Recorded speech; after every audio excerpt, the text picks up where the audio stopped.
It's very boring. I don't have any background music yet. I feel like Tao will still find out one way or another. Excuse me. That's okay. That's okay, Elsie. Thank you for being here.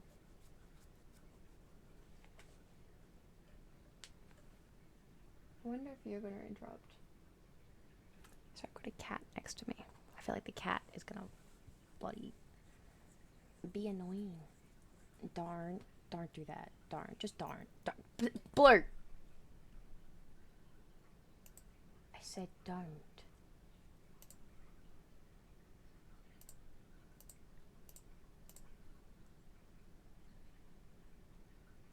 Blur. Darn. I do get to show off some things. Hello, Umbra. Welcome in. All good. Thank you, Umbra.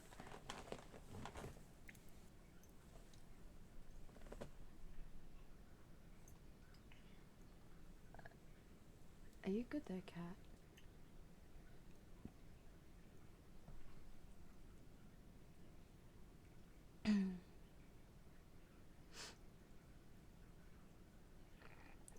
Welcome in, Nyx.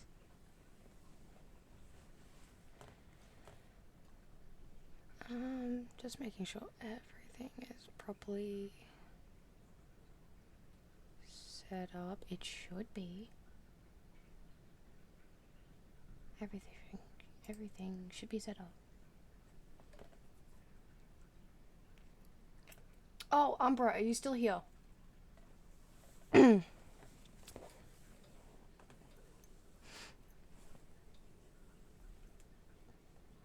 Umbra. Is Umbra still here?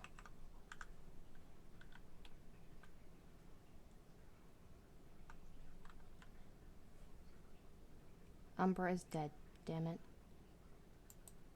Hello, Lotus.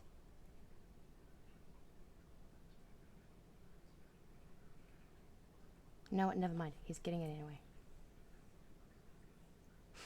No? Okay. That's okay. Stuff you too.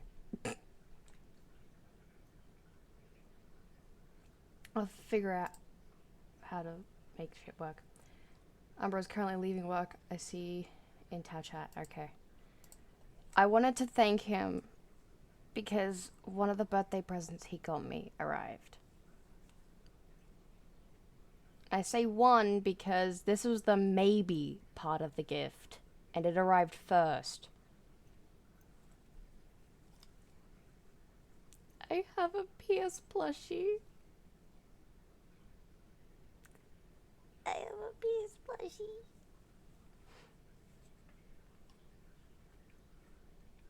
I wonder if he actually saw my message about it. He hasn't yet. Or if he hasn't responded. That's fine.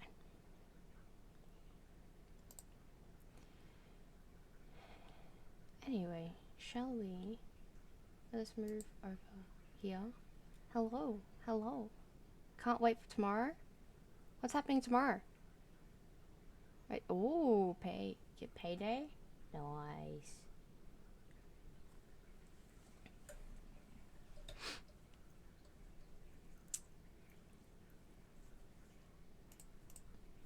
Also, if I knew how the bloody hell this works, I would also shout out Hayes for this. This is the PNG that Hayes made for me. I very much love it. There are more variants of this to come, but I'm giving him time to do it because I'm not gonna make him redo everything because that would be mean. So I'm giving you a lot of time to do it. You don't have to get it done now, but it would be appreciated if soon. Please, thank you. I love you. Anyway, shall we get into the game? Gotta make sure there's space on this desk for me, because I apparently didn't think that through. There's shit everywhere. Okay.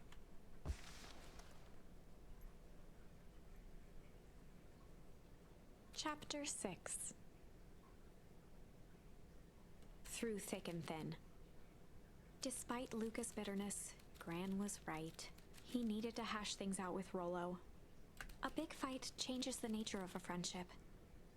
Whether, in the end, it is for the better or for the worse, all comes down to understanding. If one is not careful, the same familiarity that builds the strongest of bonds can become the wrecking ball that shatters them. Luca emerged from seclusion, taking in the crisp festival air. But the events of the day weren't on his mind. He had to find Rollo.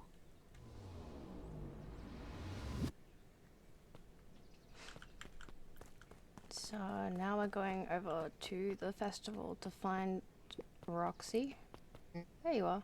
Luca. Rollo wanted me to tell you something. What is it? Roxy rolled her eyes, shaking her head. A space adventure, though you needn't buy it. If you be brave, go somewhere quiet. Roxy, I don't... It's a riddle, Luca. My goofy little brother wants you to find him. Luca looked down and kicked at the dirt. Look, I know you two had a fight. The only thing more annoying than my little brother is my little brother without his best friend. So I'm doing him this one favor. Now I need one favor from you. Whatever it is that went down between you two, squash it. Okay. Space adventure, though you needn't buy it. If you be brave, go somewhere quiet. The library?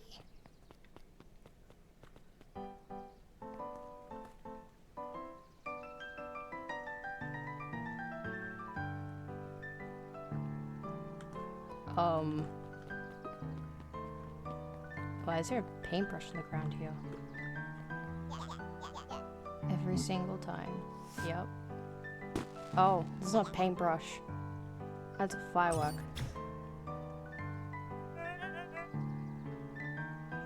Unexplained sound once again noted.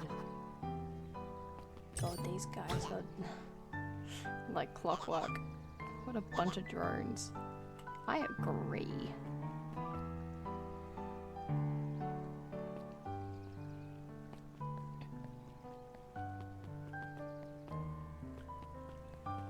I'm not gonna bother talking to much people today. I just want to go over to the library to see if that's what it is.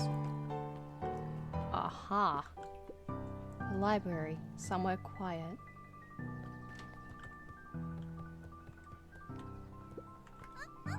Hey, Luca. Kato's eyes lit with excitement. I've been expecting you. Bravo on deciphering the first riddle. There's more? The first? Oh, you didn't think that was old, did you? Rollo does go all out, doesn't he? Kato straightened up and cleared his throat as if preparing to sing. Ahem. A planet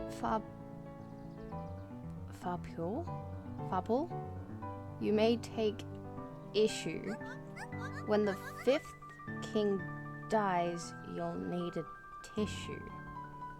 Fifth issue? Kato stared at Luca eagerly. Get it? Want me to tell you? No, it's okay. Let me figure it out. Alright, when you find it, bring it here to be verified. Hello, Buster. How are you? And if you decide you want a hint, the offer still stands.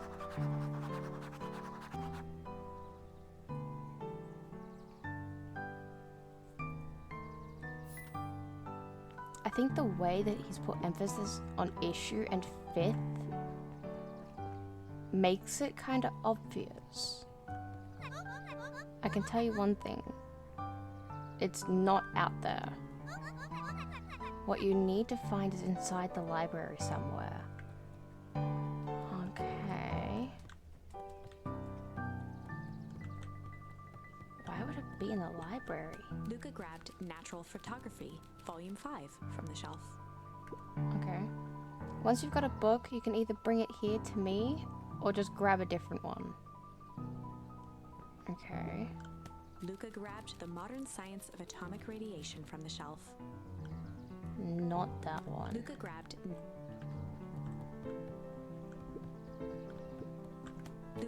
The 5 Pillars of Success from the shelf. Luca grabbed The Issue with Self-Help, a helpful guide, from the shelf.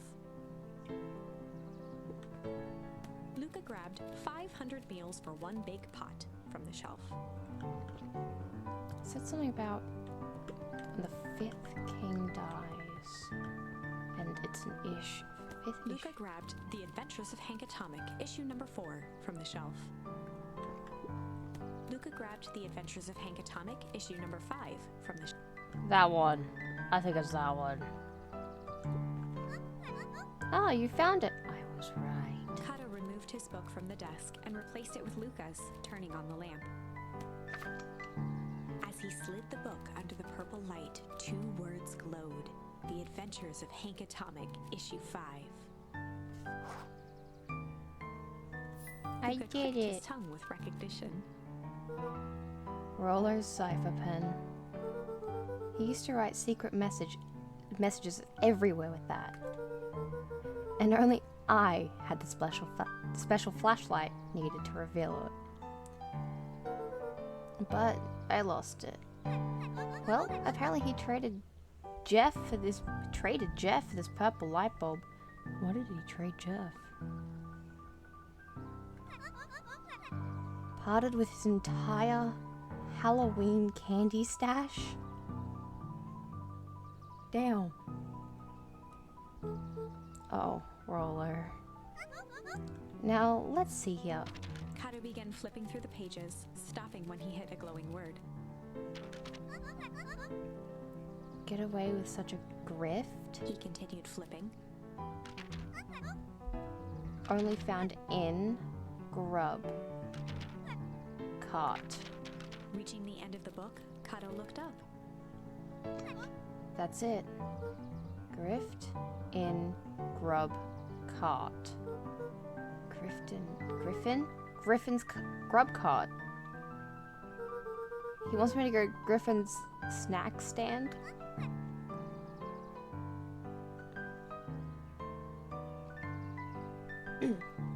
Ah, brilliant.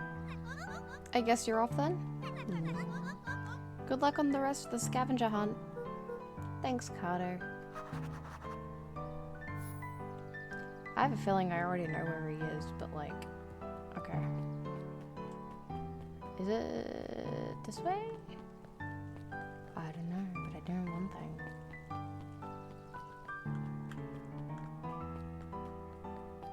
I want to touch it.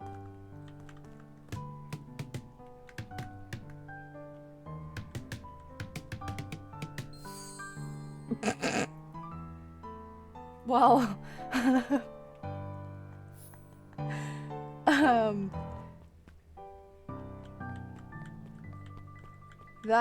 that's one way to do it.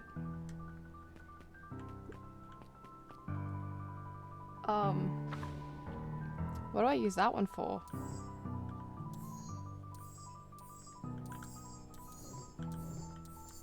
Don't know yet. Okay then.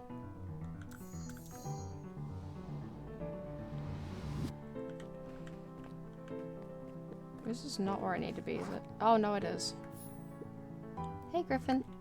Did Roller Before come? Luca could finish his sentence, Griffin handed him a corn dog. Oh, that's it? Bought and paid for. Enjoy. I thought that was supposed to be a riddle or something. Luca shrugged, taking a sizable bite out of the corn dog. Yuck. It's cold. Oh yeah, that's been sitting here for a while. Rollo wanted me to be sure that to give you that one specific. God, I can't read. Rollo wanted me to be sure to give you that one specifically. Well, that's just. Luca tongued at his cheeks, feeling something rough between his teeth. He reached into his mouth and pulled out a slip of paper. Oh, come on. He shook off the bits of corn dog to read the slip. A pickup when you need some pep. Near the fountain up the step. Luca finished off the remainder of the corn dog. This is getting to be a whole thing.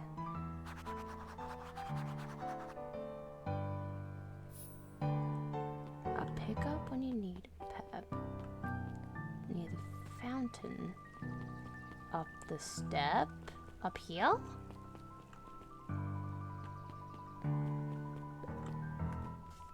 Yep.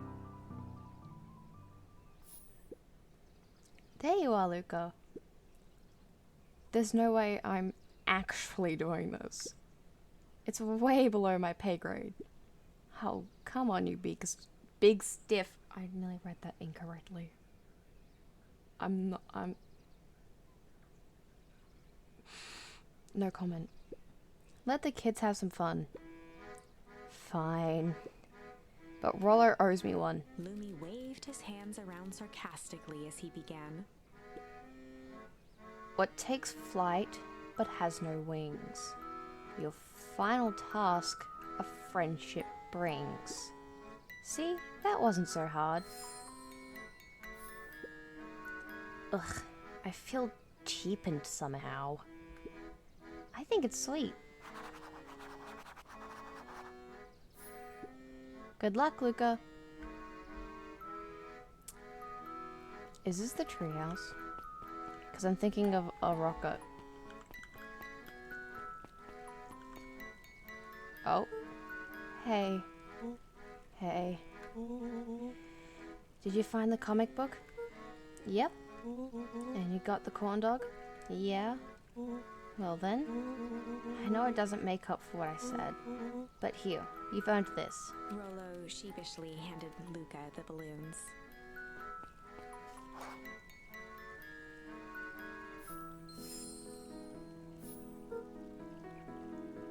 Thanks. You didn't have to go to all this trouble. I'm sorry I got so mad. Dang it, you were supposed to let me apologize first. Oh, sorry. Now you've apologized twice before me. Just let me do this. Luca, I'm really sorry. With everything that's happened with your mum and all, I've always wanted to be there for you. Be a good friend, you know? When you said you were hanging out with someone else, I kind of freaked out. Roller. Still my turn. I felt like if you needed some new friend to help you, it meant that I wasn't good enough. But that was selfish and wrong. I was wrong. I'm so sorry, Luca. Okay, apology over. You can talk now. Luca threw himself at Rollo, hugging him as tightly as he could. Rollo, I don't deserve you. I don't deserve you either. That's why we deserve each other. This is adorable. So, what else do you want to do today? We could snoop around and try to find some info about your mom. Snoop where? We could probably sneak into Perennial Harvest HQ while everyone's at the festival. Aren't you curious about all the stuff those clipboards write down? What if we get caught? I think I've had enough excitement for 1 week. Let's just make the rest of the day about us. Really? Yeah, the rest of the world can wait one more day. You know, I have been wanting to get some work done on the MCDC at Mission Control. The game is a bit unpredictable. That sounds perfect.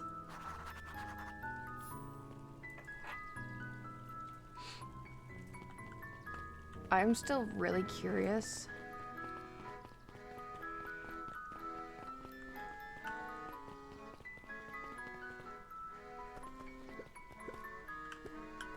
On where,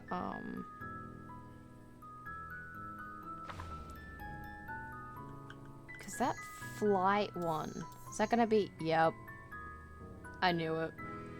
Fight or flight.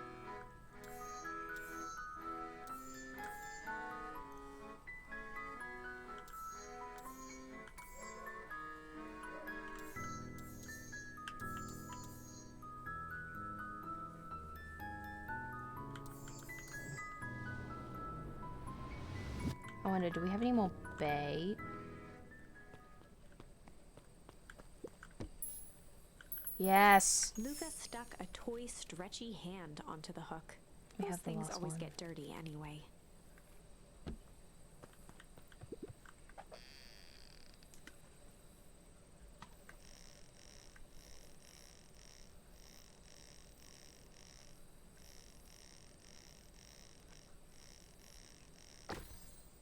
Ooh, a bracelet. That's cute. Should we give it to Mom? She likes jewelry. That's a sweet thought, Buckaroo. But I'm not sure she'd fully appreciate a pond bracelet. Well. Looks like we could use some more bait. More? But we've got 6 items here. Is that not all of them? Is there more? Luca wrapped a twig. Some fish have. Is there more? Okay. I guess so.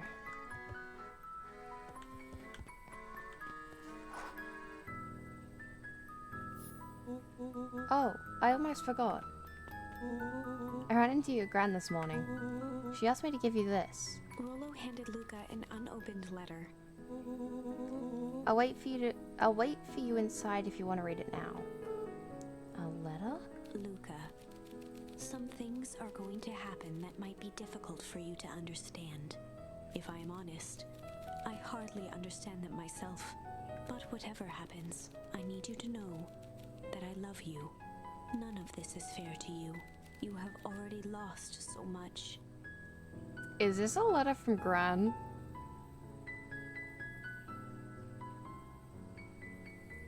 Is she? Okay. We both have. I wish there was a simpler way forward. But if there is, I haven't thought of it. God knows I've tried. Everything I've done, I did for you. I hope someday you can accept that. Love, Gran. I love you too, Gran. Luca folded the paper into his pocket and headed up the ladder. What does it mean? What's up with the letter? Anything you want to talk about? Maybe later. Sure, whenever you want. You know, you really didn't have to go through all that trouble just to apologize. I know, but we'd been looking forward to the festival for weeks. After I ruined everything with my big mouth, this was the best way to make sure you still had a good time without me. Rollo. Luca was at a loss for words, but that was fine. Words aren't always necessary. The festival seemed nice. Was it nice? We can still go. Nah, this is fine. Well, there's always next year. Sadly, this was untrue. A distant rumble shook the treehouse. What? Huh? What was that? Oh man, we missed the fireworks? It was not fireworks. It was something the boys couldn't possibly comprehend. Something as old and cruel as time itself. Is that an...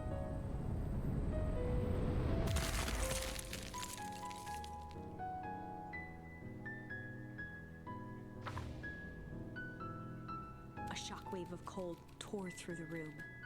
A bitter, unfathomable chill. Before they could react, it encased them in ice. Two boys, reunited by friendship, only to be cruelly separated by a malevolence beyond reason.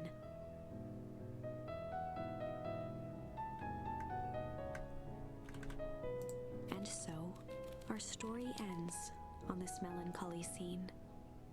In a silent treehouse turned statuary, in a town brought low by its secrets, sits a pair of friends, alone, together, for the rest of time. The end.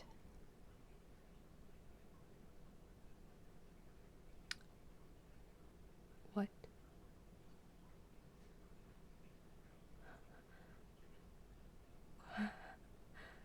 Huh? No, that can't be the ending. It simply can't. I won't accept it, and I hope you won't either. No! I would never...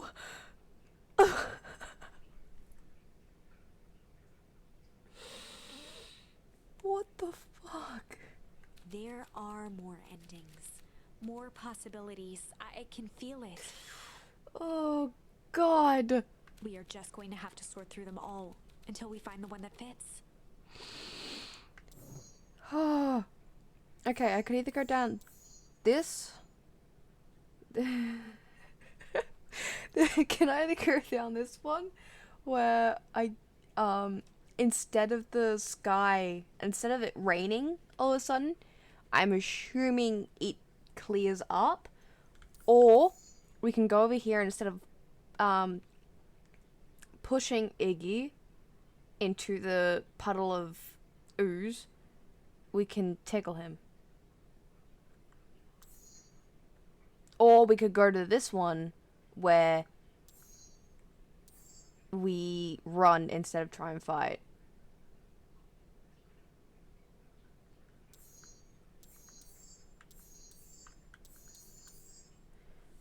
Which one would you guys like to see?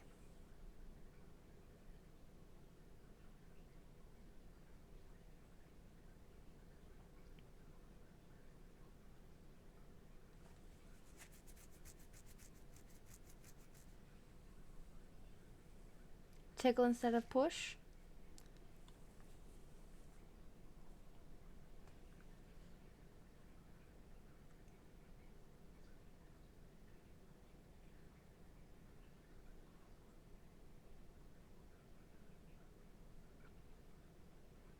Actually, I might be able to do this real quick.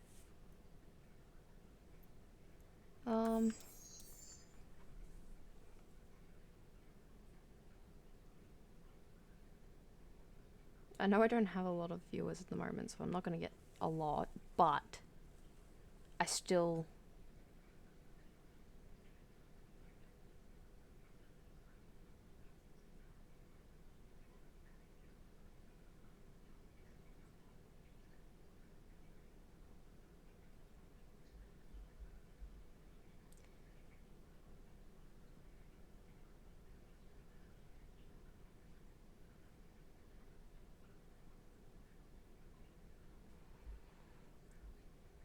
Sorry, give me a second.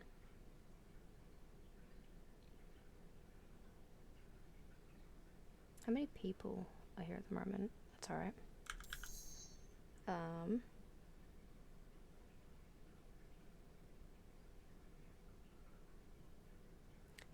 Or we could do...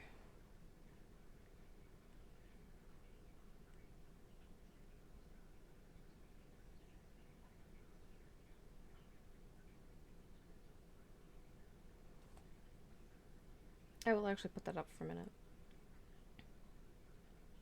Just because I'm experimenting. There you go, there's a poll. You guys can vote on that poll. Please do vote. I know I don't have many people here, but it would be nice. What the fudge was that noise? Was that on this game? Yeah, it was. That's all good. Just a little confusion.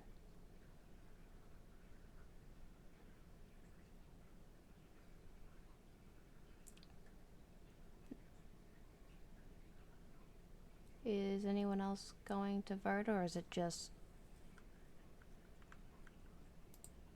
gonna be Nyx? I assume that's Nyx. Okay.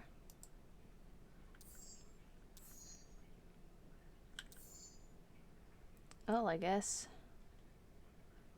we'll go to this one then. Time to bust out the tickles. Well, time to bust out the tickles.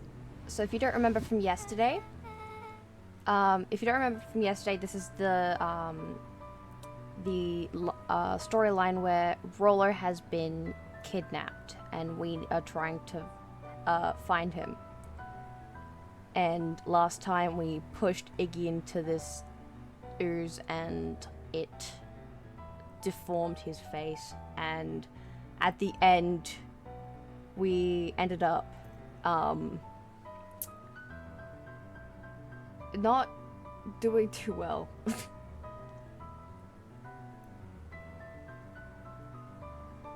We were captured by the clipboards. So yeah.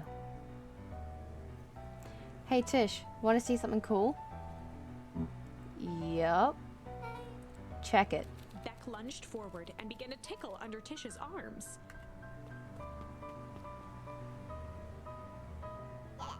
What the? Tish, is she tickling you? Yup. Yup. Tears began to form in Tish's eyes as she gasped for breath between gales of laughter. Beck redoubled her efforts until Tish finally had had enough. Oh, bye Tish. What just happened? She seems nice. Sorry for the interruption. I think you were just threatening us. Iggy's eyes darted around, a realization dawning on his face that he was now outnumbered. I just remembered. I have somewhere to be. Mm-hmm. See you around, new kid. Iggy kicked at the puddle before making his escape. Uh-oh. No! Beck! No! No! Beck! What the fuck, Iggy? No!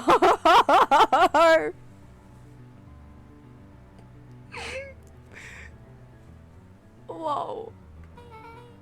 What a little creep. Beck, I think you got a little ooze in your hair. Beck shook the ooze out of her hair as best as she could. Is it bad? It depends.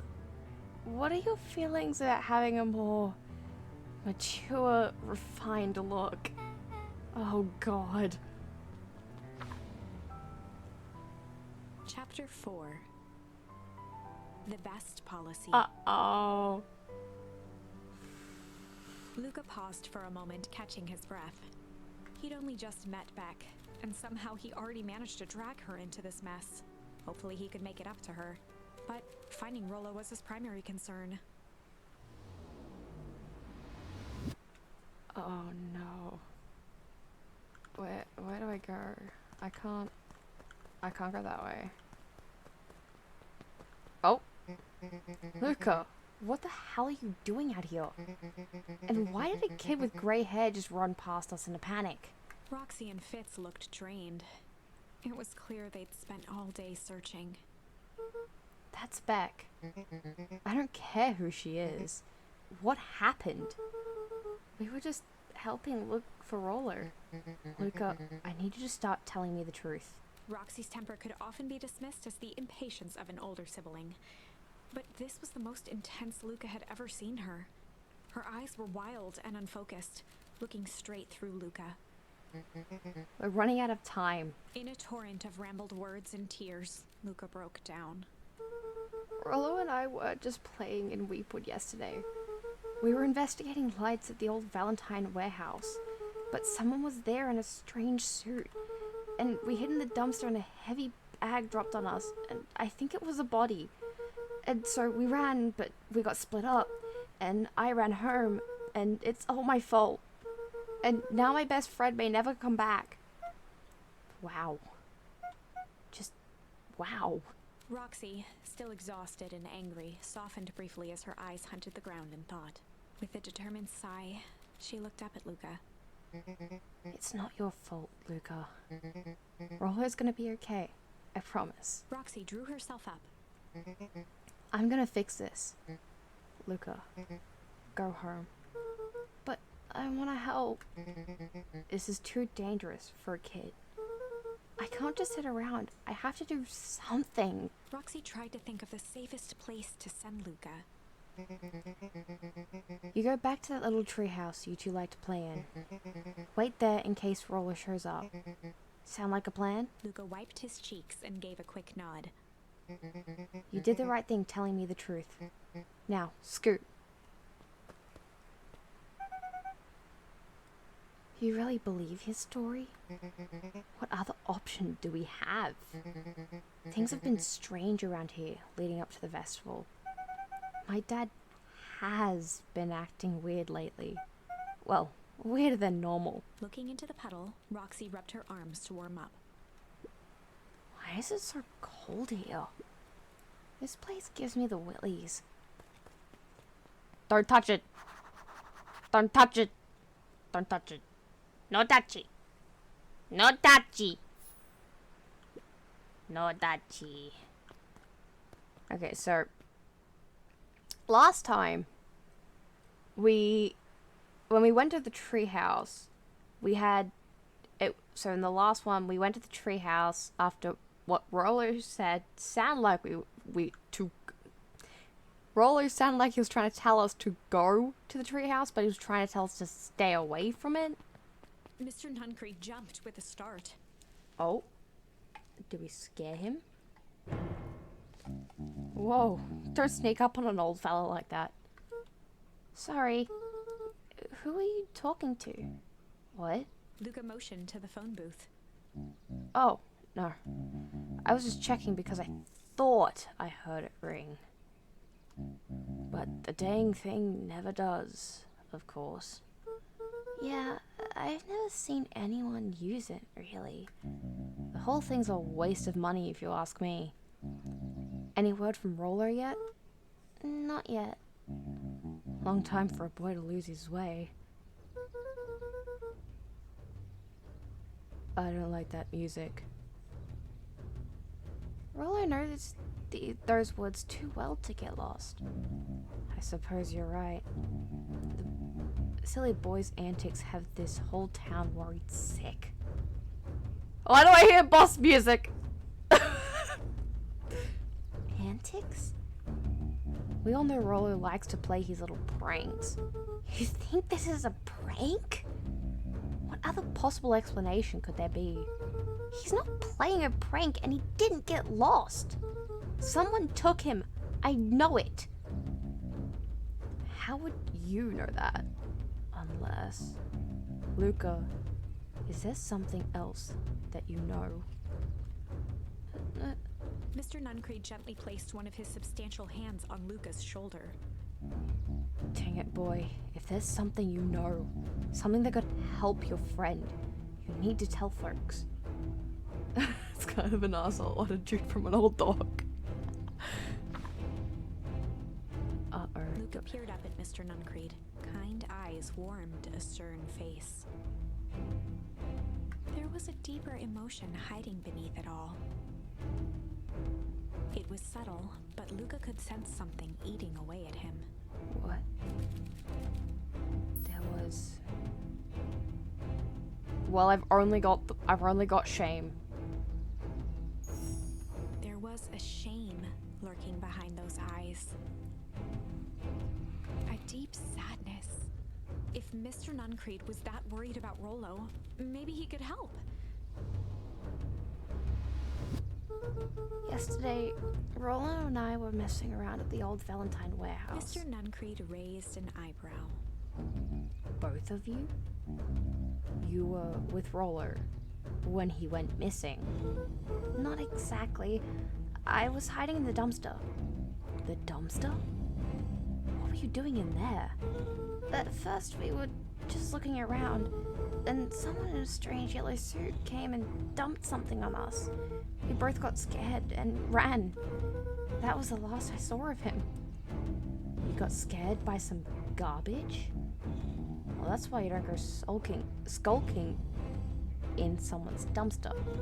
But it wasn't garbage.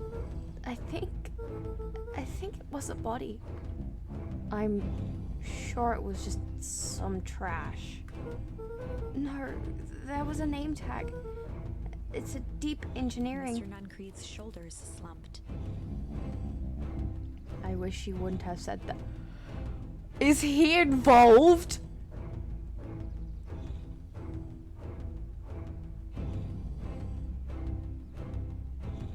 What?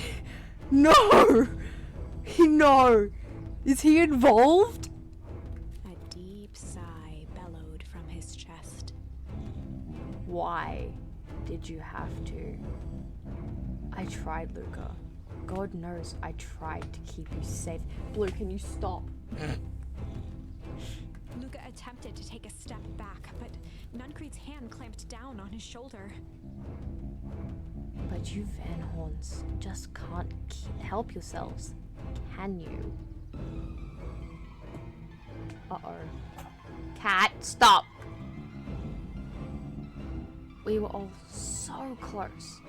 So close to being done with this. With a firm shove, Nuncreed manhandled Luca into the phone booth.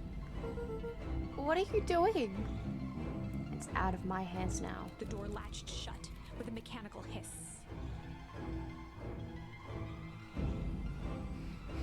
Blue, this is serious. I know. Blue, stop it. Please. Shit. Shit? Shit.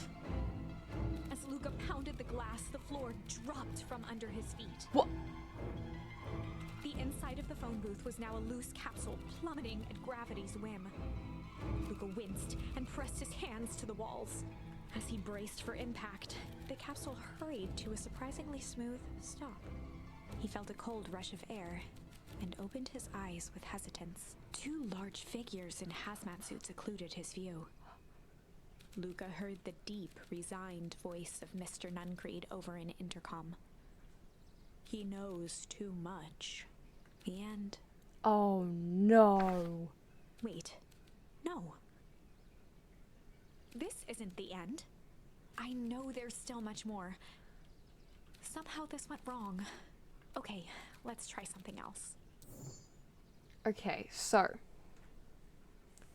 Looks like there seems to be more responses to that one that haven't unlocked yet. If you want to continue down this same path, we can either choose flight or go here and have the sky break. What the Scooby-Doo type shit is this? I don't know. Blue. Fly, I need to know what happens next.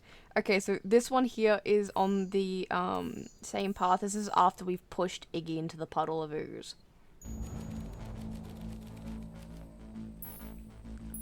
Flight. Luca drew himself up and decided to take the only option they had left. Flight. He squinted down the barrel of the mission control defense cannon, aiming it through an opening in the dense tree branches. Cat. He looked up Ow. in surprise Stop it!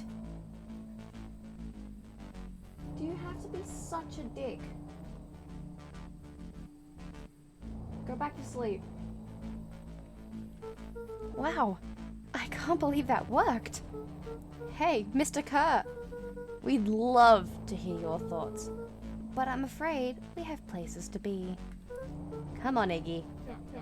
See ya, Jax.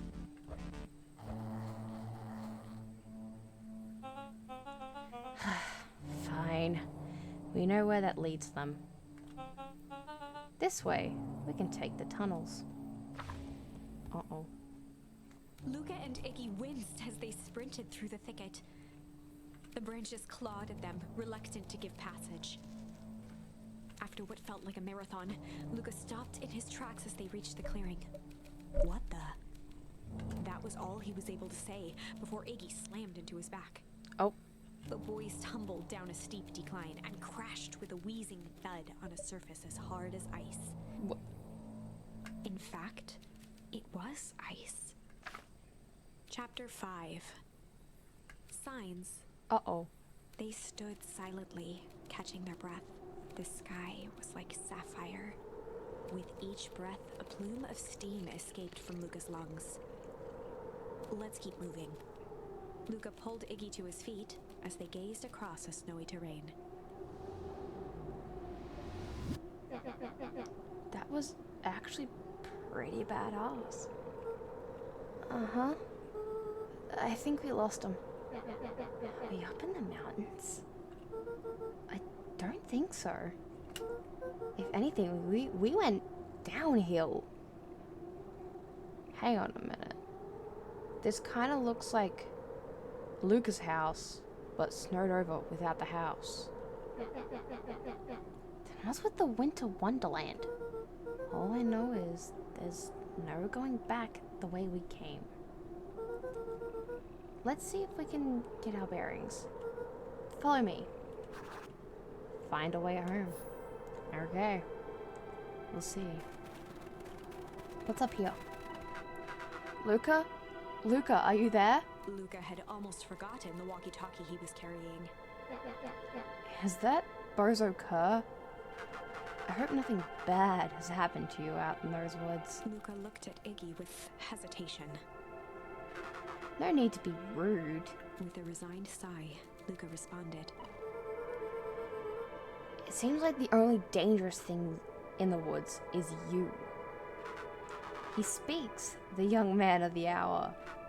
Now, how in tarnation did you end up with one of our radios?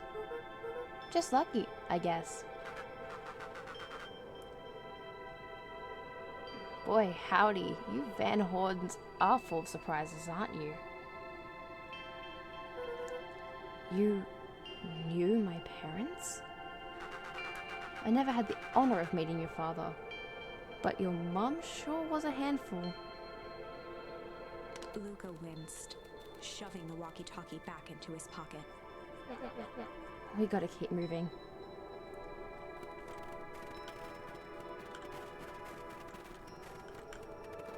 Ow. Cat. There's nothing to interact with here, is there? I'm just trying to find more charms.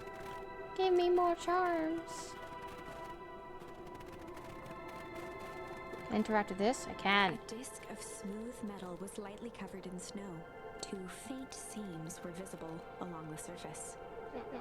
A manhole cover? If it is, I have never seen one like it. Okay.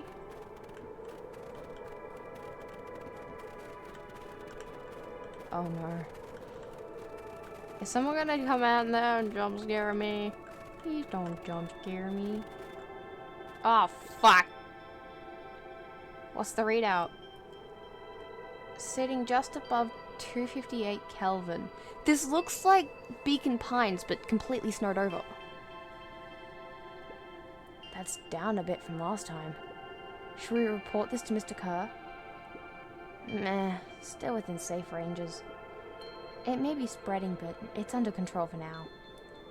Even a small nudge in the equilibrium could cause a cascade. Dude, relax. Just a few more sites to hit before we can punch out. Let's get this over with.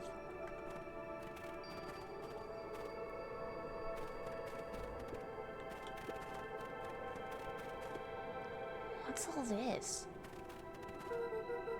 Hard to say with all this snow. I think it's a town sign. I can almost make out the letters under there. What town could this even be? It couldn't be another town this deep into Weepwood. I'm looking at evidence to the contrary. Let's figure out what we're dealing with here. Step 1, snow's gotta go. I'll see what I can do. Oh.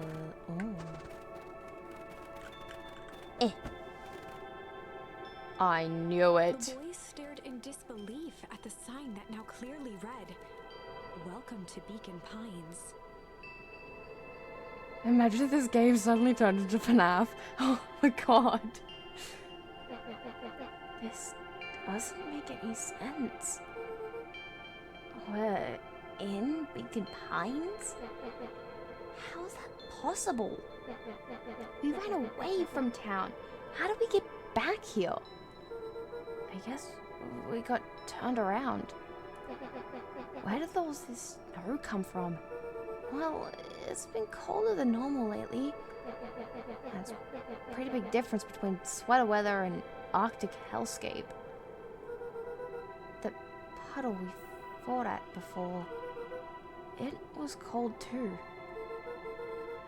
Maybe all of it leads to one source.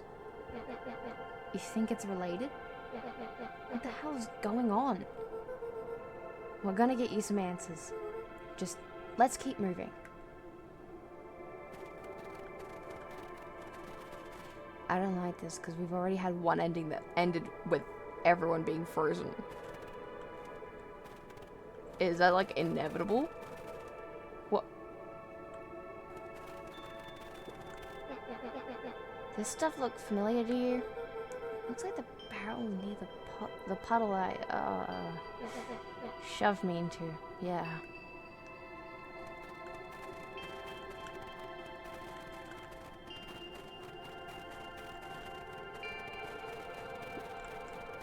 The fencing glistened, each chain link encapsulated with a translucent layer of ice. Looks like the stuff they put up around Weepwood.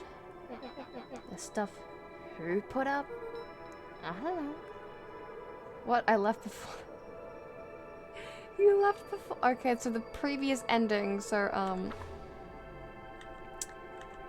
the ending with this one, with Rumble, it ended with, Luca and Rollo being in the, passed out. It was Luca and Rollo in the treehouse, and they're like, you know, there's still time to go to the festival. Oh, there's always next year. What they didn't know, there wasn't a next year. They heard a loud bang, they thought it was the fireworks. It was not the fireworks. Instead, everything became iced over in an instant. So... and they were left in the treehouse, frozen in ice. It's all frozen. Looking down at the frozen stream, Luca could faintly see a school of minnows encased in the ice. Oh, a snap freeze, but much more... exactly. It was much more extreme. Whatever happened here, it happened fast. The fish didn't even have time to run.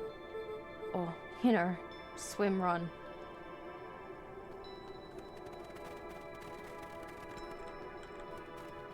Guess I don't need the bridge. Is everyone dead? Wait, this... The crunching of footsteps trailing Luca went hush. He looked back to see Iggy's face twisted with confusion. Everyone's gone. What? There's nothing here but more snow. There must be an explanation for all this. We have to keep looking. You can look all you want. I quit. Iggy, we have to keep going. You don't get it, do you?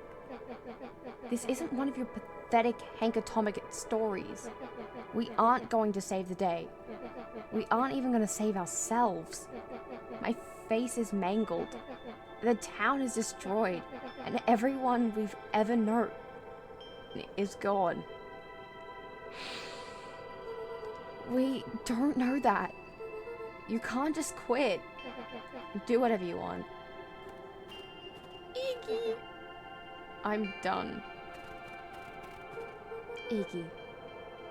It's gonna be okay. Luca peered upward at the darkening sky. He let out a long, foggy breath. Faintly, Iggy began to cry. Seeing Iggy in such a pathetic state gave Luca a sense of compassion, and more than a little guilt. It is getting pretty late, I think. Probably not a great idea to stumble around in the dark anyway. Luca allowed himself to collapse next to Iggy. Let's just rest for a bit. The boys huddled together for warmth and comfort. If not for exhaustion, their minds would be racing, trying to make sense of the events of the day. As it was, all they had energy for was to sit in silence, numb.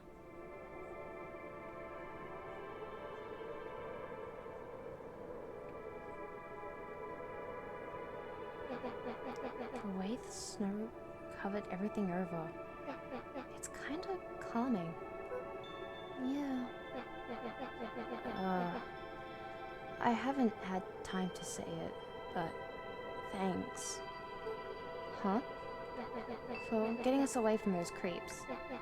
I sort of froze up back there. Iggy, I should be the one apologizing. This all happened because I lost my temper. Nah, that's bull hockey.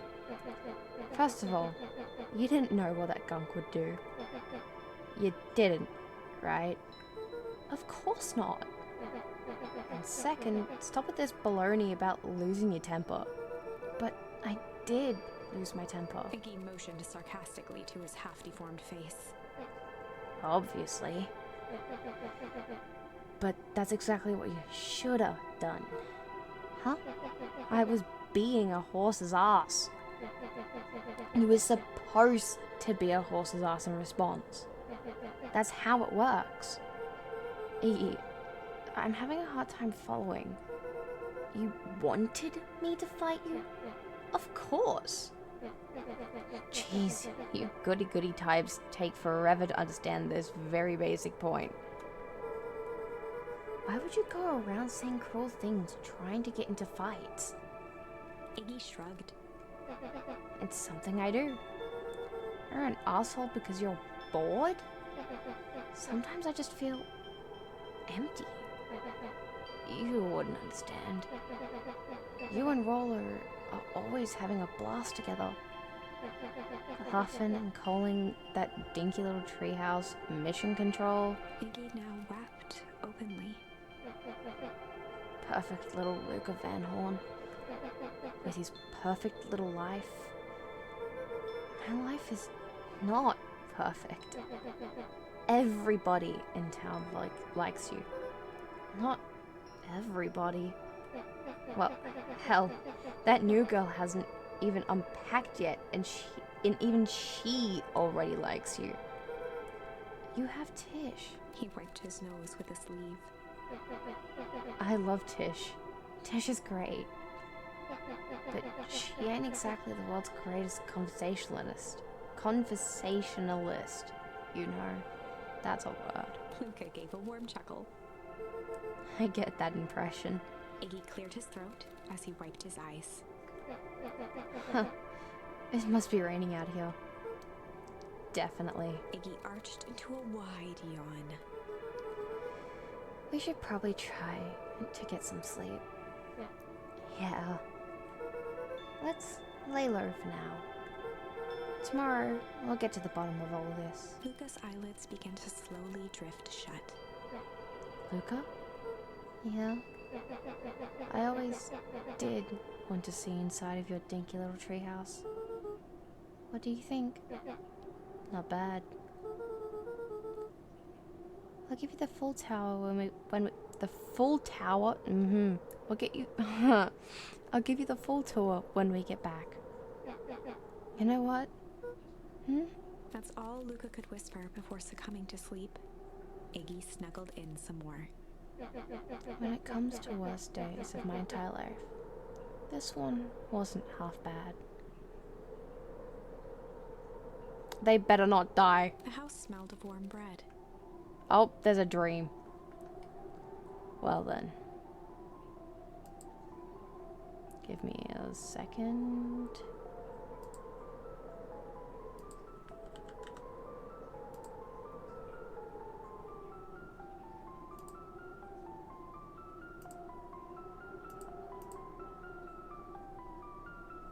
Okay, yeah. Luca was playing with toy blocks on the living room rug. He looked up to see his parents on the couch. His mother held his father's head in her lap. She idly stroked his hair while humming a song. A voice behind Luca spoke. "This is how you remember them, huh?" Luca turned to see his own face. The doppelganger from his dreams, still clad in a yellow hazmat suit, still carrying a look of disdain behind empty eyes. Aww, look at this perfectly cozy scene. You know it wasn't really like this. The figure picked up a toy block and inspected it. It's amazing the facades that one can build given the right materials. Not that I blame us. These are a child's memories, all warm and fuzzy. You don't remember, do you? Lucas snatched the block from the figure's yellow-gloved hand. Remember what? The doppelganger pointed to the couch. The last day we saw him alive. The day he chose to abandon us. Luca turned to look at his father, still lounging on the couch. That's not true. He didn't abandon us. The doppelganger waved his hand dismissively. Everything is true here. It's just a matter of what we choose to see. Let me show you. The world flickered and pulsed. Luca was sitting next to his bed, listening to his heartbeat with one of his dad's stethoscopes. The doppelganger limped into the room. No, we both know that's not how this went. He grabbed Luca's hand and guided the stethoscope to the floor. Luca heard muffled shouting, brought close by the stethoscope. It was his parents, fighting. Do you remember what we did next? Luca gave a slow nod and crept down the hall to peek through the banister. He could see the outline of his mother at the bottom of the stairs. Damn it, Walt. We can't afford to get involved in this. She was scared. His father stepped forward. What am I supposed to do? Just watch? There's a sickness in this town, and we both know who's behind it. I swore an oath to help people. I won't turn my back on them. Luca's mother grabbed Walt. She was crying, pleading. I can't lose you. Walt calmly removed Eleanor's hand from his shoulder. What's right is right, and what's wrong is wrong. I could never live with myself if I let Sharper get away with this. Eleanor raised her voice. Spare me your bullshit platitudes. What about our son? Luca flinched, dropping the stethoscope down the stairs. Walt turned with a panicked smile. Luca, is that you, buddy? With tears in his eyes, Luca descended the stairs. Mom? Dad? What's going on? Walt dropped to a knee to meet Luca eye to eye. Nothing, buckaroo. Your mom and I just got a little overexcited is all. Luca placed the stethoscope against his father's chest. His heart was racing. It sounded like you were going somewhere? Walt gently removed the device from Luca's ears. Listen to me, Luca. I have some business to take care of. I'll be back in time to tuck you in. Luca hugged his father tightly. Promise? Walt stood up and walked to the door. He glanced over his shoulder. I promise. With a wink and a grin, he put on his hat and strode out into the evening sun. I'm not crying you up. a figure approached soundlessly from the foggy snowfall. It stood above them, lingering in contemplation. Slowly raising one hand above Iggy, it snapped out 2 brisk raps on his head. From a deep slumber, Iggy sprang up defensively. Get your hands off me. Whether it was the calming presence or the recognition that he was not in danger, Iggy felt his clenched fists lower. Just what do you think you're doing? Luca looked up, gradually remembering his whereabouts. The figure exhaled a cloud of warm vapor. You two certainly have caused a lot of commotion. What's that supposed to mean? Take it easy, Iggy. We were asleep, minding our own business. You're the one running around knocking on people's heads. I'm sorry if I hurt you, Iggy. You didn't hurt nobody. Anybody. Huh? Oh, I see. You think you're better than me, you... When it came to complete strangers, Iggy had trouble cobbling together an insult. You big-hatted, scarfy-necked furball. Okay, let's lower the temperature a bit here. No, we don't need it any colder, Luca. It's already too cold. Interesting choice of words. I mean, let's all just calm down. Who are you? A friend. An observer. A hitchhiker on the infinite expanse of possibility. Great. How about a name? If you must call me something, you can call me Nat. Iggy huffed with gratification. How about you make like a gnat and buzz off?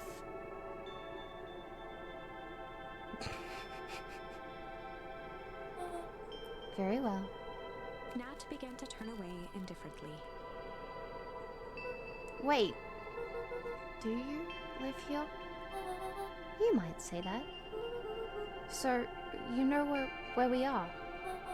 You might also say that. Look, pal, we just want to find a safe way out of here. You gonna help us or not? It's not cold until I grab an icicle from my nose and use it as a weapon. Before knowing how to leave, one must know where they are. Alright, that does it. Luca, I don't know about you, but I'm getting out of here one way or another. Iggy turned sharply and began to stomp off. Enough with the riddles. Iggy, wait up. Realizing he'd worn their patience then, Nat relented. Very well. I suppose this isn't the time for oh my god. Very well. I suppose this isn't the time for metaphors. I'll show you how to get back home. Luca and Iggy turned around with hope in their eyes. Come here. Nat took a deep breath in. Close your eyes. Nat exhaled slowly, then snapped his fingers. Okay, open them. For a brief moment, Luca and Iggy let themselves believe that some great magic was about to unfold, until they opened their eyes and found themselves in the exact same place, cold and disheartened. This is your home. This is Beacon Pines. Look, Nat, we don't know how we got here. Maybe we stumbled through some time travel gate in Weepwood, or we teleported to some alternate universe, or this is all just some cruel experiment by Kerr and his goons. But this is not our home. You're inching closer to the truth. Alas, the reality is much less fanciful. Just give it to us straight. So be it. As I said, this is Beacon Pines. The original, true Beacon Pines.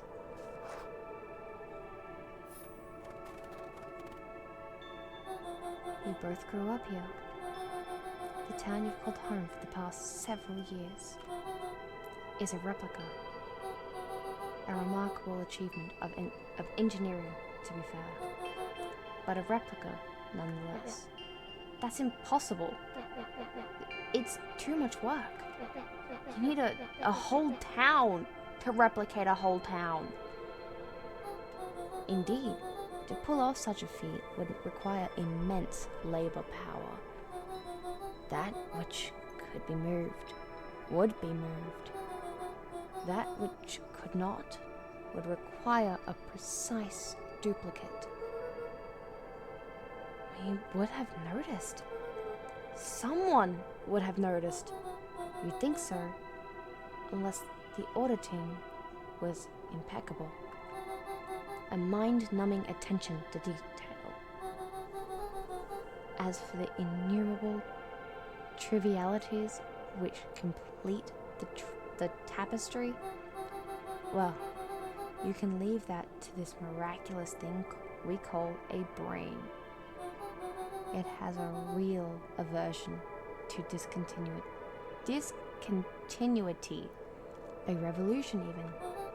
The brain has a wonderful way of smoothing out the rough edges, keeping us sane. Luca and Iggy looked around uncomfortably. So you're saying that someone made an entire new town and moved us all and no one noticed?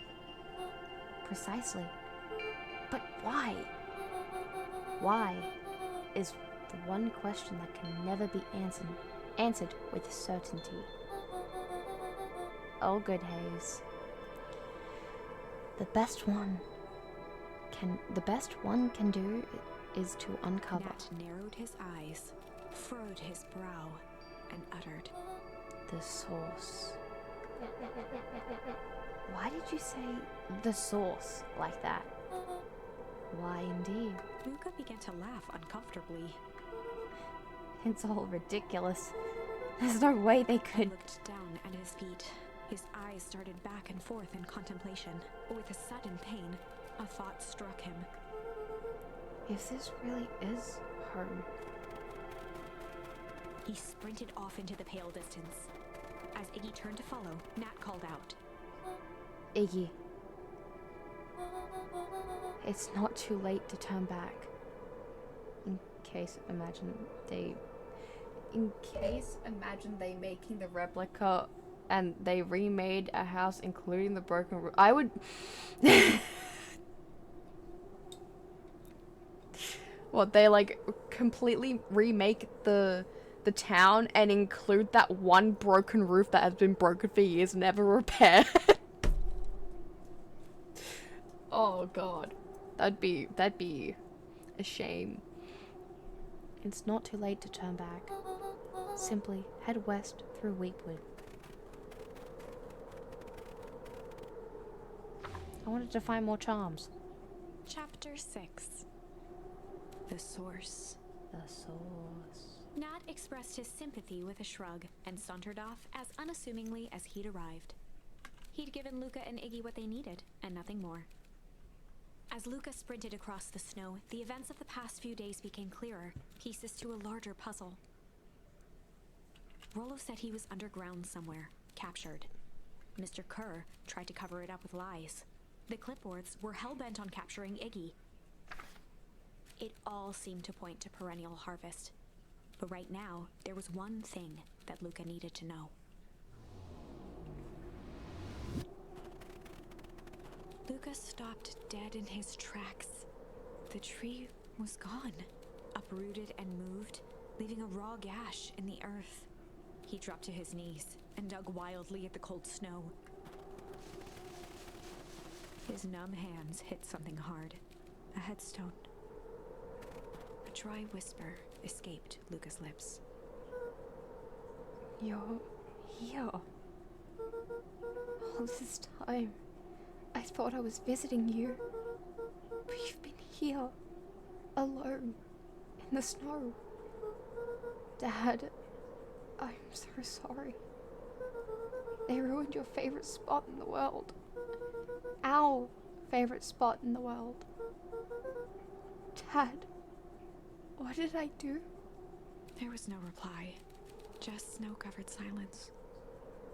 Fails, what do I do? Why'd you give me the slip like that? What if I couldn't find you, you jerk? Iggy finally noticed the tears welling in Luca's eyes and the snow-covered grave. Oh. Iggy, they stole his tree, Iggy. Yikes. Suddenly, they heard the crunch of approaching footsteps in the snow. Uh-oh. Uh-oh. We gotta hide.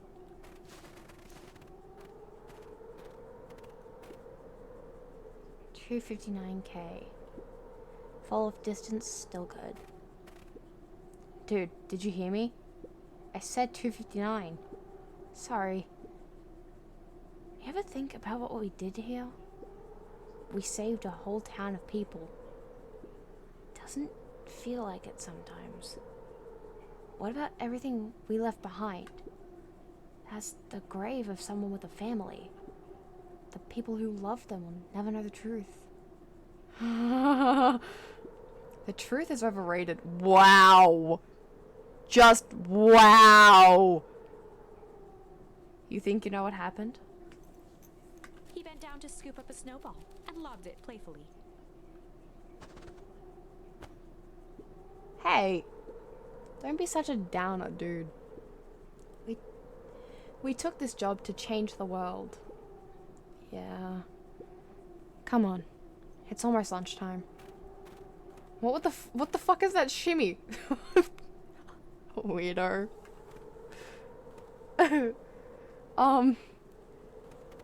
I mean, if it's a theory, then I'm open, but if it's something you've searched up and is a spoiler, then maybe not. But if it's a theory, go for it. Here I thought I was a jerk. These dinguses are out here literally dancing on graves. Luca stuttered through heaving sobs. I thought I was visiting him.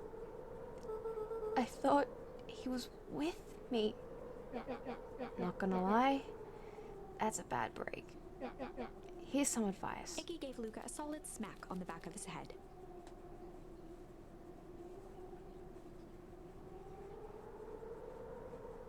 Yeah, theory, I wanted to experience this game in the stream. Okay.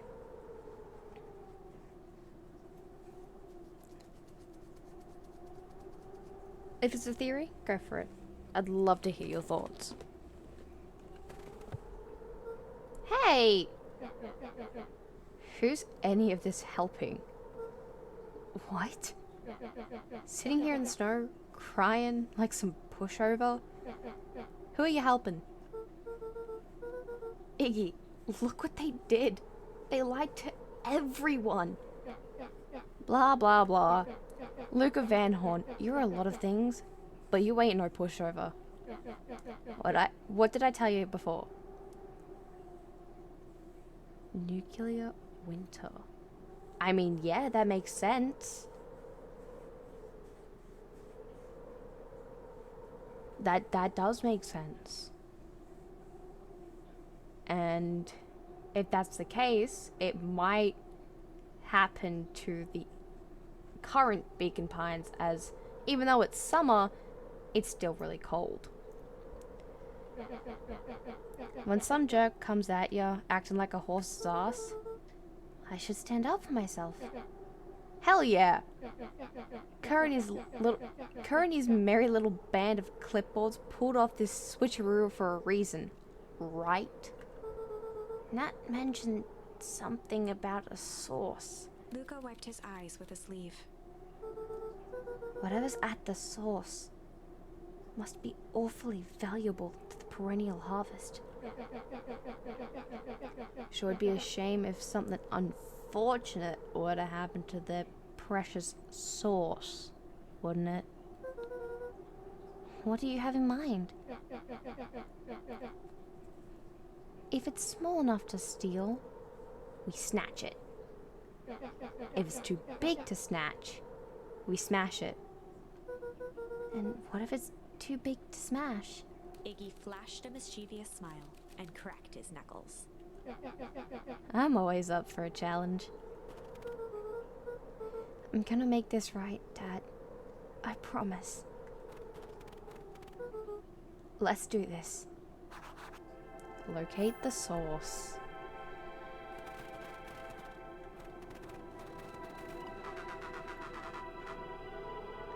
It can get awful cold out there in those woods, Luca. Probably best you two stay put and conserve your energy. Help's on the way. Where's Rollo? Where's my mum?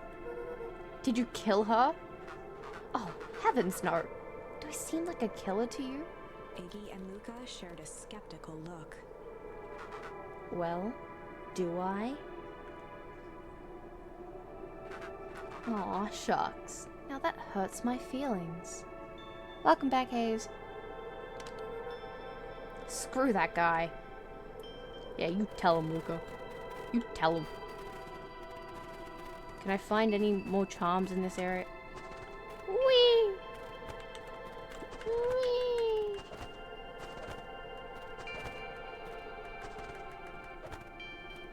Okay, I think I'm done. Wait a minute. If this is the original town, then that means... Iggy darted behind a large pine and began digging furiously. He emerged holding a shoebox with a crude skull painted on its lid.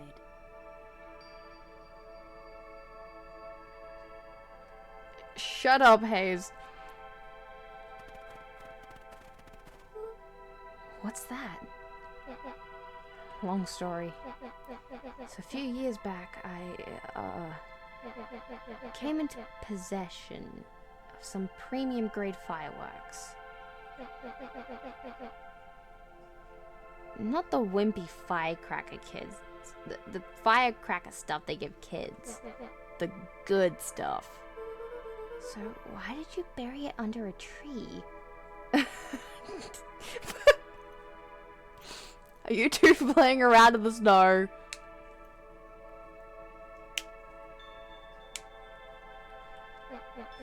That's the long part of the story. You and Rollo were doing chores at Rollo's chicken coop, and you guys pissed me off for some reason or another. Luca rolled his eyes with realization. No, you didn't. Iggy stifled a chuckle. Yup. I just wanted to give you guys a little scare. But like I said, these were some primo fireworks.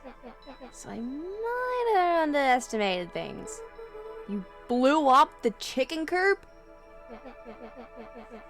I prefer to think of it as an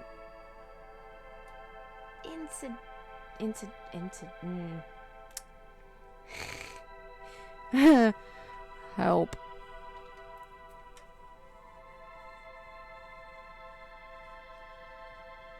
Arson, exactly. I'm struggling.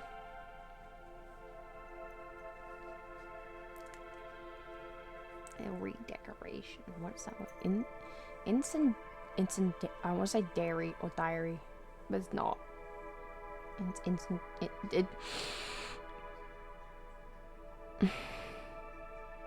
Yes. I prefer to think of it as an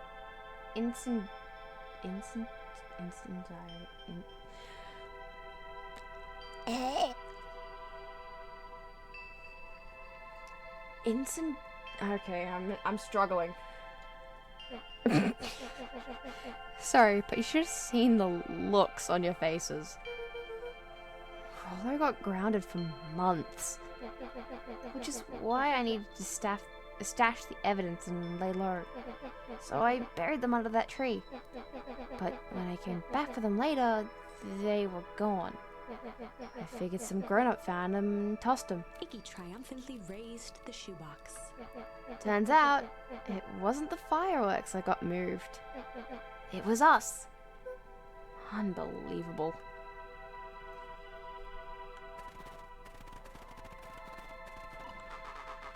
Do you think this is a game? Newsflash, boyo. You're not a hero. You're a little brat who's in the way. You're a little brat who is in way over his head. A hero is just someone who refuses to give up. Comics these days are rotting children's brains. Everyone thinks they're a spaceman superhero. I was always partial to Hank Atomic myself. Is that so?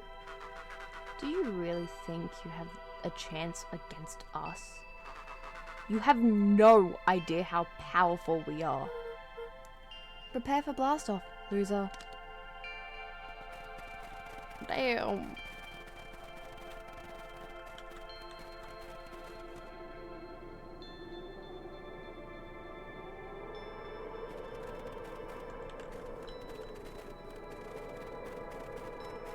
Can I go up here? Nope.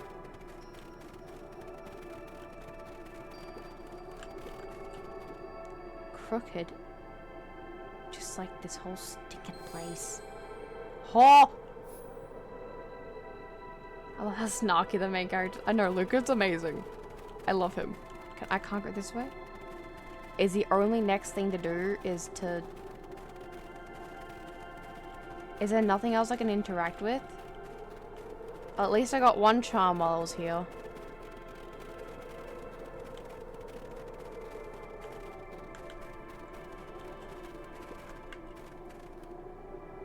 Luca and Iggy inched up to the edge of the hole with bewilderment in their eyes.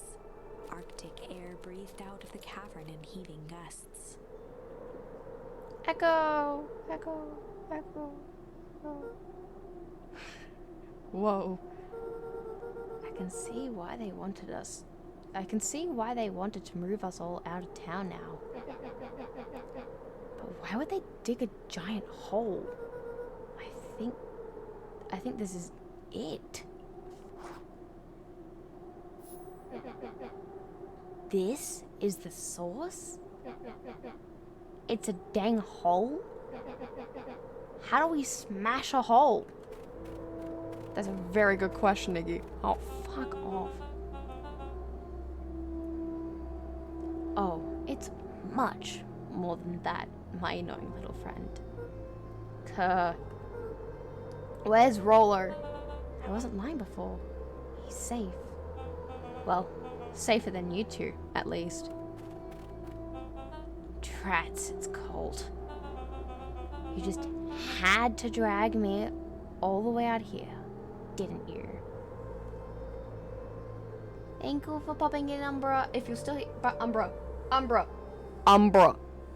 Before you go, I need to tell you something. And I'm glad to hear that you're finally out of work. No! Umbra, wait! Umbra, please. I need to tell you something. I'm so happy right now. I want to thank you. My plushie arrived, and I love him. I love him so much.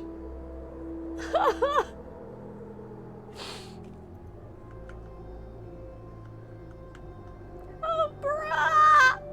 Okay, he's gone. Mr. Kerr gazed down the abyss in contemplation.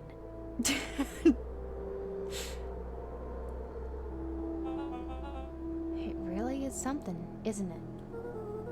What did you do to our town? What is all of this? Well, that's a doozy of a question. We all hate him. This is the source, where they collect the unrefined, Kerr scratched the back of his head. Honestly, boys, I don't understand any of this well enough to explain it. What's up? Me? The plushie. The plushie that you ordered me. It arrived today. I still don't have the shirt. Assuming that you still got me that. So... Yeah, but I have my little Pierce plushie. He's right here. I can put a little hood on him. Oh, he's wearing his hoodie now. You can't see him, but he's wearing his hoodie. I love him. Sweets nervously or sweats nervously?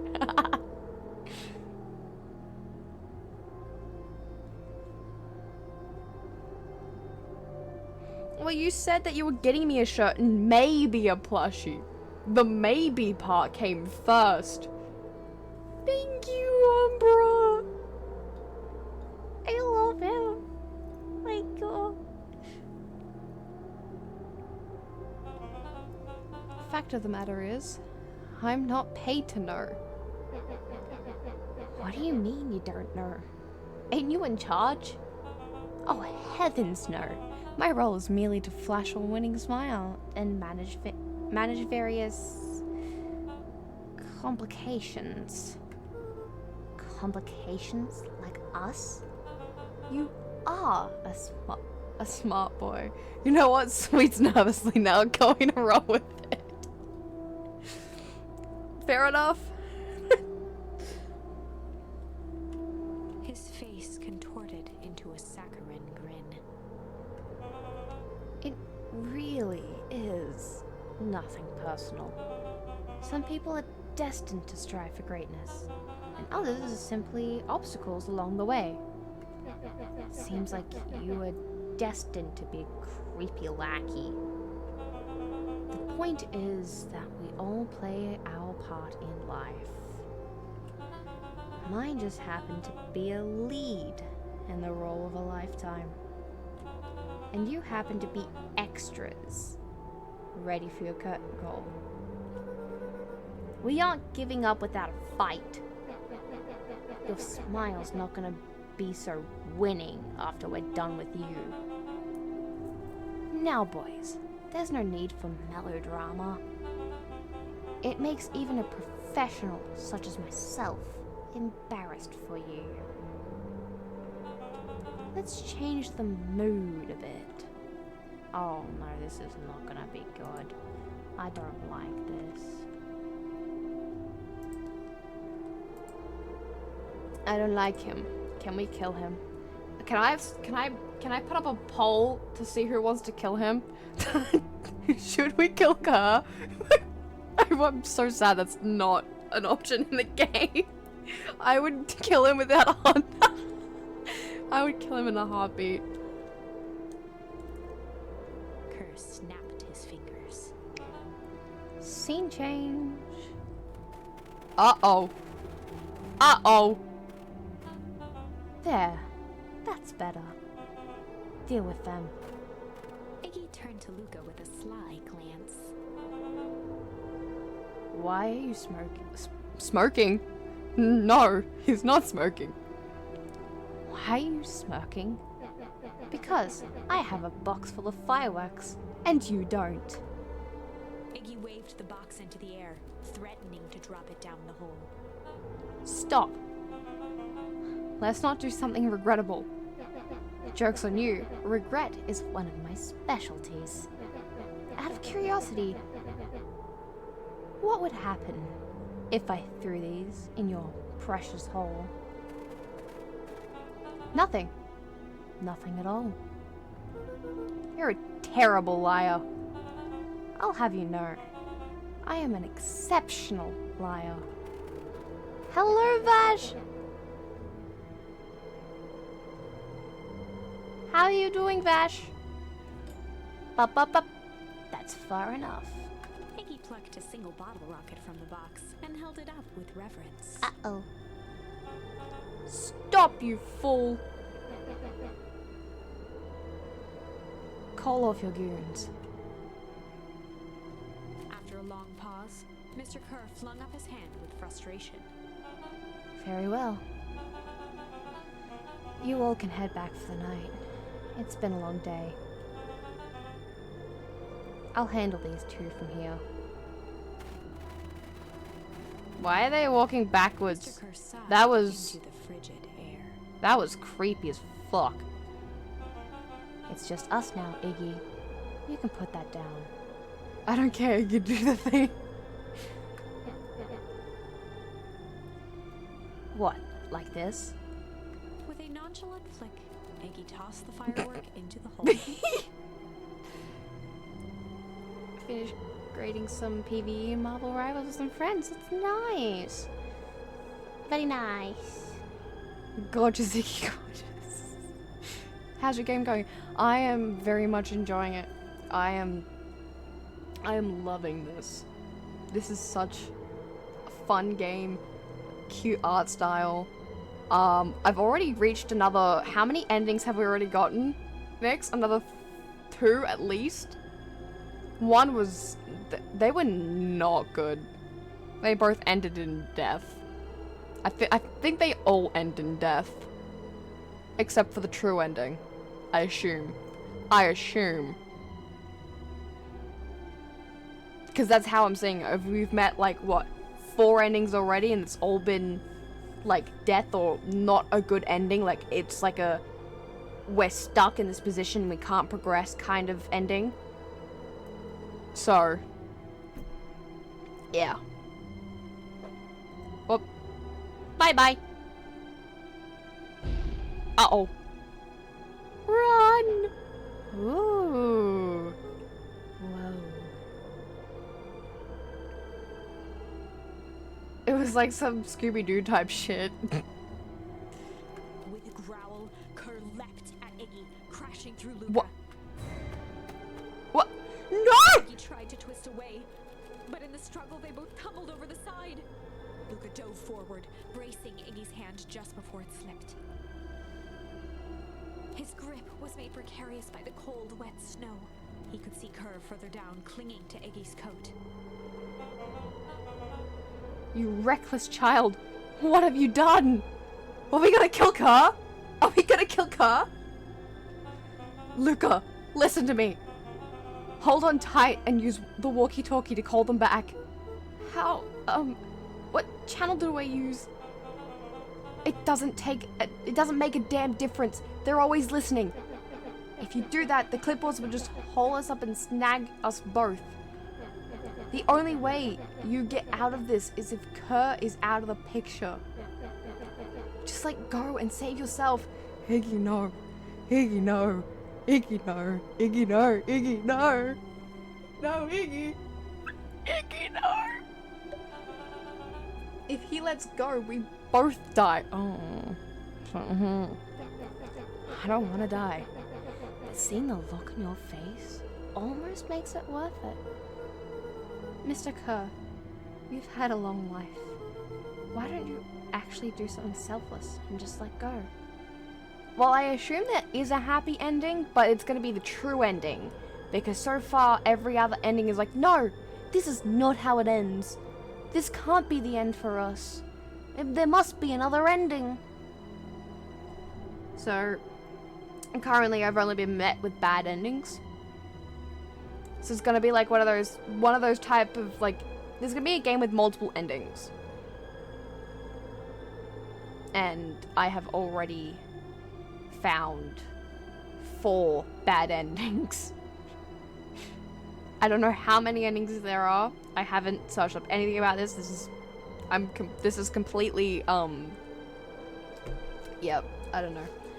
Completely natural responses. Because if I go... Because yeah, we've discovered both of those ones. Both of those. Apparently we haven't reached the end of oh no, that's the one we're doing right now. We've reached that one, which brings us to shame. And then the next one, the only other one that we have at the moment that we haven't done is break, which I'm hoping that doesn't end in the town being completely frozen over in less than a fucking second. Like it did with Rumble. Like Dark Souls, no matter the choice, it will end in despair. I think it's going to be something similar to that. I feel like there's only going to be one proper, like one true route, which will be the final end, like the true ending. We just have to find it through,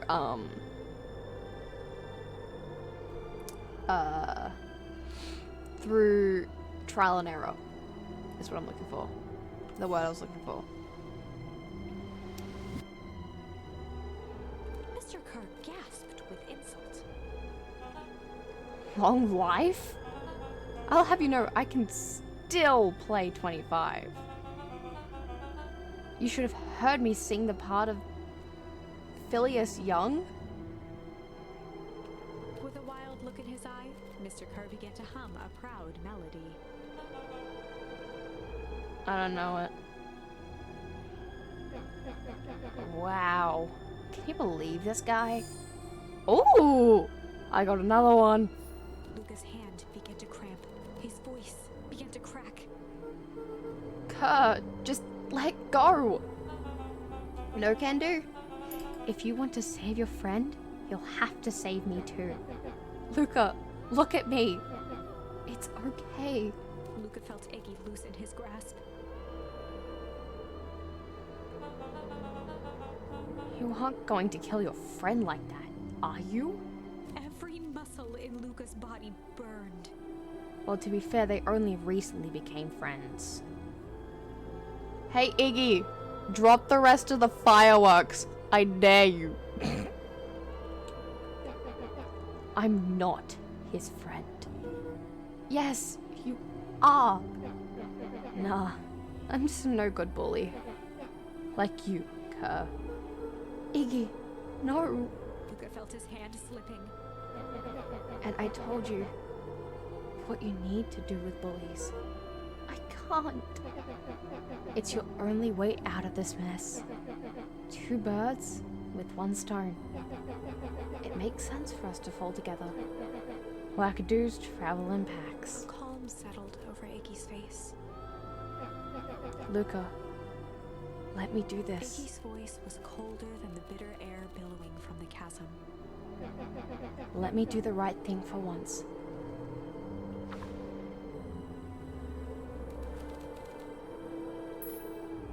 Oh no! No! Oh! Oh!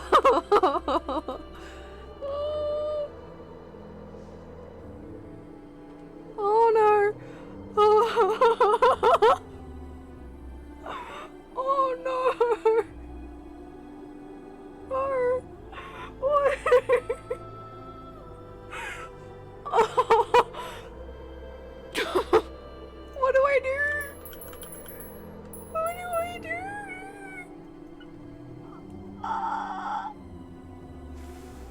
Oh.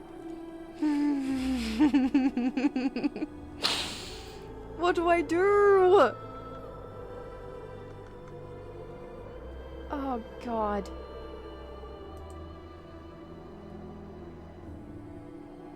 Okay, do the correct thing. What's the correct thing? I don't want to lose Iggy, but at the same time, like, I have to accept his oh, okay. Okay. Oh. Luca had no choice but to accept Iggy's request. With a quiet blink, Luca watched a teardrop sail down into the howling void. We'll have to see both soon. We can see both outcomes. But I feel like there's no avoiding this. Unfortunately. As his fingers slowly gave up, he met eyes with Iggy. Good. Iggy! Ah! The two silhouettes were swallowed by darkness. What? Oh no!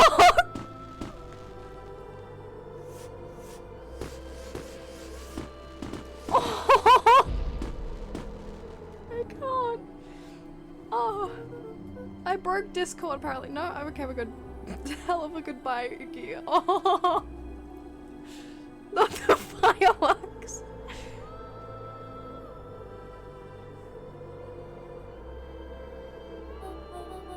Luca, you should really step back. What? Quickly. What? Luca? Curious. Ah, but of course. Those fireworks of Iggy's must have been just the right amount of energy. We should get out of here before the perennial harvest arrives. It also... Wait, it crashed Twitch? Did it crash Twitch? Did Iggy's death just kill you? Oh no. Oh no. Not until you tell me what just happened. Your friend's sacrifice just saved this town. For a little while, anyway. How? He took Nix's Twitch with him. This game is so much darker than I thought it would be. Oh, I managed to kill Telstream. Let's go. How? Multi-stream death. How? Tempest liquamine is a peculiar substance. It can change the relationship between matter and time itself, but doing so requires unfathomable energy. In a closed system, the energy can only come from its surroundings. A useful side product of this property being, by adding precisely the correct amount of energy to it, one can create a cryogenic cascade. Damn, I guess even Twitch loved Iggy. Listen, I hated Iggy when we first saw him because I'm like, I ain't gonna voice a bully. But he... Right after Luca finally stood up for himself, he kind of gained Iggy's respect. And we grew attached. Yes, we grew very attached to Iggy. But if we go back to the other storyline, like if we go back to like, oh, if we go back to this storyline, Iggy's still a pest. Iggy's still a pest. But this one?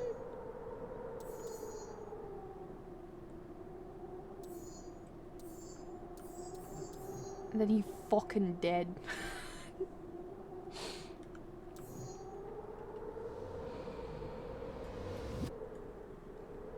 Wait, I did get a new charm. Can I use that at all? For... Not yet. I can't use that one yet, okay.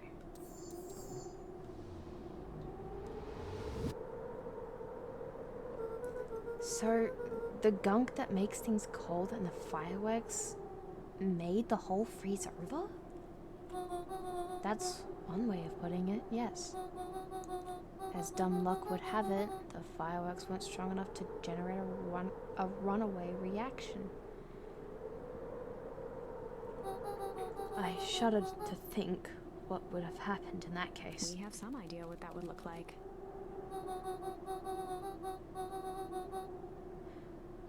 Now, I've seen the trailer for this. I know what that is alluding to. There is another scene where you come back to this hole, but it caused a runaway situation. We just haven't actually got to that in the story yet, and I think it might be along the other path. Also, guess I was wrong about this being a nuclear winter. Well, just a little bit.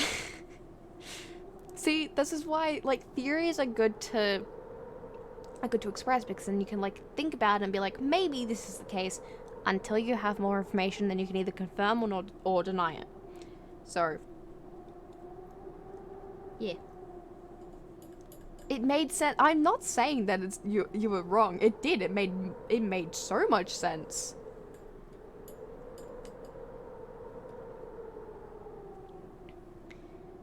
It will take them a good while to safely break through and access the source again. If you know all this stuff, why haven't you been helping? I have been, in my way. Each one of us has our role to play. Iggy's role, it turns out, was to buy us precious time. Mine has been to observe and wait. Wait for what? You. Me? Why? What's my role? A fierce twinkle flashed in Nat's eyes. Luca Van Horn, you are going to save the world. Oh, fuck. With a chuckle, Nat turned and walked west. Dumbfounded, Luca followed behind him, trudging through the snow. Every step taking him further away from everyone and everything he knew, and closer to destiny. To be continued in Beacon Pines, Pines Harder. Revenge served cold. Second time's a charm? Wait, that's it? This ends with a crummy cliffhanger just when it was getting good? I was even starting to like Iggy.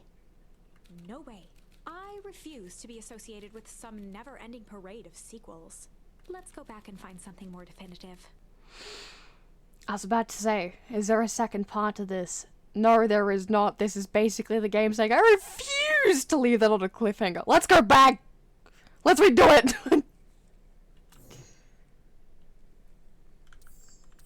So, I know I don't have all of the charms. I'm assuming this one's the one where we find the runaway situation and what that looks like.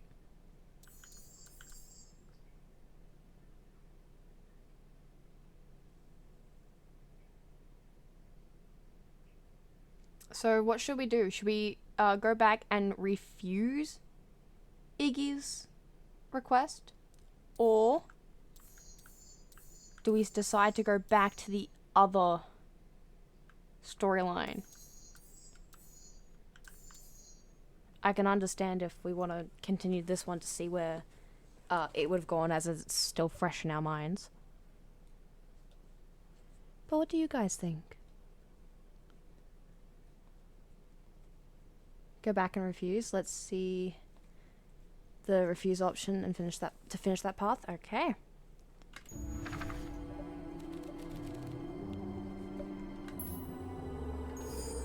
Luca had no choice but to refuse Iggy's request. He tightened his grip and reached for the walkie-talkie in his pocket. A wild delight crept onto Mr. Kerr's face. That's a good lad. Now, radio for help. Iggy begged Luca with his eyes one last time, but Luca pressed the button and called out. We need help. Mr. Kerr is in danger. It wasn't long before they were once again surrounded by clipboards. Mr. Kerr sighed with relieved frustration. There you are. You really are a worthless lot, aren't you? Mirror, now. A clipboard dutifully produced an ornate ivory hand mirror, and Mr. Kerr began preening his tousled hair. Ah, that's better. Mr. Van Horn, I applaud your sharp thinking under duress. I'll put in a good word for you with the founder. Take them away. A swarm of hands overpowered Luca. The last thing he saw before a cloth bag was pulled over his head was the defeated look on Iggy's face. The end. Bruh! Bruh! I think That was this it? was one of those times where doing the right thing was the wrong thing. Okay. That was disappointing.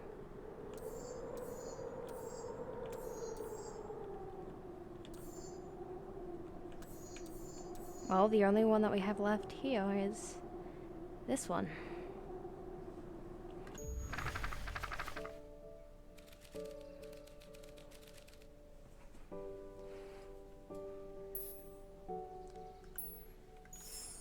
Luca began to respond, but the sky answered for him as the clouds above began to break, revealing patches of star-filled summer night. Moonlight filtered down, shimmering in the treetops. Now, for a refresher, this one is the path where Rollo is not missing. The last time we chose that the sky, instead of breaking, started to rumble, and it then caused the ending where everything froze over in a split second. Yes, mind you, that was like 3 chapters later, but that is what happened. We had no other choices to make throughout that at all.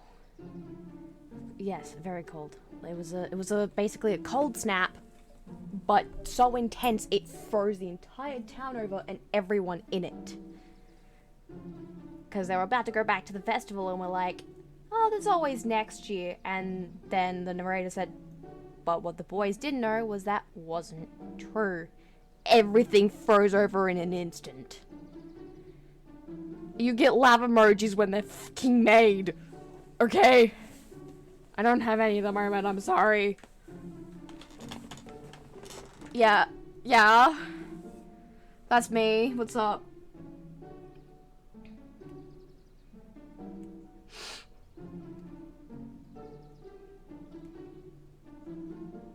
What's up, Paige? Has Nick seen the other PNG variant? Which one?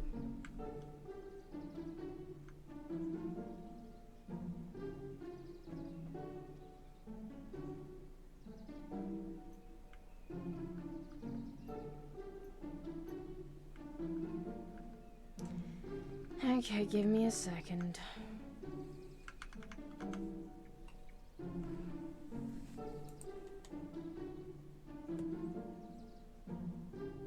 There, are you happy?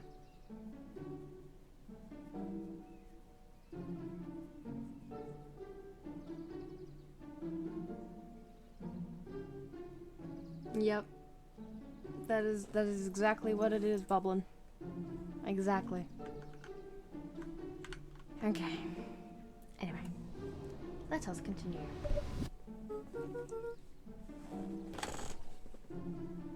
Lav if she was sleep deprived. No, that's more so if she's just woken up and seen something traumatizing.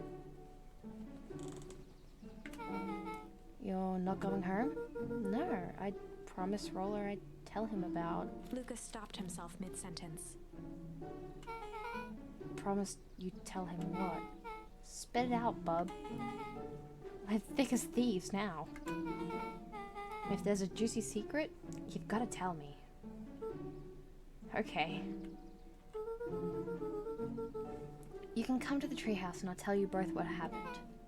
Heck yeah.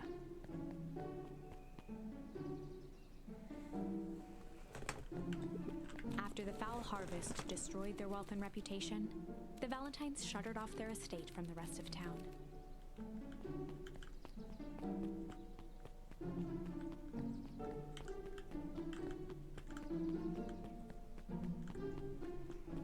Lucas saw Beck skulking by the gate.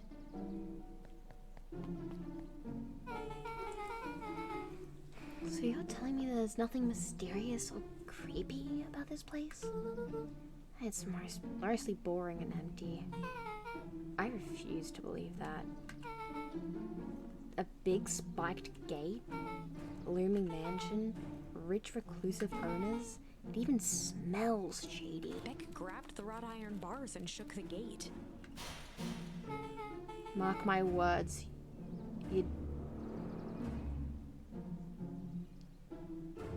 I've returned with chips, that's nice. Can you help me? How do you pronounce this word? Is it a soft C or a hard C? Like, is it... No, decadent. Is decadent? Is that right? I feel so dumb right now. I'm not usually this dumb, I promise. Mark my words, you decadent nightmare house. You will reveal your secrets to me. What? What did you do? First of all, I told you so. Second, hide.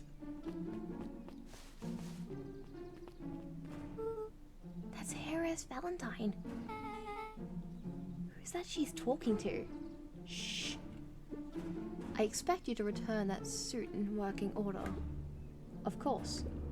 As long as everything proceeds as planned. Decadent, I get. Thank God. There's nothing to worry about. The only thing I'm worried about is what's rightfully mine. If that means making some unsavory alliances, so be it. Couldn't agree more. There comes a time to suspend hostilities. I'll deal with our common threat. Now this is what I was talking about. Beck's voice was an excited whisper. Proper shady stuff. Someone in a suit like that tried to grab me yesterday. Seriously? Shh. You do understand that when this all inevitably fails, I will deny everything. I wouldn't expect any less of you. You just worry about your part in this and let me handle the rest. I can't wait to see the look on that Rubica's face. Yes, the truth will come to light. I'm still surprised you're so comfortable with the potential collateral damage. If there's one thing I've learned, it's that change is painful. Wow. I was expecting shady, but this is just flat out supervillain talk. If you don't mind me asking, why? Why are you doing all of this? The mysterious figure retracted their mask, hair pushing out from all corners. Family. Oh my god, it's Gran! Oh my god, it's Gran! What's Grandma doing here? Grandma?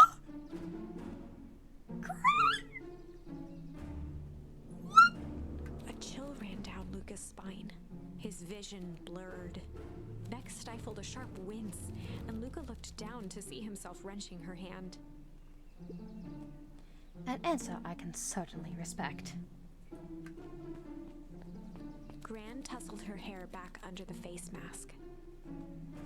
This now kind of explains the letter Roller gave to us in the beginning of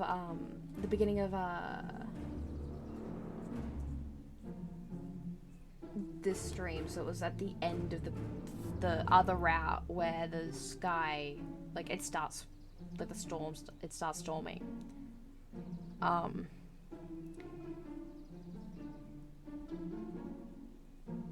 At, like, when we first started, Roller gave us a letter. It was from Gran, and he's like, it read something along the lines of, I'm sorry, just know what I've done is all for you.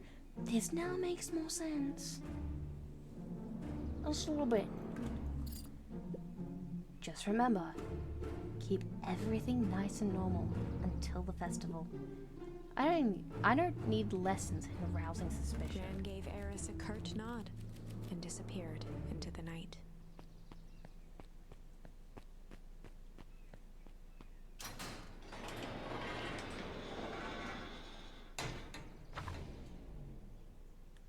Chapter 5.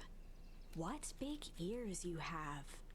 Lucas sat shivering in the bushes, staring at his feet. After checking to make sure the coast was clear, Beck gave him a gentle tug on his sweater.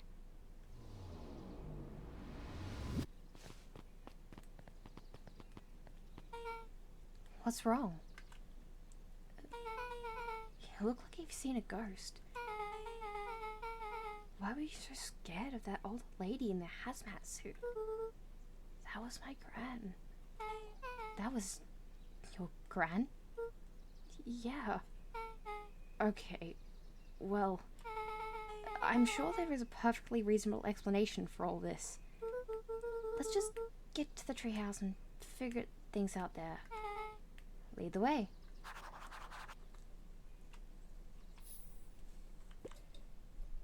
The Valentine mansion loomed over every other, both figuratively and literally. Okay, that just tells me that again.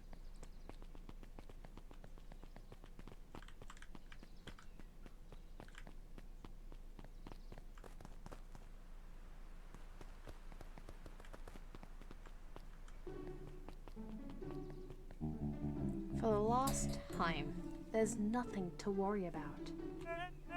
Of course, we're not worried. The clipboard finished writing with a scratchy flourish and looked up. Just dotting our I's and crossing our T's. Oh. Just dotting our I's and crossing our T's. Well, maybe try minding your P's and Q's. Mr. Nuncreed, arms crossed over his paunch, gave an exhausted sigh. If there's anything you need knowing, you'll know it. Absolutely.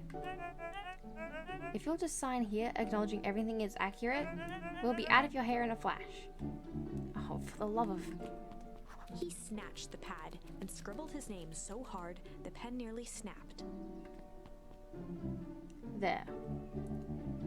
And would you like my eternal soul as well? The clipboards looked at each other for a moment, almost pondering the possibility, then broke into laughter as they walked away.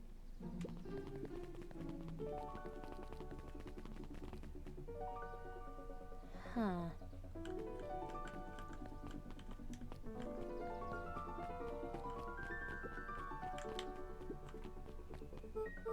Hi, Mr. Nuncreed. Luca, let me give you some advice. The next time someone you don't know asks to hear your thoughts, give him a good hard bop right in the kisser.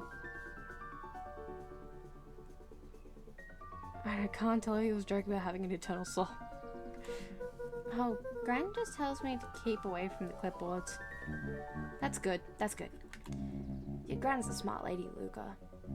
Speaking of which, you'd better run along home now. Too dark out to be wandering on your own. I can't speak. I'm not getting as many charms as I was before. It's just the fact that I haven't...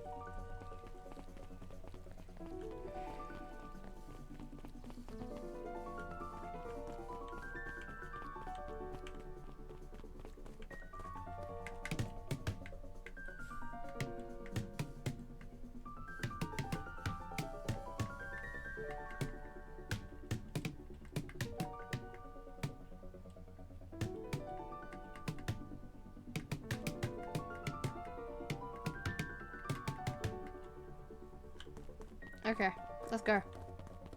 I'm done here. Hang on the drums on the big watermelon. The answers you seek will be revealed to you in due time. The question is, the figure intoned, are you prepared to live with the truth? Gather wood as usual at Better not dilly-dally. Gotta get to the treehouse. Okay. Another day, another dollar. See you tomorrow, Z. Have you noticed how all the perennial harvest folks order the same drink? Decaf cappuccino with extra foam? Why? I don't know. Just thought it's a little odd. Pretty weird for sure. Well, the customer's always right. See you bright and early tomorrow. I can't wait. He gives me Zane vibes. He gives me Zane vibes. Why do I feel like these two are gonna stop me?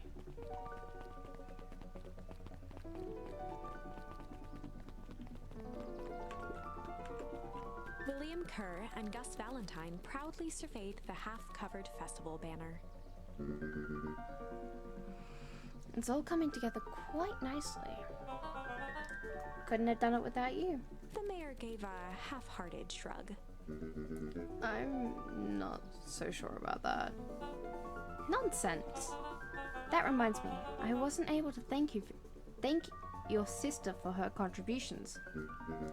Yes, she has been indisposed of late. She doesn't like me much, does she? Oh no, that's not it at all. She's just been busy. Of course. Regardless, I would be forever grateful if you could pass my thanks on to her. The History Museum adds a real air of importance to the whole affair. And we couldn't very well celebrate the story of Beacon Pines without including the Valentines. My father was a great man. You're darn tootin' he was. Kerr locked his arm on Gus's shoulder. But I mean the entire Valentine family. Present company included. Can I ask you something, Mr. Kerr? Call me William. Oh fuck, his name's William. His name is William.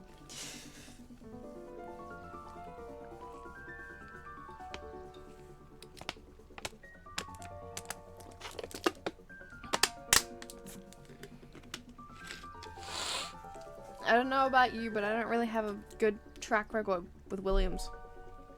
The purple man. Ask away. William, why are you doing all of this? Gosh, I've never felt one needed a compelling reason to throw a party. Not just the festival. All of this. There's gotta be 100 down on their luck towns out there. Why is Parental Harvest so invested in helping Beacon Pines? You know what I love most about the agriculture business? Seeds. Seeds? Purple color. If I had a good Markiplier voice, I would definitely say it like that, but I unfortunately don't. Yep, little bundles of potential. With a glimmer in his eye, Kerr gestured grandly toward the horizon. Seeds. Steve! It's a Steve! Steve! Hi, Steve.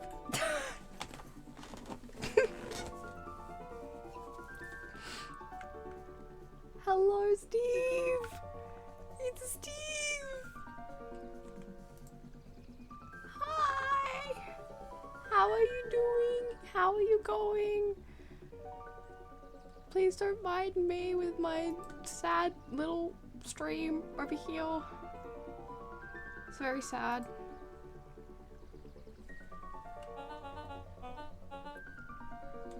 You treat a seed right, nurture it, feed it, and it can grow into something truly special. I should be asleep, but to hell with it, I have 2 days off, so I'm here. Okay. That's nice. Hi! How late is it for you? What time is it? You see potential here? 1 a.m. Okay, at least it's not 5 a.m. I had someone come in yesterday and it was 5 a.m. for them.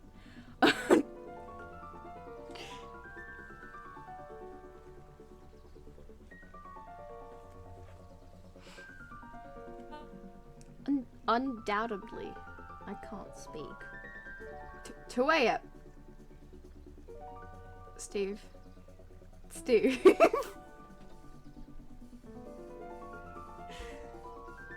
Oh no, another strat.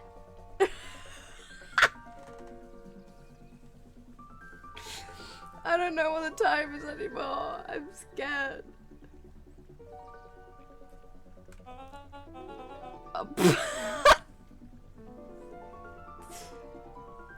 The seed of greatness is already under our feet. All it needs is a little nudge. And the right leadership, of course. 2027? Oh shit. Oh. Good night, Mayor Valentine. Bye, Kerr. I got to kill you in the last run. I was happy. Wait, okay, we're not talking to him.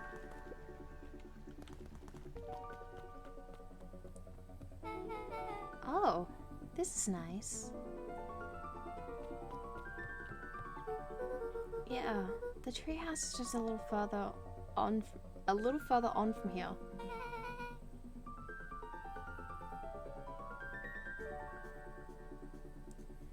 So what's your buddy Roller like? Roller? He's... Roller. Not particularly helpful. Sorry, I've just never thought about it. Lots of energy. He's funny even when he's not trying to be. Things have been tough for his family since the foul harvest. It's about damn time you tell me about what this foul harvest thingy is. It's kinda a long story.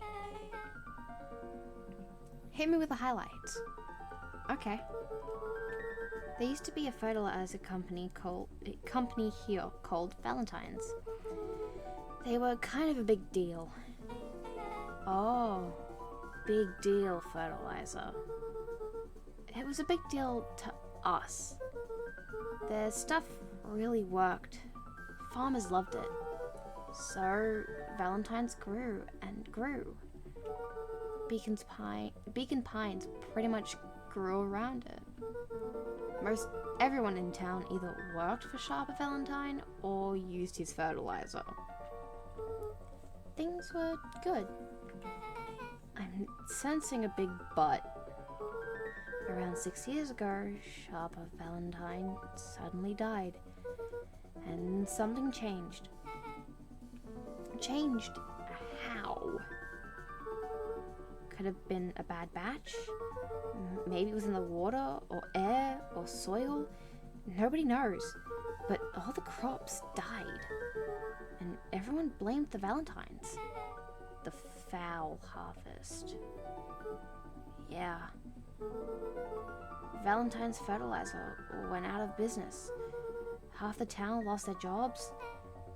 Sheesh. Next year, the crops came back, but something was different. You plant a crop, do everything right, and it's sort of a crapshoot what happens. And no one knows why? No? I take it Roller's farm got the short end of the stick? Yep, for some reason their farm was hit harder than others. That sucks. Things have gotten better since perennial harvests have come to town. The Beacon Pines Reborn initiative? Yep, first thing they did was give the town a deep scrub. They even put us up in hotels and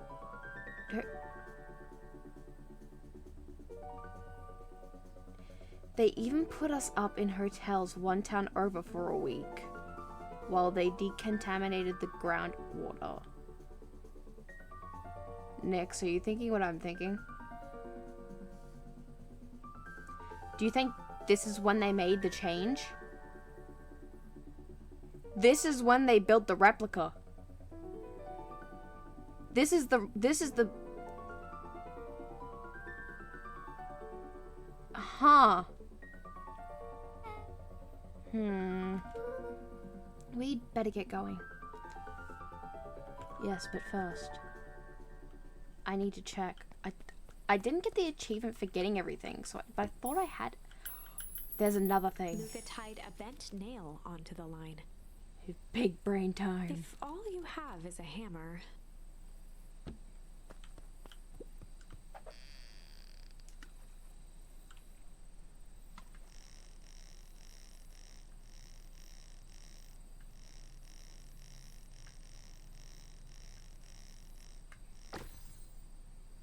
Ooh, what's that? It's a photo of you and Uncle Joseph. Let me see that. Huh. Look at those two young fools. How'd it end up at the bottom of the pond? Who can say? Some things are just hard to explain. I miss Uncle Joseph. How come he doesn't come fishing with us anymore? He's busy with his new job at Valentine's. What's a new job got to do with him fishing with us? It's complicated. Like I said, some things are hard to explain.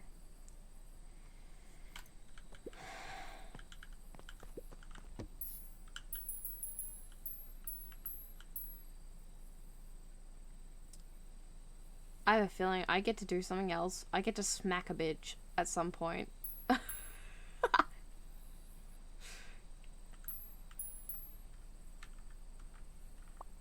Can I, like, back out of this? Lucas No? tied a small Okay. fishing with. I just have to choose one. That's alright. Goodbye.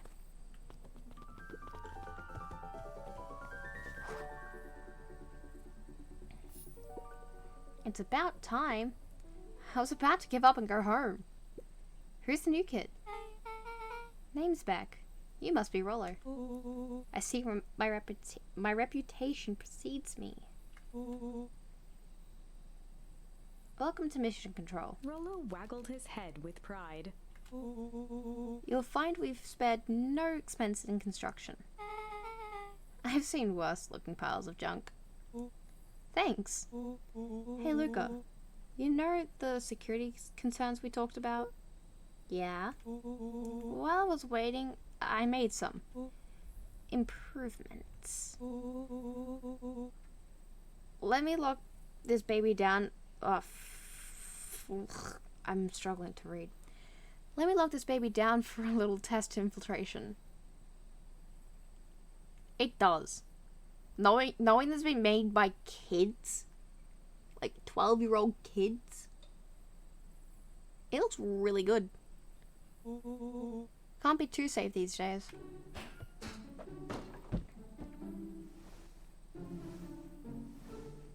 Where are you taking the ladder? How are we supposed to get up? Roller!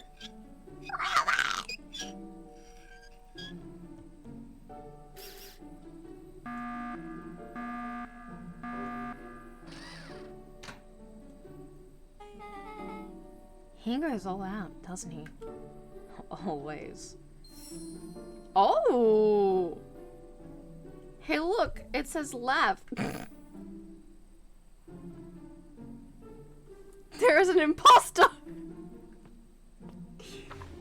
I need to see what I can do with that one. Can I do anything with that one?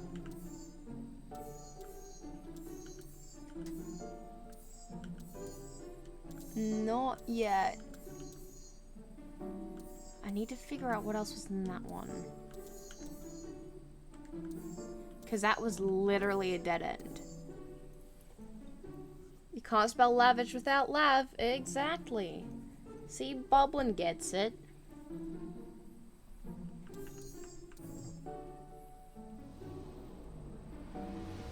So how do we get up? Eh.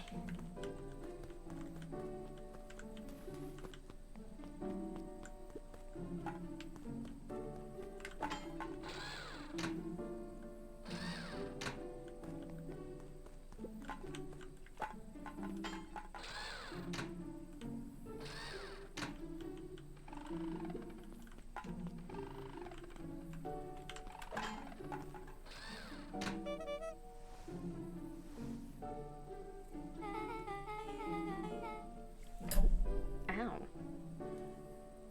Where'd you guys get all this junk in the first place? There's a guy in town named Jeff who trades us junk for snacks. Junk food for junk. Nice. Let's go. So, pretty sweet security, right? It was imaginative, I'll give you that. Luca, are we sure we can trust the new recruit? I'll vouch for her. Thanks, I guess. Oh, okay, Luca. You promised to fill me in about the Valentine warehouse. Lucas sucked in a long breath. So, like I said, There was someone there. What were they doing? I don't know, but the place was lit up and active. Maybe they were squatters? I don't think so. It seemed more organized. When the man pulled me in, I saw some sort of equipment running. A man pulled you in? Yeah, but I got away. He keeps saying it was a man. They were wearing a mask, right? Yeah. Then it could have been a woman. How did you get away? I grabbed a rock or something and broke their mask. Then they let go and I ran. Dang. That's intense. No wonder you freaked out when you saw your grandma. Yeah, that's the other part. You also can't spell lava without love. That means you're an accessory to arson. On our way here, Beck and I saw Heiress Valentine meeting with Gran, wearing the same sort of hazmat suit. Rollo let out a low whistle. And they weren't there for idle chit-chat. It doesn't like me.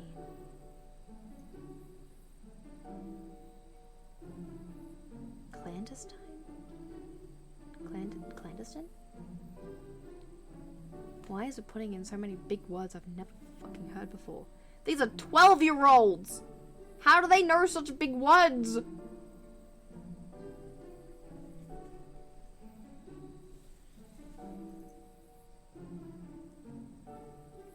I'm gonna feel stupid searching up words.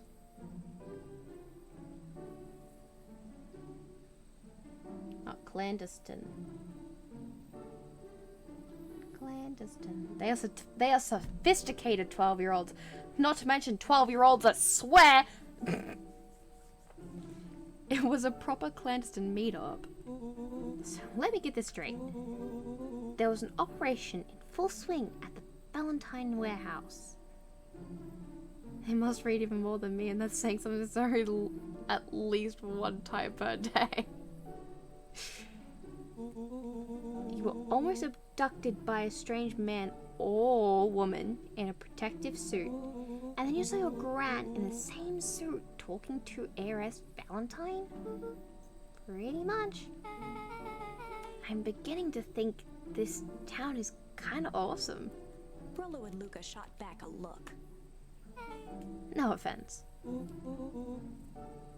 And so we can logically conclude aliens or alien zombies have infiltrated the town. Oh my god, Roller. And their leader is your gran, and she tried to murder you. First of all, and for the last time, there are no aliens. Second, it couldn't have been Gran at the warehouse. I broke that person's mask to get away. The mask Gran was wearing wasn't damaged, but she was definitely hiding something. Maybe.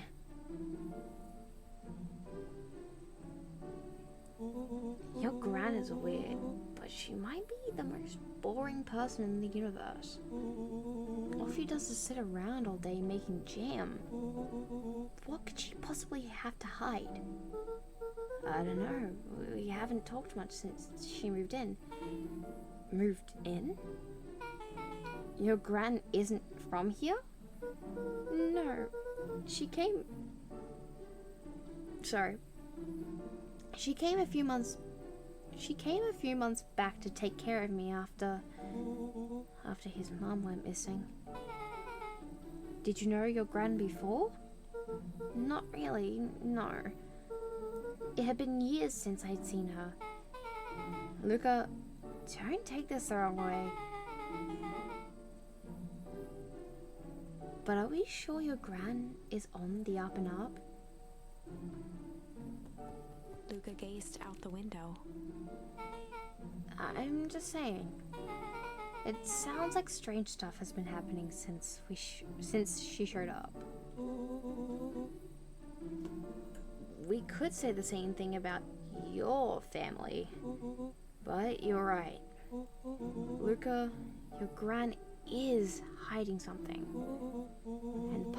And Pa always says, folks only bury stuff worth digging up. We need to investigate your house. If my gran really is hiding something, don't you think I would have noticed by now? That's kind of the whole point of hiding something. I guess you're right. Gran's been leaving the house for hours at a time this week. I'll call you two tomorrow when the coast is clear. And we can start getting to the bottom of this. I'm always game for a good snoop. You can count me in. Chapter 6. Secret Lair.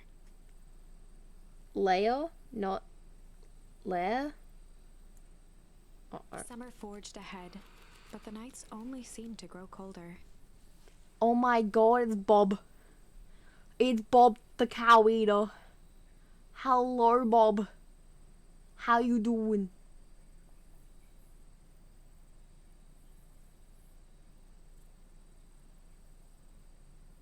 It's Bob. It's Bob. I am doing great. I am having fun. Luca walked home slowly under the pale starlight, cautious to avoid any more surprises lurking in the shadows. Reaching home, he slipped quietly into bed, half dreading what they might discover the next day. Oh. What time is it?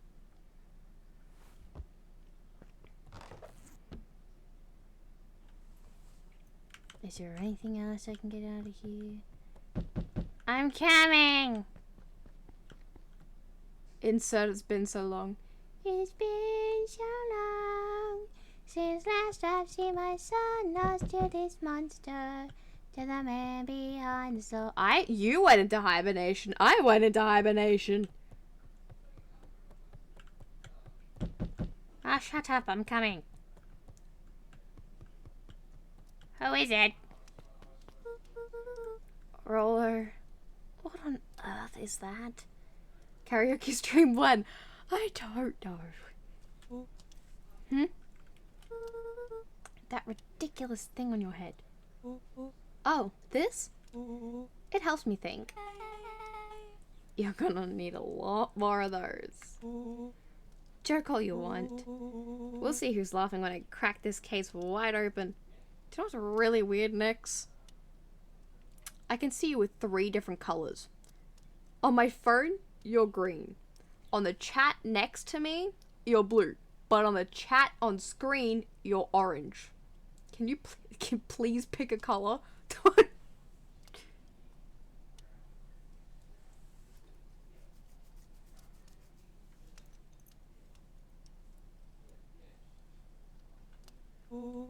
The coast is clear? Yep. Whatever she's been up to this week, it's been keeping her busy most of the day. Never in the paintbow. Very well. The game is afoot. Is objectively purple? Oh, I agree. Luca and Beck rolled their eyes as Rollo strutted across the room. If I were a gran, where would I hide my deepest, darkest secrets? We never said that, Bash. I never... That was never said. What about the beatboxing stream? I think you get that every day when I just... No, I didn't, Nix. I did not say that. You said that.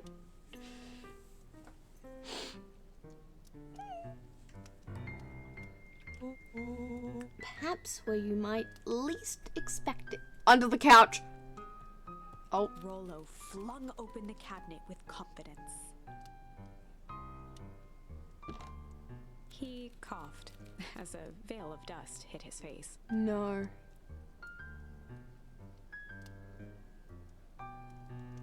It'll be like a while away if we do one.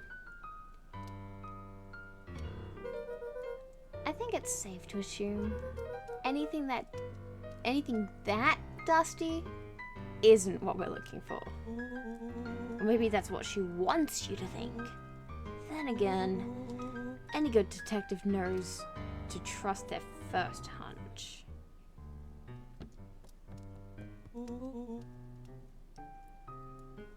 First, hunches are for suckers.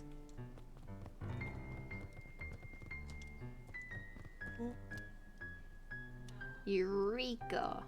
Eureka? Is that why she lights the fire every day? She lit a fire in order to burn the evidence. She keeps that fire going every day, Rollo. Drat! It may already be too late. Just think of the mounds of documents lost to ash. Oh, God. Okay. I'm gonna stop you right there. Can we just think for a moment? Luca, is there any way Gran doesn't want you to go? Yeah? The closet upstairs. So maybe it stands to reason that we should check there first. No dice. It's locked. Well, well, well. Now look who stands to reason now.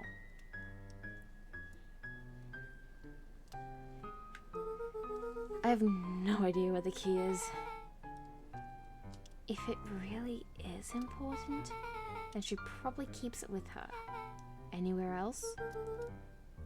She has her berry bushes. Who has ever thought, I'm going to take this important thing and huck it in a bush? True. Anything else? Maybe something out of the ordinary? Well, she is always worried I'll break a fancy dishware in the kitchen, but it doesn't matter anyway. I can't reach the latch. A look of realization crept onto Luca's face. All three kids snapped to glance at each other, then sprinted in turn toward the kitchen.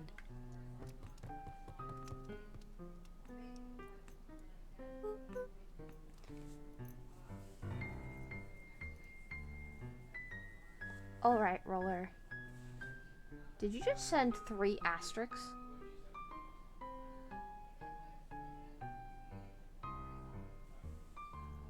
Okay. This is your time to shine. Ah, yes. You've called upon my expert detective skills. Look in chat. I'm looking in chat. What chat do I need to look in?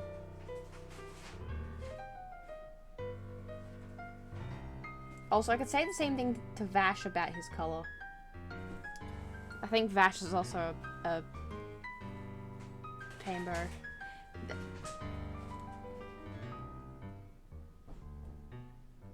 I see. I think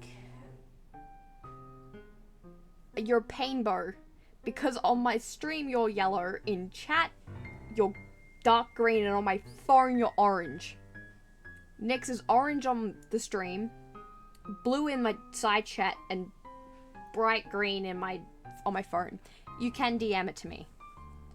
I am planning to make a like after we rebuild our server, I will allow the access to the link in here. We just need to build it. And then from then on you can put clips and stuff in there.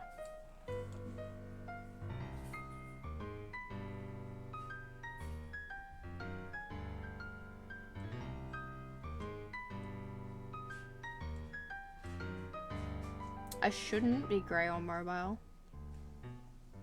That might be a visual bug.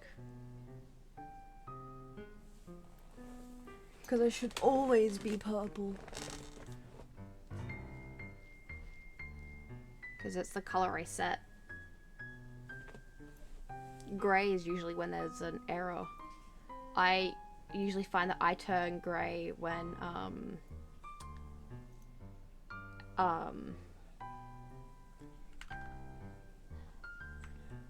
when like the app has had a fault. It'll be like a while away if we do one.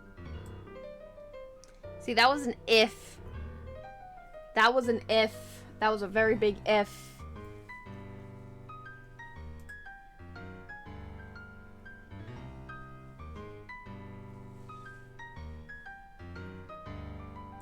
Ah. I see. I didn't say I promise.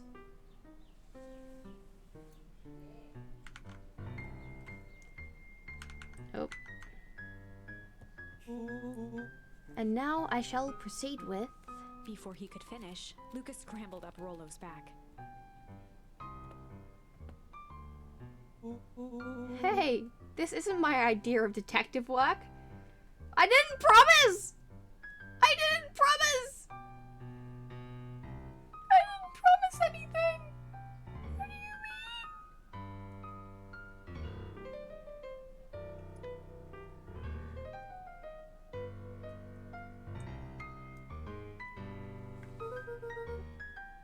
Every squad needs a good lockpick. And every good lockpick needs a sturdy head to sit on. This is beneath my standing. Stop complaining and hold still. Got it. The three crowded around the hutch to peer in. With the glass doors opened, a perfect porcelain display gleamed in front of them. Their eyes searched for anything amiss, but the only distinct feature was its impeccability. That was anticlimactic. Yeah. I don't really know what we were expecting. Like, oh hey, let me just yank on this random teacup As and... Beck pulled on one of the teacups, it slanted forward with a hollow click. The entire hutch began to rustle and slide under its own power.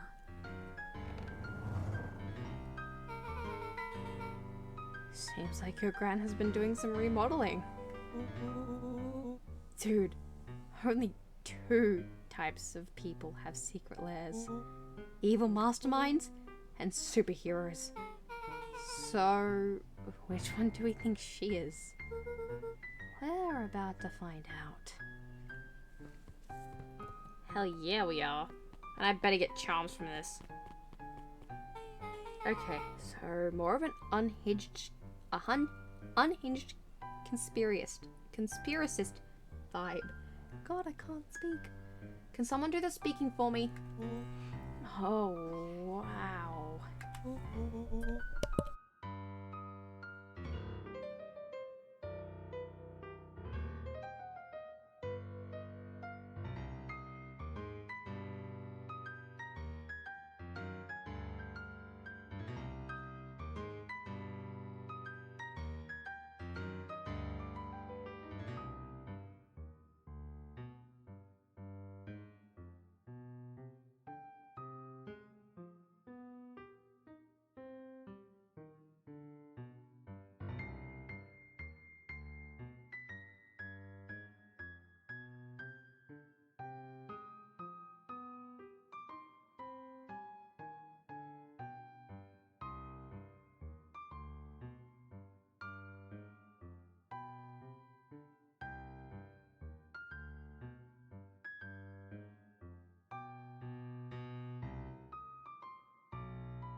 Sorry about that. I'm back now.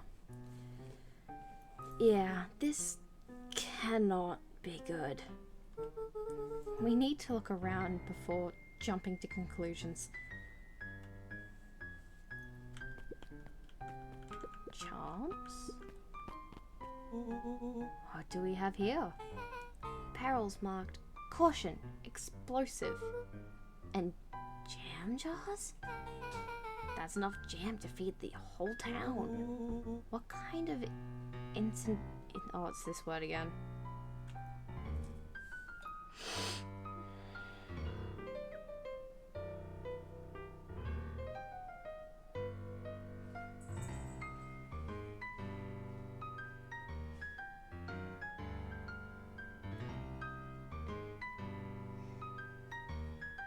Incendiary. Diary or diary?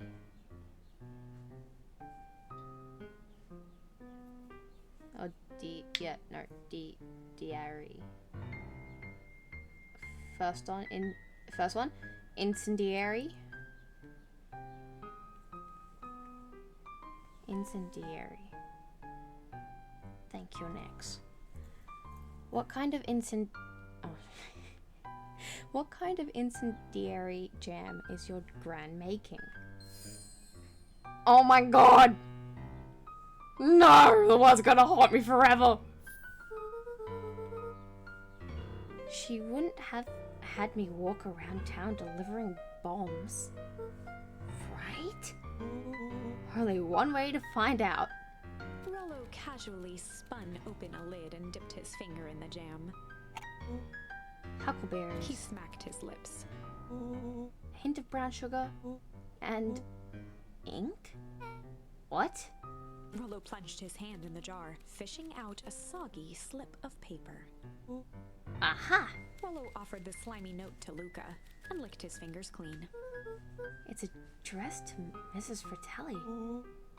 A grand jam gram. I'm assuming that's supposed to be said in an American accent. A grand jam gram. Oh fuck. Grand jam gram. Time to be snibby and burn everything. Burn something at some point. I need to see. Can I burn something? What can I burn? Nothing.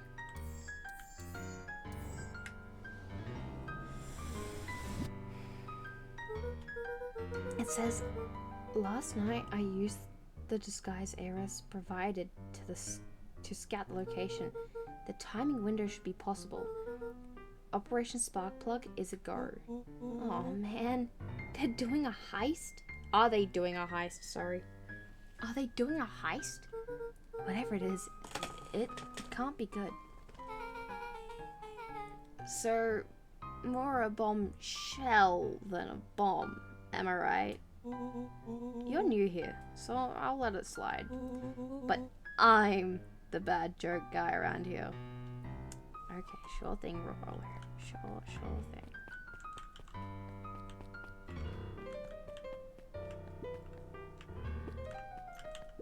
Luca jostled each cabinet drawer in turn. Only one was unlocked. He fingered through the filing cabinet, pausing at a bulging folder labeled Walter. What? What? Dad? For a long moment, he just stared at it. Dad? What do you got there? It's my dad. Looks like some of his old medical files. What? Walter? Hi, Storm. But yeah, that what was in response to what you said, Storm. I am haunting your car. Ooh, spooky. I'm in your wall, Storm. Am I scary yet?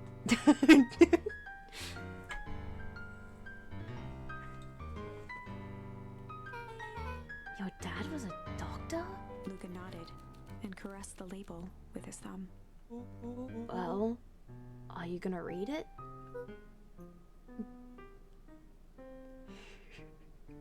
Did not tell you off the last time you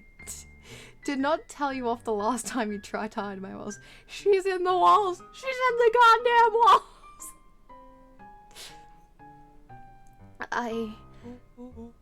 Here, let me help. Rollo swiped the folder from the drawer and began leafing through the pages. He whistled to himself, barely looking at the text. How about you actually read some of it? One sec. Dense documents such as this are a lot like a cheeseburger. It's best to skip straight to the middle. That's where all the meaty bits live. Wow, I had no idea we were in the presence of... Wow, I had no idea we were in the presence of the preeminent scholar in dense documents. And cheeseburgers. By all means, proceed. He stopped at a page and mimed, holding up a monocle. Ah, here we are. Follow-up I read that as extermination. Let me try that again. Follow-up examination of Terence Wilby. Patient shows further signs of paleness and malaise. And okay. Body temperature continues to drop. He now describes soreness of muscles and joints. This is similar to the symptoms exhibited by Mrs. Wilby. Oh yes, we followed up by exterminating Walter. What? No! This is similar to the symptoms exhibited by Mrs. Wilby just a few days past. Still waiting on lab results from Joseph. Rollo looked up with heightened surprise. See? Creepy. Yeah, that's kind of disturbing. Who's Joseph? That's Mr. Nuncreed's name. Wait. Rollo's finger traced across the page. There's more scribbled in the margins. Could it be contagious? Mr. Wilby claims the tap water at his home has been contaminated. Perhaps environmental? The lab results only raise more questions. It's like he came back to the report later and made those notes. So it might be related to something else. Rollo scanned through several more pages. Here, the writing looks shaky. I just couldn't help her. This disease, or whatever it is, progresses so fast. And with his wife passing, Terence's condition follows close behind.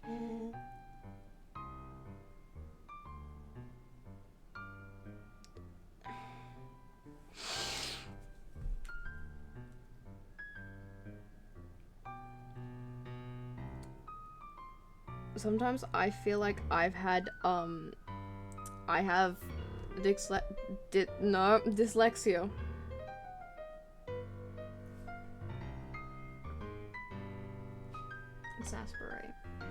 Exasperated by the loss.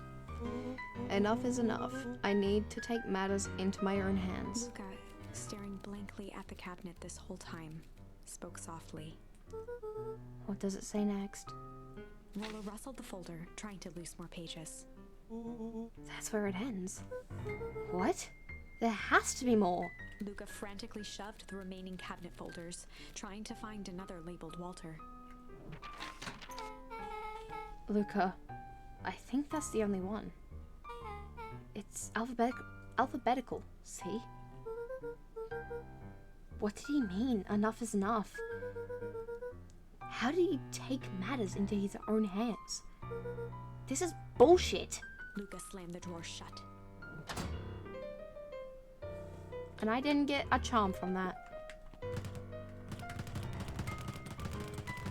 That's right, Luca. Take your anger out on it.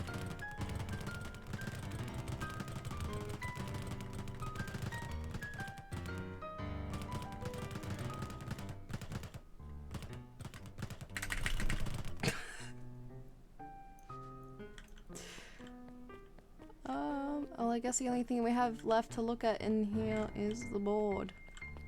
A spider web of string connected photos of people from the town, interspersed with hastily scrawled notes. Well, she sure has kept herself busy. Is your gran a serial killer? 'Cause I'm starting to get that vibe. Don't be ridiculous. Sure, she's just tracking the movements of everyone in town. Out of the kindness of her heart. She put little symbols by some of them. Yeah, Mr. Nuncreed has a check mark. The clipboards are all inside a big circle. My mums are both on here. Both with question marks. Gus Valentine has a question mark. ARS has a question mark that's been crossed out. Mr. Kerr has a bullseye. The killer has chosen her next victim. We don't know what any of this means. Whatever it means, it's probably not good. They crowded Okay, around Vash. a worn-down old map of Beacon Pines. We'll talk to you later. Sleep well. Bye-bye.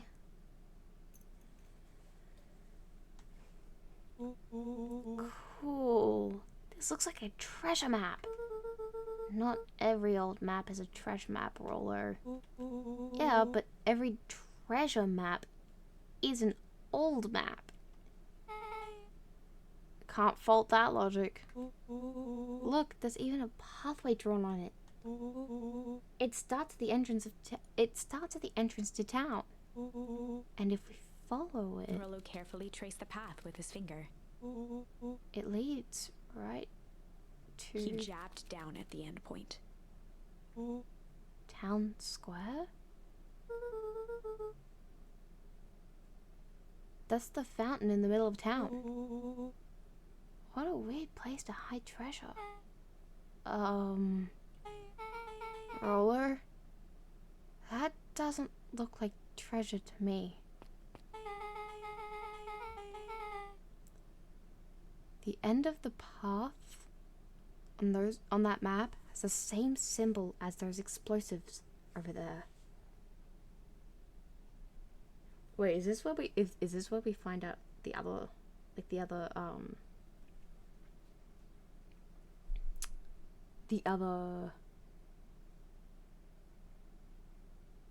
fuck, what's it called? The replica. Well, this one's a replica, I guess. But you know.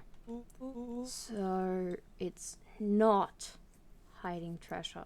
A real bummer. No! How dare you leave me, Hayes? What kind of stuff you doing? What kind of stuff you doing?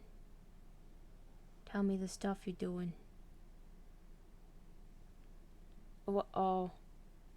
Brr. Okay. A real bummer. Roller, what's the thing you've been excited about? What's the thing you've been excited about for the past month? The festival. Gulp. Did you just say gulp? This feels like a gulp kind of situation. Everyone will be gathered near the center of town. She's gonna blow up the festival! Not if we stop her. Uh-oh! What was that? Luca looked up from the map. What was that? No, I heard it too. That was the front door. Which means someone just shut the door. Which means someone is upstairs. Shh, quiet. Hit the lights. Beck flicked off the light, and they became statues in the dark. Overhead, creaking floorboards bent under slow, deliberate steps. The kids looked up, the tilt of their necks following each footfall.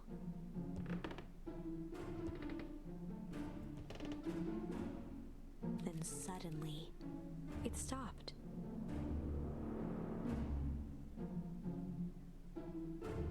Without realizing, they'd been holding their breath. All three exhaled shakily and glanced at each other. A muffled male voice broke the silence. Male? Hello? A final few footsteps reached the entrance above them, and the voice now echoed down the stairs. Anyone down there? The three kids shuffled to the corners without a peep.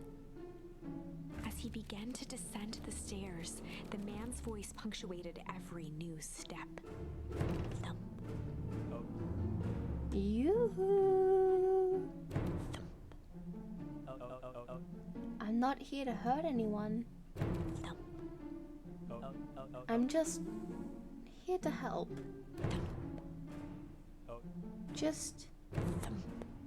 At the bottom step, the man paused, squinting to search the room for signs of life. huh. Guess it's nothing. Rollo shifted suddenly.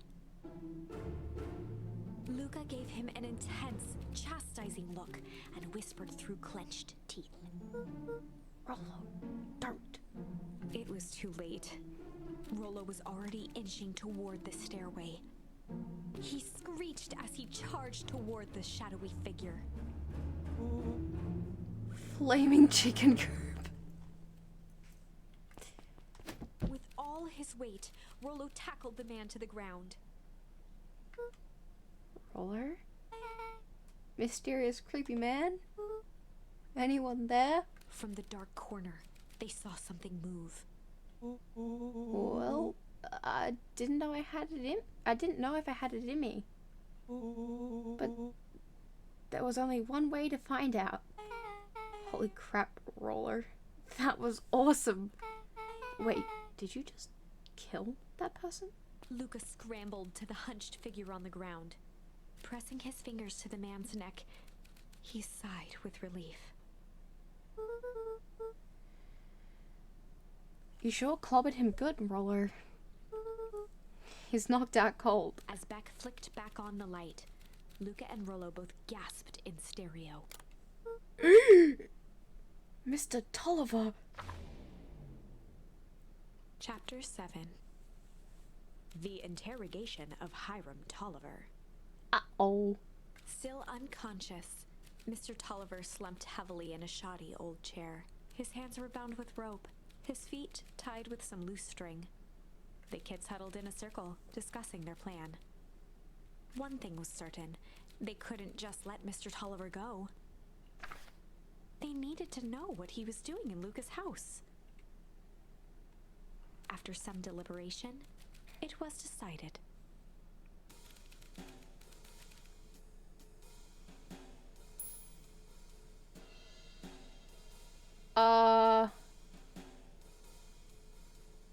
Good cop, chill cop, or good cop, hard cop?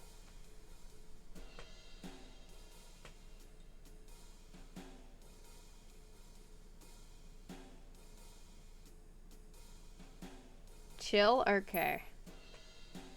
Anyone have any other suggestions, or should we go chill? Okay.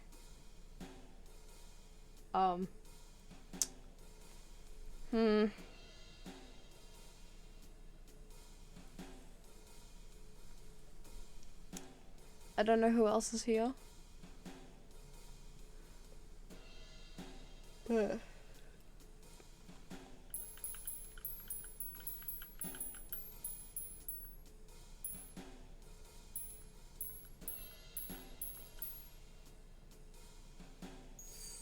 They'd run the classic good cop, hard cop interrogation.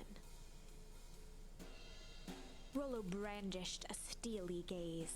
I've got this. Read about it 100 times. Rollo swaggered past the chair which propped up the slumping Hiram Tolliver. Without even looking at his captive, he began with a long, blustery drawl. Well, Mr. Tolliver. Mr. Tolliver remained motionless. Rollo spun around to face him. He'd clearly expected to rouse Mr. Tolliver with his booming voice. Mr. Tolliver? Beck and Luca gave each other an unsure glance. Rollo slammed his fist on the table. I said, Mr. Tolliver! He grabbed the table lamp and beamed it onto the unconscious face. He's dead. Mr. Tolliver groaned and slowly lifted his head. He recoiled with a muddled, weary squint.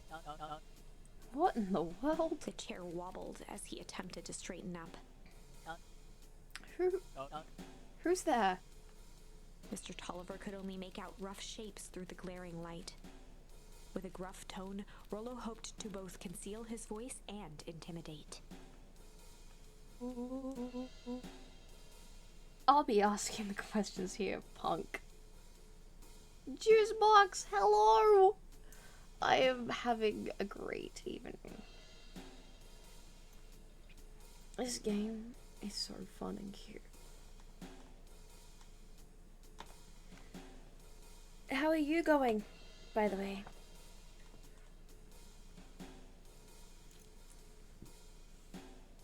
Excuse me.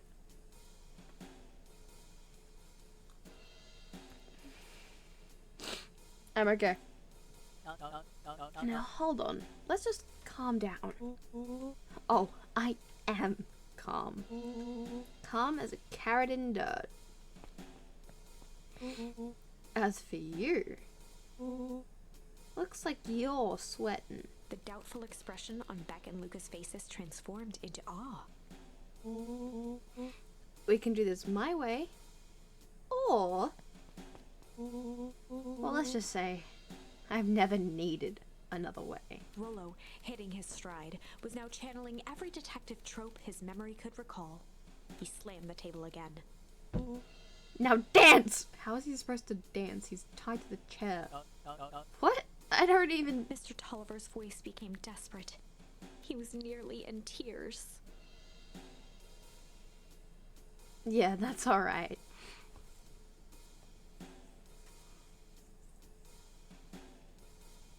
It's good to see you're doing alright despite everything that happened the other night.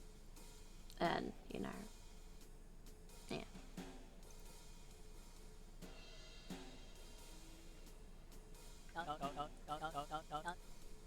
You've tied me down. How on earth could I dance? Dance with your mouth, punk. Spill the beans! What are you doing poking around this house? I'm here to help Juniper. To make sure everything's ready. Oh, so you're in cahoots with Gran. You just gave yourself away, mate. Gran? Mr. Tolliver was in a daze, now more confused than ever. Gonna help her blow up the festival, hey? Blow up the festival? Good lord! He shook his head, feeling more and more dizzy. No, you've got it all wrong. Where is she now? She's headed to the source. The source. Next, they're at the source. Source? What's the source? It's where His voice faded to a whisper. the town began. Where it all began. What is Operation Sparkplug? With that, Mr. Tolliver passed out cold. Rollo swung around with a repentant grimace. Damn, Roller. I think you went a little too hard on him. What did he say about the source? I have no idea what's happening, but I can feel the tension. Yeah. Basically, we've gone through, like, many different endings already. Like, I've reached many, an ending.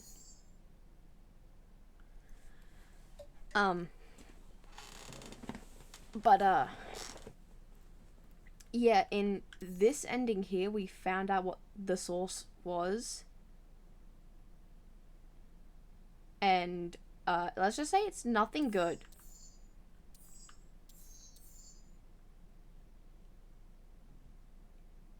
I also love the art that they do for each, like, because if we go back here, we've got the trees, like, different timelines and endings. Yes, and each of the options on the side drastically change the story. The first one didn't have any drastic changes. The first one, if you're going to be a little chill about it, so if you're going to choose chill, you'd go down this one with these two and like these two choices. Change brought you to an ending, and that was it. Struggle brought you to another turning point. When we got to that turning point, if you chose rumble, you would go on for another 3 chapters and then end with like all of these end in tragedy, basically. Choose your own adventure-esque, but you get blocked from going up certain paths until you get a new charm. Exactly. Break led us to this one, and we've currently got 2 options here. We're going with hard. Next time, if this doesn't go anywhere, we're going to choose chill. This one, if we chose strange, it led us up this path. If we chose fight, it would end it there. Choosing flight led us to this one, and both of those choices ended, like, went to a, like, it ended it right there. There's nothing else. So I don't think we can progress down that path anymore. This one we don't have another charm for yet, so we can't progress that one. So we are currently on this ending. We've currently got how many endings at the moment? 1, 2, 3, 4, 5, 6. 6 endings?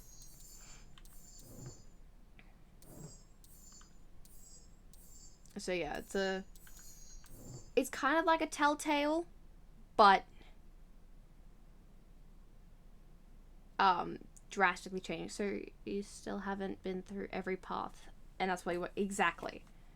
So every time I've gotten to like an ending point, it's basically saying, no, this can't be the end. Let's go back, choose a different path, see where that takes us. I very much like this path though, because it's like, if you were to, the only Telltale game I've played was Minecraft Story Mode. That's fair. If you were to choose to be, if you were to choose chill in that circumstance, Rollo would be sent back home, and he wouldn't go with you to check out what you were going to check out together. But if you would be a little shit, Rollo would still go with you, but that would have ended in Rollo being captured, and basically you have to try and figure out how the hell to save him. But I don't even know if that's gonna end in a good ending. That may not. So none of the paths you've done were the good ending. No, none of them were. So far they've all ended in death. Yep.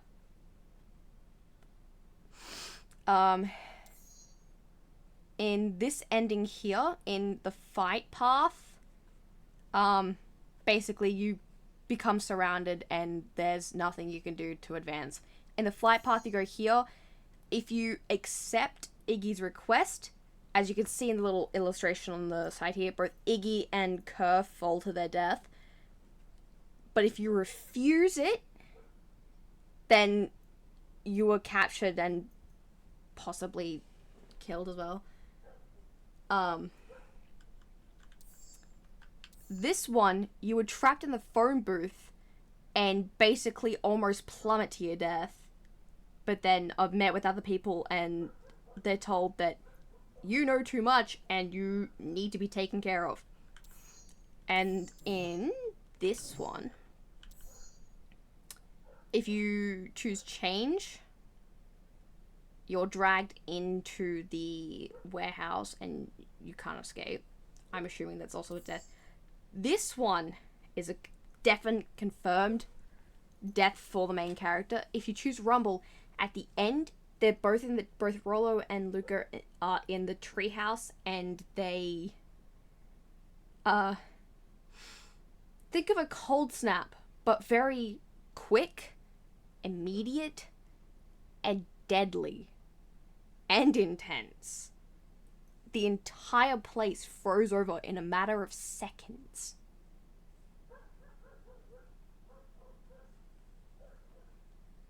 So far, every ending I've got has been death, pretty much.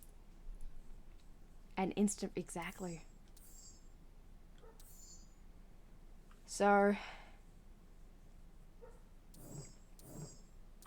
we're going to try to see where this... We're going to go see where this leads us.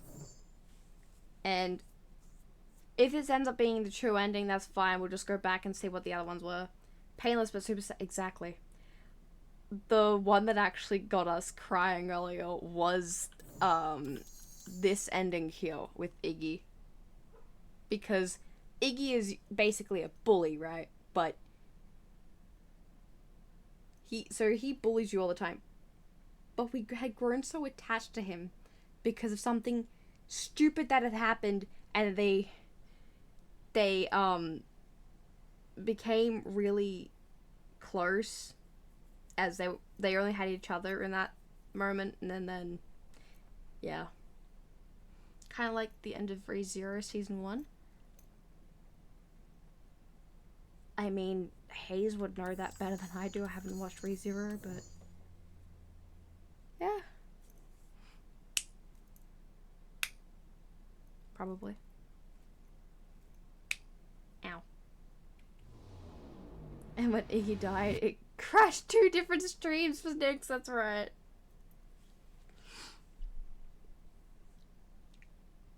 What did he say about the source? It's where the town began? Oh my god, go away. We need more information. Yeah, but we'd better not push Mr. Tolliver any further. No, it's fine. It's fine. I don't really plan on watching ReZero, so that's fine.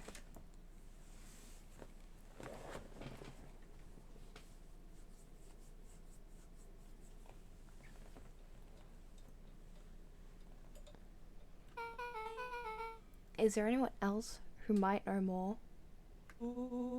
What about the History Museum? It just got set up for the festival. Nah, that tent was put up by the Valentines. Everything they do is just a bunch of fluff to glorify themselves. Is there anything more reliable? The library? If there's any information about this source thing, Carter can help us find it. Let's go get some answers. I like the emo kitty. Yeah, I love her. Like, I didn't know how to feel about her when she was first introduced, but then when I looked back at the game cover, I realized she was one of the main 3 characters. I'm like, okay. I like her. So that was where I could kind of tell that, like, the ending that we were following, where Rollo went missing, wasn't the true ending. Despite me really wanting to know where it was going, I knew it couldn't be the true ending.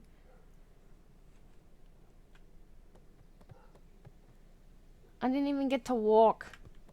They just threw me in here. Do you have any more charms for me? I would love some more charms, please.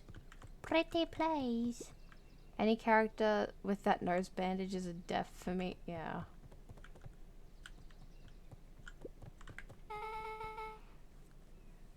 This is a dang nice library.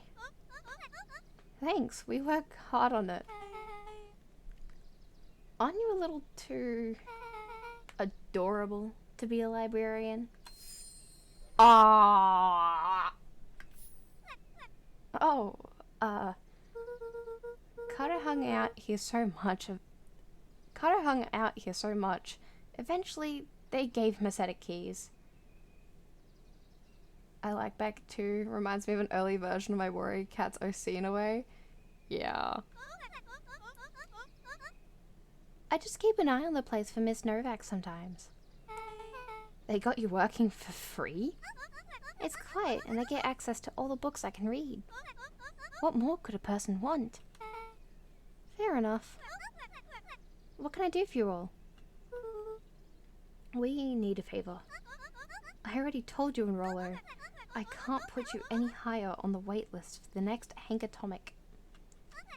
And if you're here with more candy, I'll have you know I can't be bought. Call it a personal code of My brain wants to read that as conscience.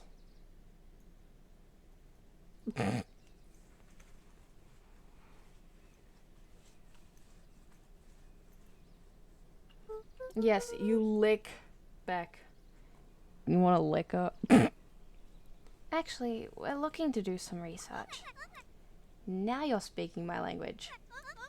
What are you looking for? That's the thing. We sorta don't know.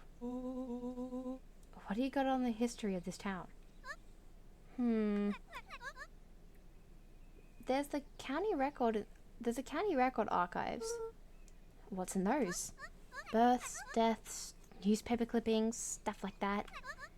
Pretty boring reading. But they do go all the way back to when the town was founded.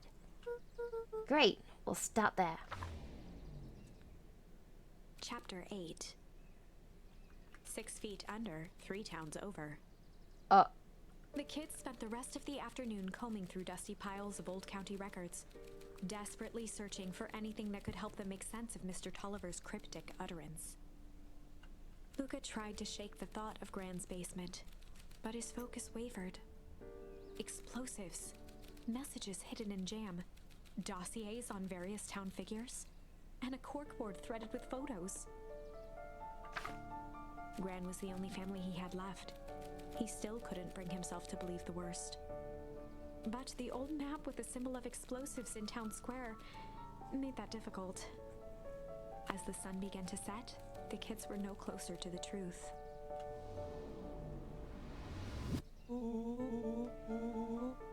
If I have to read any more records, my eyeballs are gonna pop.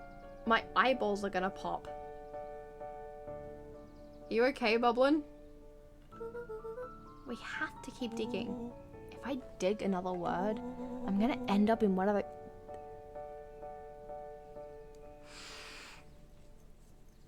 I'm gonna end up in one of these asinine death records. What the fuck are these? You guys are 12. How do you know these words? How do you know words I don't even know, that I've never fucking seen before?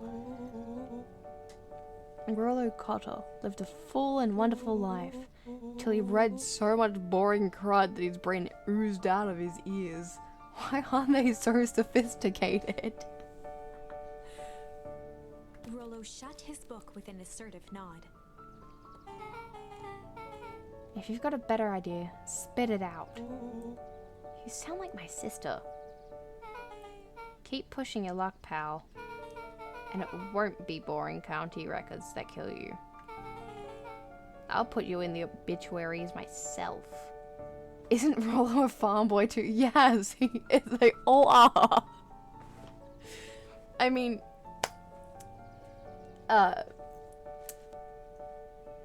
Beck is from the city as far as I'm aware, but the rest are all farm.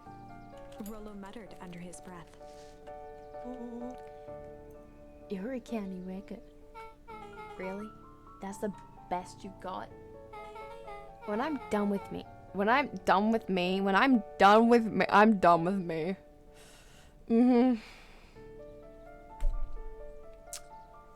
done with you, you'll be the footnote in history. Just like... Beck slammed her finger down on the open page before glancing down to read. Jay Hartford here. I'd love to see you try. Hey. We're all a little tired here. let's just take a minute and... Something tickled the back of Luca's mind. Wait, what was that name back?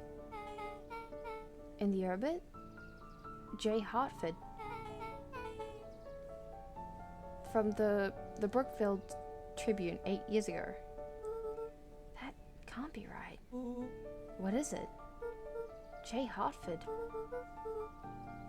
That's my grand's name. Juniper Hartford. Maybe there were 2 J. Hartfords? Mrs. Hartford is survived by... Mrs. Hartford is survived by her young daughter, E. Hartford. My mum's name is Eleanor. Okay. This is getting creepy. If your gran is 6 feet under 3 towns over, then who am I living with? The question hung in the air.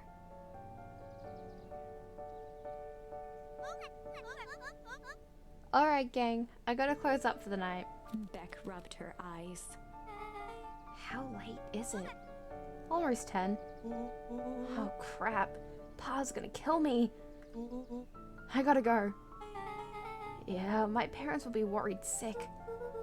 Okay, let's meet up as early as we can at the festival tomorrow. What are you gonna do about the unconscious man in your basement? I'll think of something. Scooby-Doo.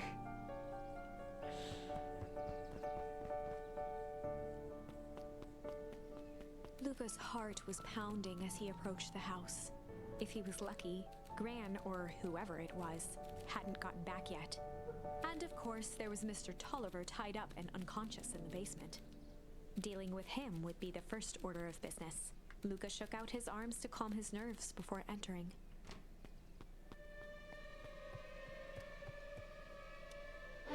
He held perfectly still, tempering his breath, and listened closely. She was asleep. His only hope was that she hadn't found Mr. Tolliver before dozing off.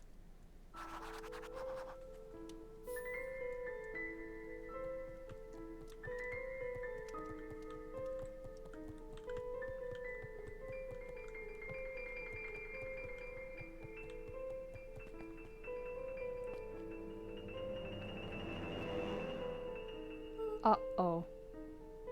Oh no. Mr. Tolliver was nowhere to be seen. Maybe he woke up, escaped from his bindings, and left without a trace. Or maybe Gran knew everything. What do I do?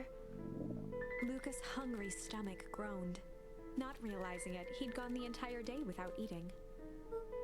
Okay, I can figure this out. Just need a little brain food. Luca rushed over to the pile of jam jars, unscrewed one, and shoveled a handful into his mouth. I'm afraid your jam delivery will be delayed. He flipped the lid to read the label. Mr. Nuncreed. Okay, now I can think. So if Gran knows we tied up Mr. Tolliver, I'm screwed. If she doesn't know, then I need to play it cool. I guess the only option is to go to bed and act as if nothing is wrong. Gran will think Mr. Tolliver finished what he was sent to do and left when he was done.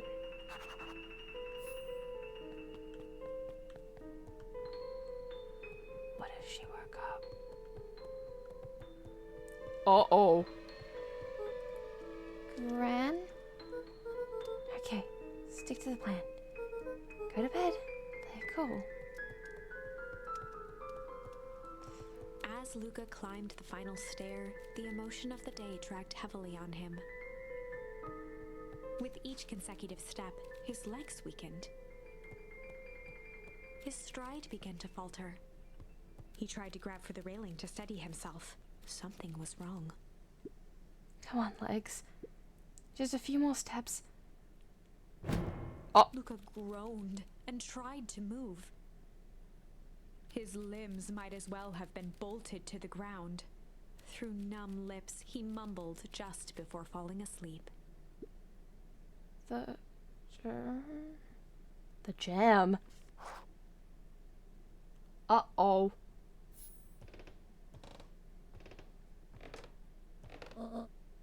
Sweet boy. What did you get yourself into? Oh, that spooked me. Rest now, and let me handle everything. Uh-oh. We're not dead, are we? Chapter 9. A speech to end all speeches. Uh-oh. Luca awoke to find himself face down in bed. He moaned into his pillow. Why would Gran drug him? Or rather, why was she trying to drug Mr. Nuncreed?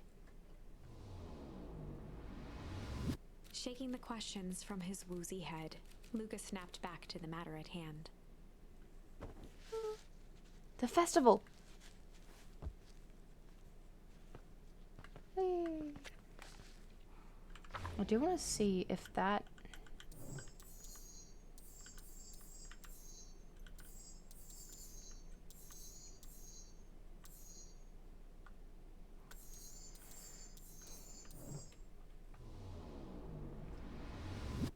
What kind of... We've got... What type of... What ones haven't we used yet?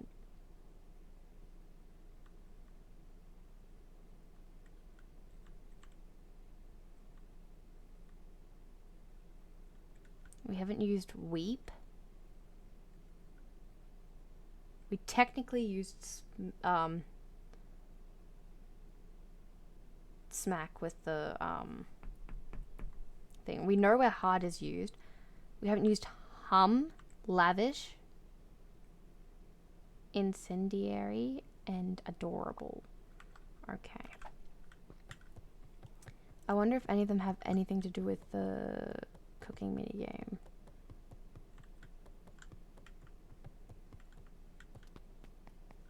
Bye, Gran. I'm going out. Uh-oh.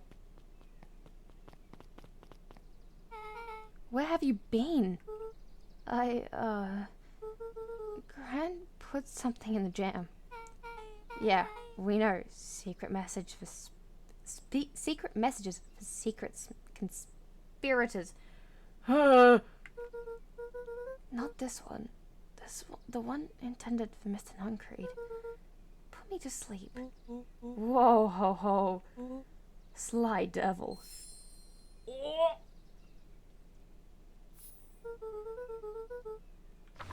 Sly, I need to know. I need to know. I need to know.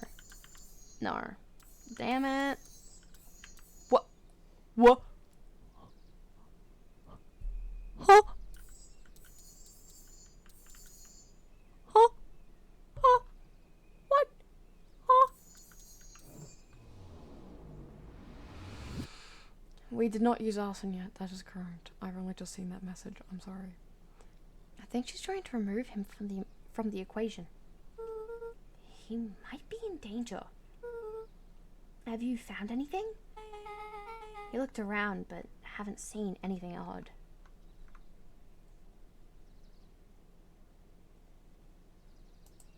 She's in the walls. She's in the goddamn walls. You clipped me saying that, Nyx? I just looked at the DM you sent me. You clipped me screaming out that she's in the walls. I am in the walls. Can you hear me now?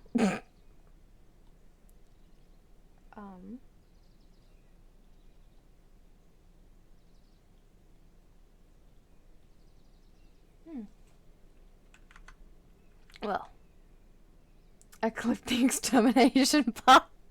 You all need to send me these. Well, I probably have access to them. Actually, give me a second. Let me have a look.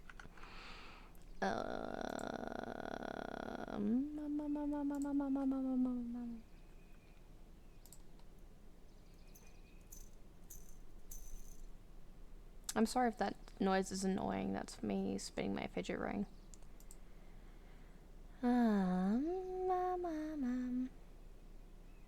Channel is where I want to go. That's where I want to go. Yep. I want to go there. Yep. Oh my god. Oh my god. Oh my god.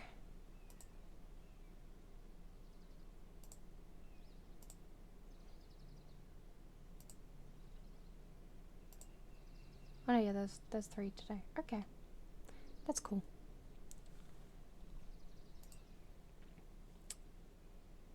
We looked but haven't seen anything odd. Your gran is nowhere to be found. And Mr. Nuncreed is just loafing around waiting for the speech. What speech? Mayor Gus just got up to the podium. Everyone is gathering at the stage. Oh, just making sure I'm assuming that the chat rules are the same as Tau.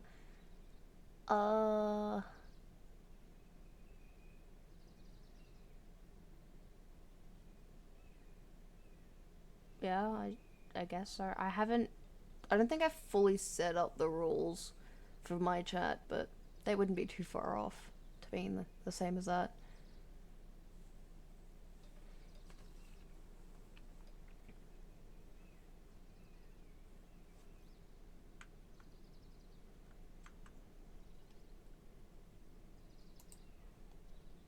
But yeah, once I have my once I have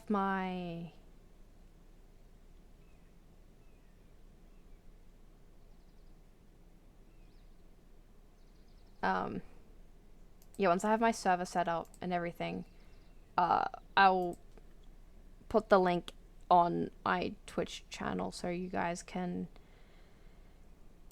join it and put any clips you make there if you'd like.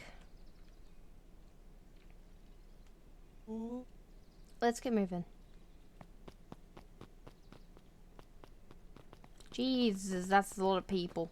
Augustus Valentine nervously wiped his brow. I should have known his full name would have been Augustus. Is this thing... hello, Beacon Pines. I'm Augustus Valentine, your mayor, and I suppose you already know that.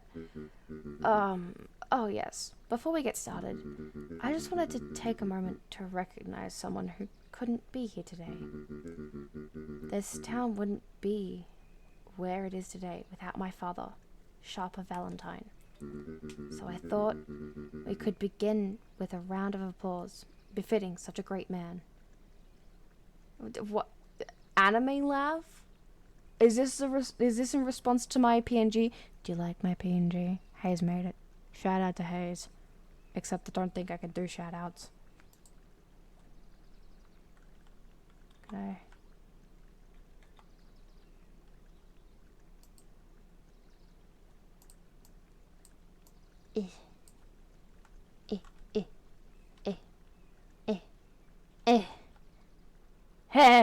There we go.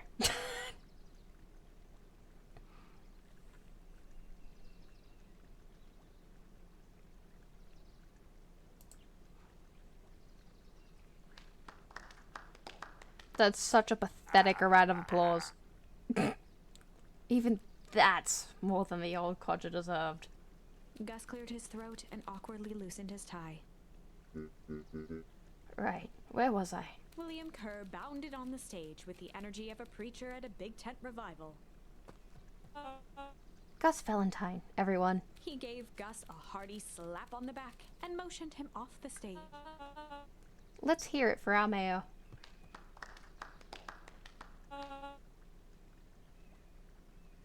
Now, following this Hayes person, I think you might be cool.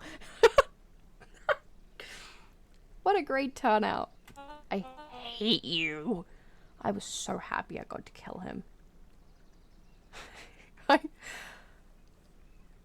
I jokingly asked about killing him, but it gave me the option, so I took it.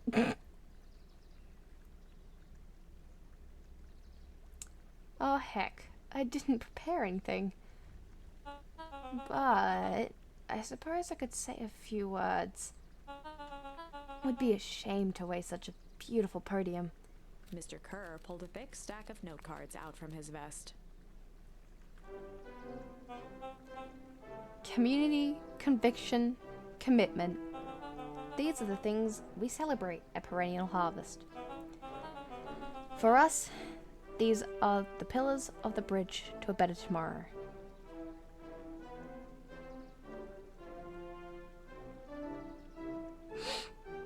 I want to kill him again. Also, I don't know if I said it before, but welcome home, Storm. But I think it's time to add a new pillar. Change. Change is a powerful thing.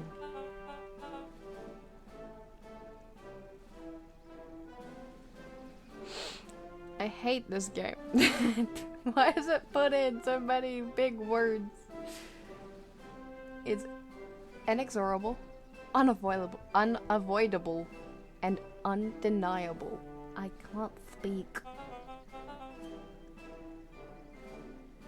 Dadgum. I am dadgum thankful for dadgum. What the fuck? Change is a reason we're all. What's the natural pattern of the last piece? Change is the reason we're all together today. It's hard for me to believe that it was only 4 years ago when fate brought me here. A simple business trip which brought me to a small town which would change my life forever. Mr. Kerr took a moment to survey the crowd. You know what? He wiped away a single tear. The non-existing tear. From the second I set foot in Beacon Pines, something about this place held me captive.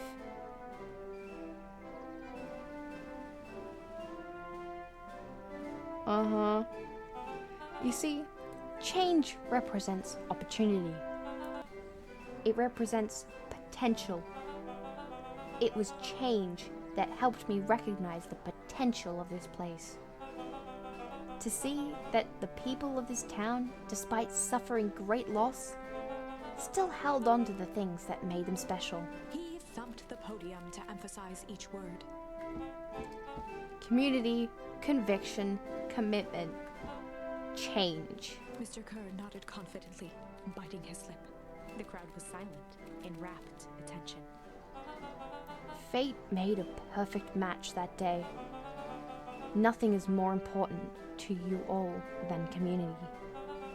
And Perennial Harvest is a community first and foremost. Mr. Kerr methodically made eye contact with each section of the crowd.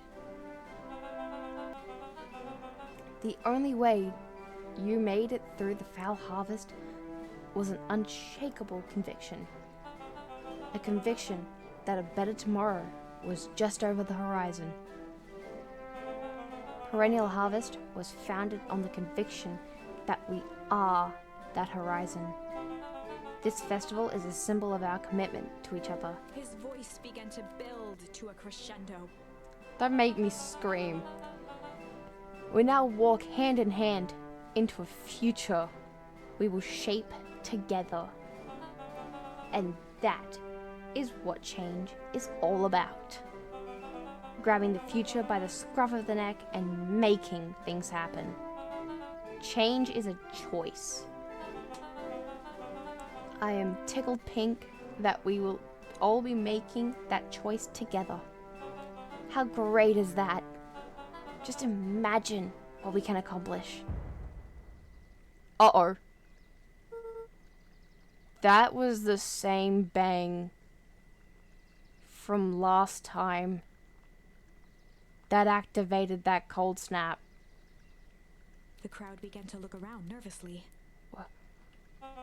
Don't worry, a little thunder isn't going to ruin this day. That wasn't thunder. Everyone remain calm. This was the bang that Rollo mistook for fireworks. Mr. Kerr quickly flicked through his note cards. Where was I? Through all of my travels, I have learned one true thing. One always reaps what they sow. We have all planted a lot of good in this town. And so, It is with a happy heart that I can proclaim He raised his hands up to the heavens. our harvest awaits.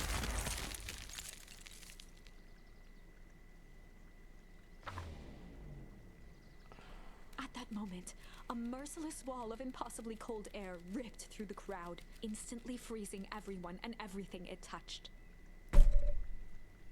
Fuck! For a man like William Kerr, this was a fitting way for things to end. On a stage, with an entire town frozen in rapt attention for the rest of time. The end. There's that ice again! Whenever I think we're getting close, it comes along and ruins everything! Maybe we should just quit? Maybe you should just close the book, walk away, and never think of me again! No, I don't mean that. We got a little closer this time. We just need to try again. Please.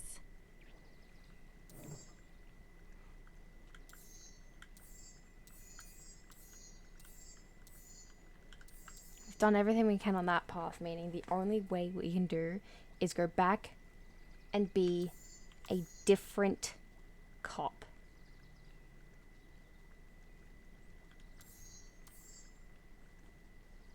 Chill cop this time? Okay.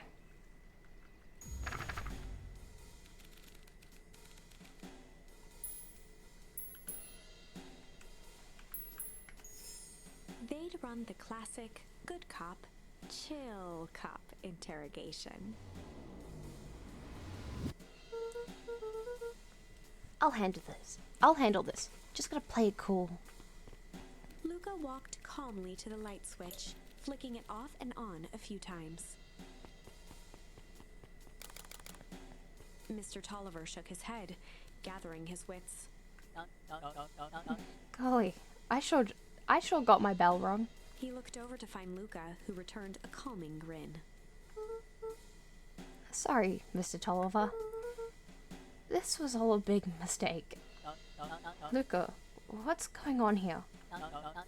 Why do you have me strapped down?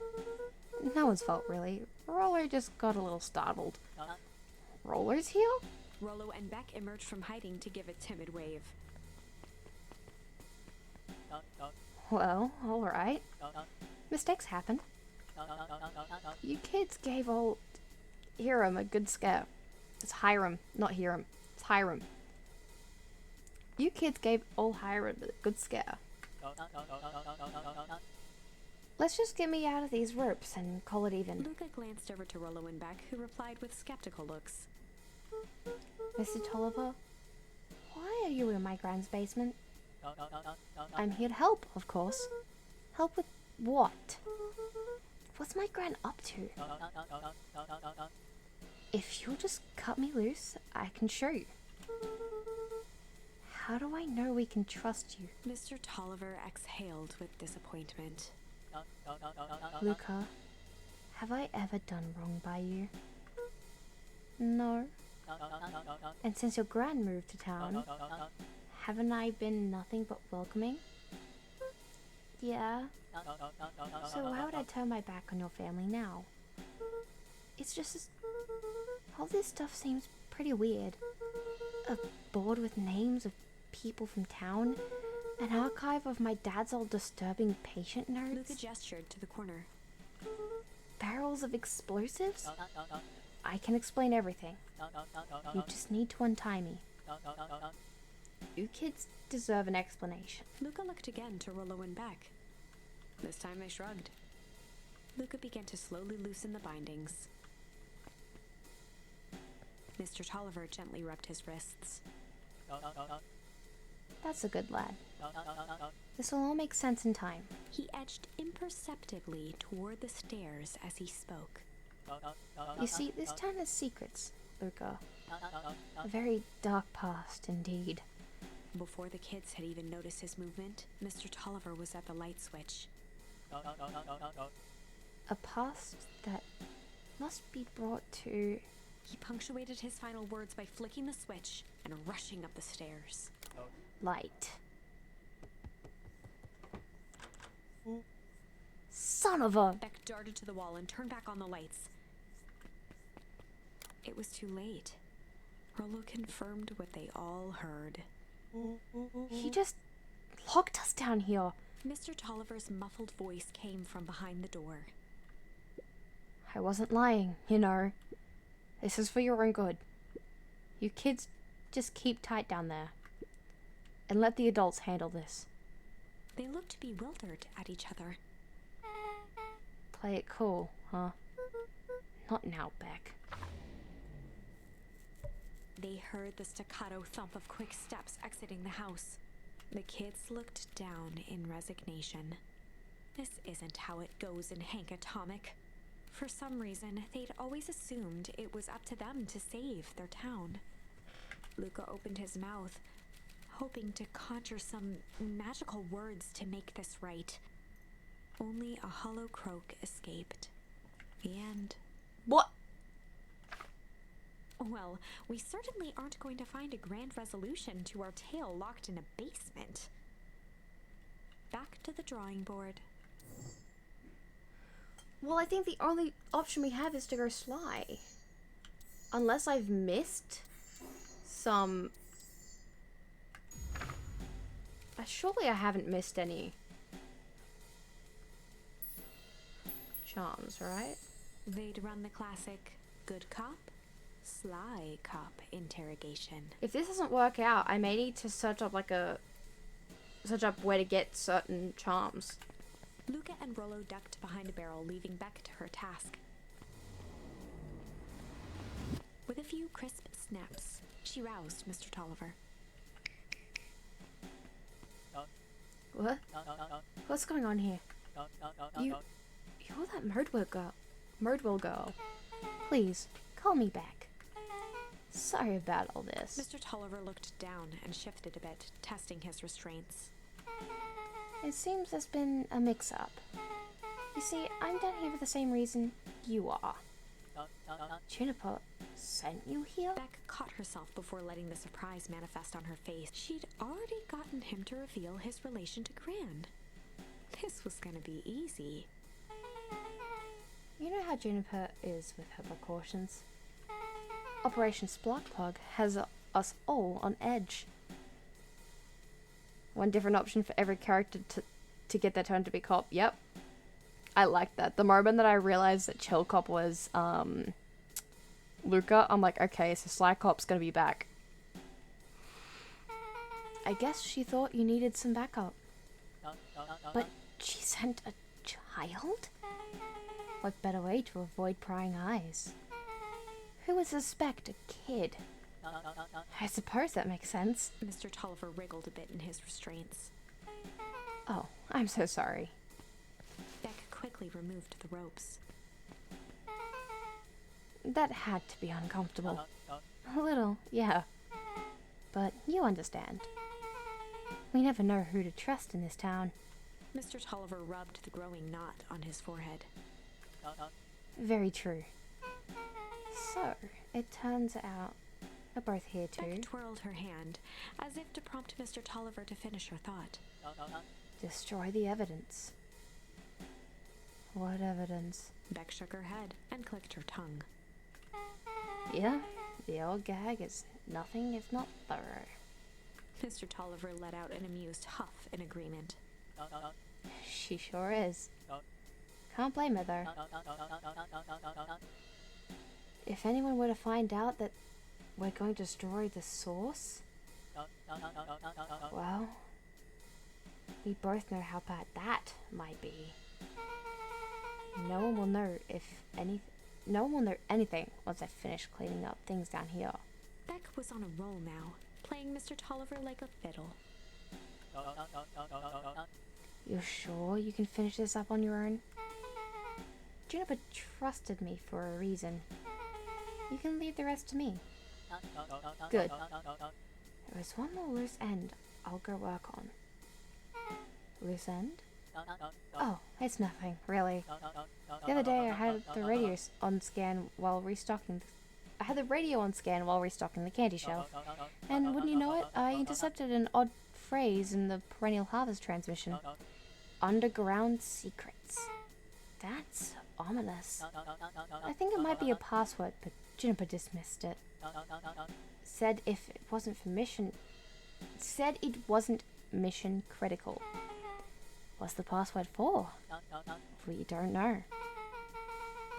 So we have a password and nowhere to put it. It's gotta mean something, right? Good thinking. You should probably go work on that. I've got this under control. That's a relief. Between you and me, this basement gives me the willies. Heading for the stairs, Mr. Tolliver hesitated and turned to Beck with a puzzled look. She grinned and gave him a peppy wave. With a shrug, he continued up the stairs, whistling a jaunty tune. You guys catch that? Sure did. The whole time, Mr. Tolliver's had a candy shelf? But all he ever sells us is apples. Beck blinked slowly in disappointment. I did too. The password, Rollo. Well, sure, but once things are back to normal, I'll be having a word with Mr. Tolliver about that candy shelf. Fine. In the meantime, I've got an idea. She turned to the table and began tearing small scraps of paper. He said he heard the password on the radio. Any good spy transmission is never what it seems. Beck marked each scrap of paper and leaned back. You just need to find the hidden meaning. Okay. What's another word for underground? Buried? Covered? Could it be a cover-up? Maybe it's one of those each letter's a number thingies. So U would be 21, N would be 14, D would be... Oh, it's an anagram. Nuncreed's drugstore. How the fuck did he get that? How did he get that? How? How? Luca and Beck looked at Rollo with amazement. Roller. That was incredible. How did he? Was he a genius the whole time?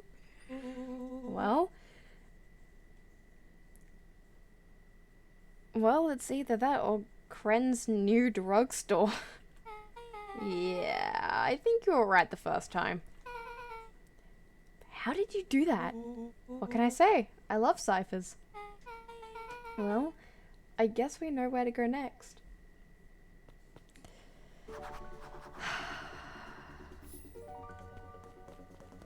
My fucking god.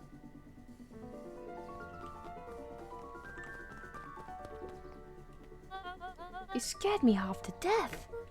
Sorry. You kids haven't seen Mr. Tolliver around, have you? No. He's got me waiting around like the last slice of pie. I swear, that man would be late to his own funeral. Damn!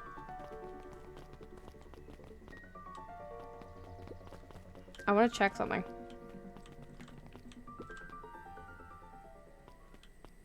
Do we have anything else yet? No, not yet. I can't get out of this, can I? Luca gently but first.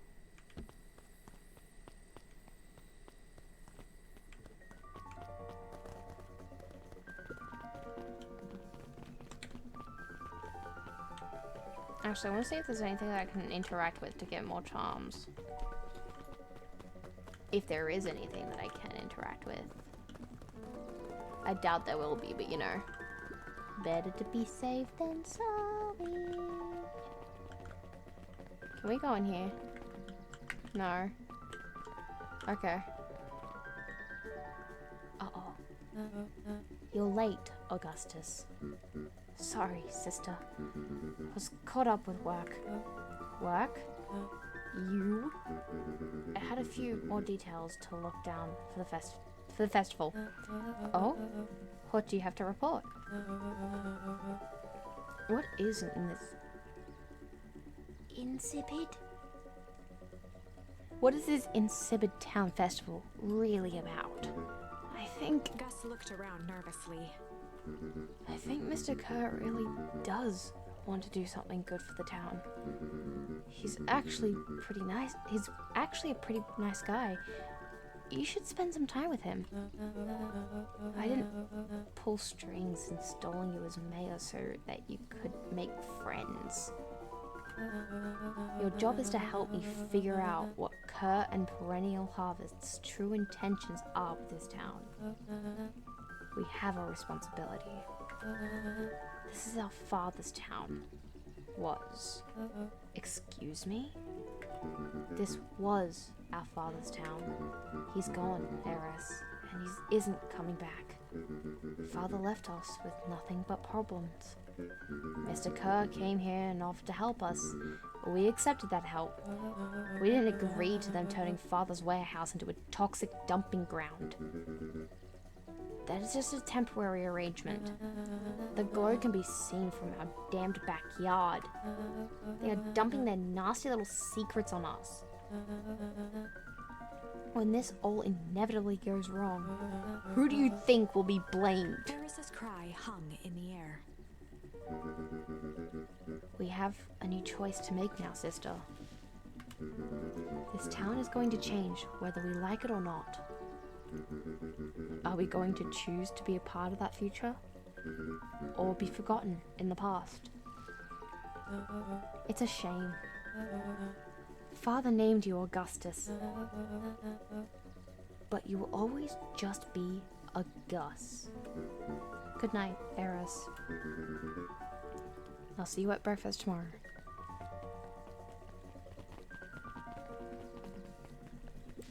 It's getting late, children.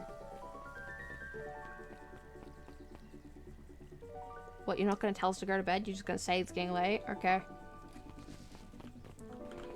What do you have to say? Knowledge. He spat with a sneer. There exists a gulf between knowing something and being able to do a damn thing about it.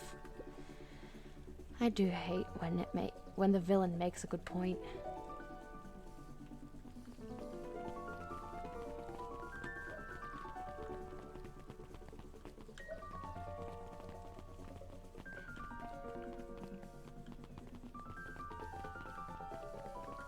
Oh, it's Solomon.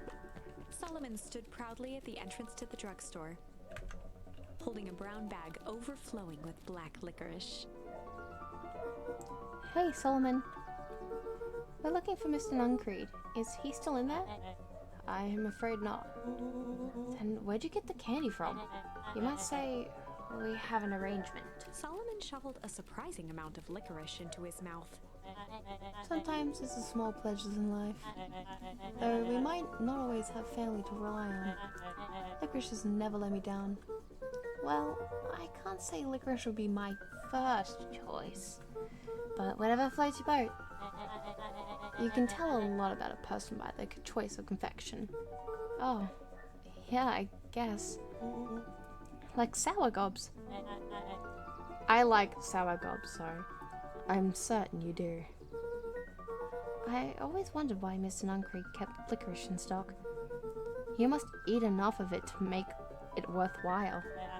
There are many ways to earn loyalty. For some, it's as easy as cold hard cash. Are you just gonna run off after saying that? Okay. Well, he's right. It's locked. There's gotta be more clues. Okay, let's see.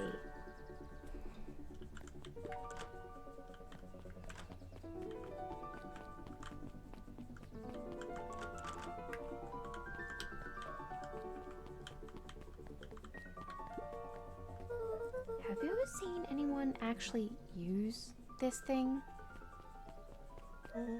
Besides Mr. Nuncreed, no.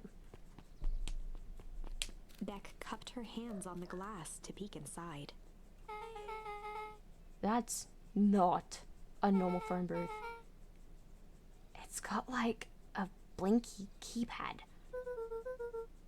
Why would that be a blinky keypad? Gren's nude rug store. I mean, underground secrets.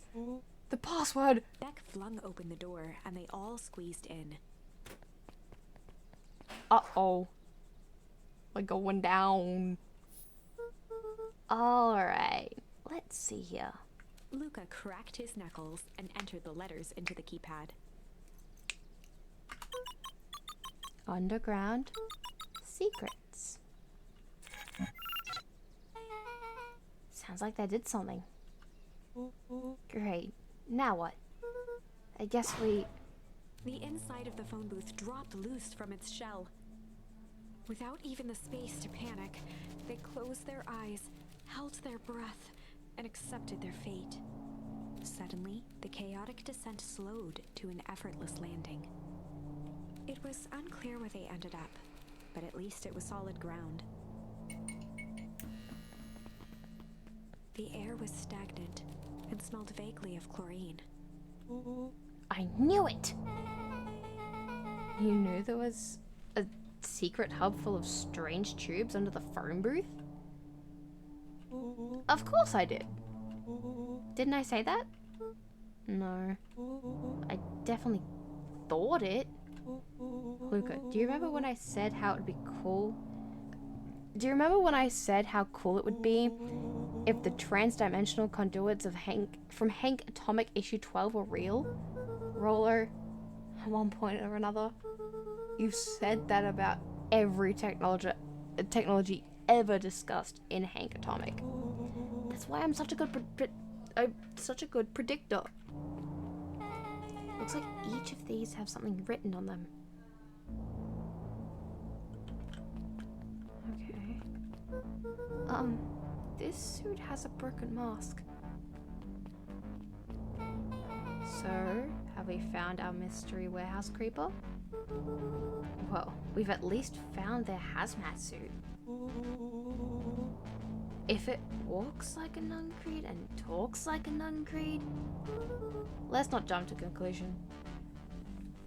It's been good. We've now, what we've done, we've basically exerted all of our options right now. We're on our last option. If this isn't the correct option, and I don't get any charms out of this, we are missing something.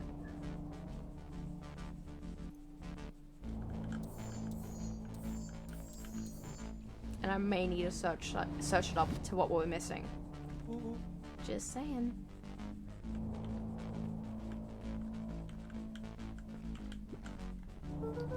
Mining Operations Alpha.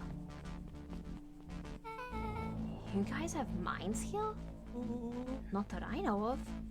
Also, Gran isn't Gran. Yeah, Gran isn't Gran. Gran's an imposter. Because we found in one of the other we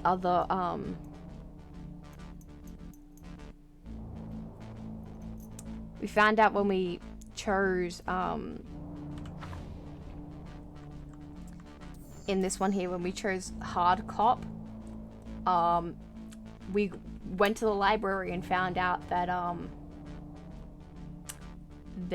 we were looking through the records, and we saw that we found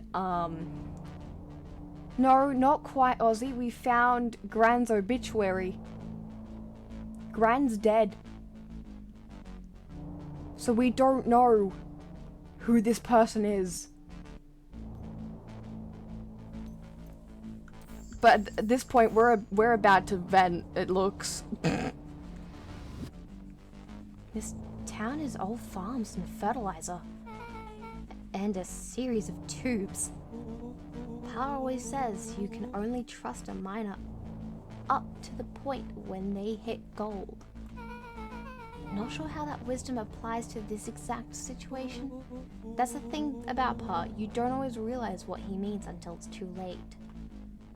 Okay. Perennial Harvest main office. That's where my mom works. What does she do? Science stuff? Is she involved in all of this? We just moved here. How could she be involved? True. Valentine Fertilizer Warehouse. Is that where you almost got snatched? Yeah. Why would Perennial Harvest have a tube going to the old Valentine place? This is starting to feel like something big.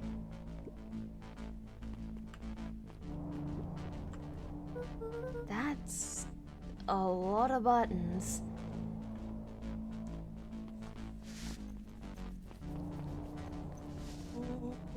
Stand aside, Earthlings. I've read enough Hank Atomic to know my way around sci-fi tech. Sure you do, buddy. Rollo's hands hovered over the field of blinking buttons. Eeny, meeny, miny. Rollo? What did you do? Nothing. I didn't even mow yet. What was that? Hide! Where? There's nothing but weird tubes down here. Just get back. Oh. Shit.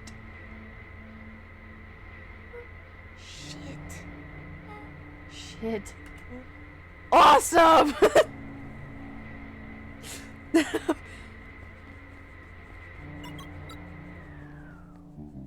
You all need to come with me.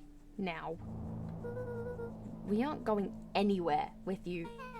Not until we get some answers. Mr. Underground Secrets. I told them it was an absurd password. But they love anything that makes them feel clever. They who? That's no matter. If I can keep you hidden until after the festival, I might be able to save your skins. We don't care about our skins. Hold on now. I like my skin. This all stops now, Nuncreed.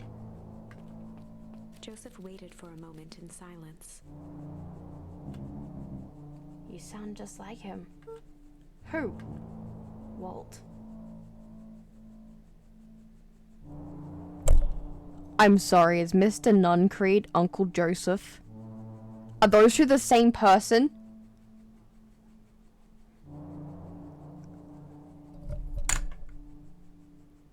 Is this the Uncle Joseph? You don't get to talk about my dad.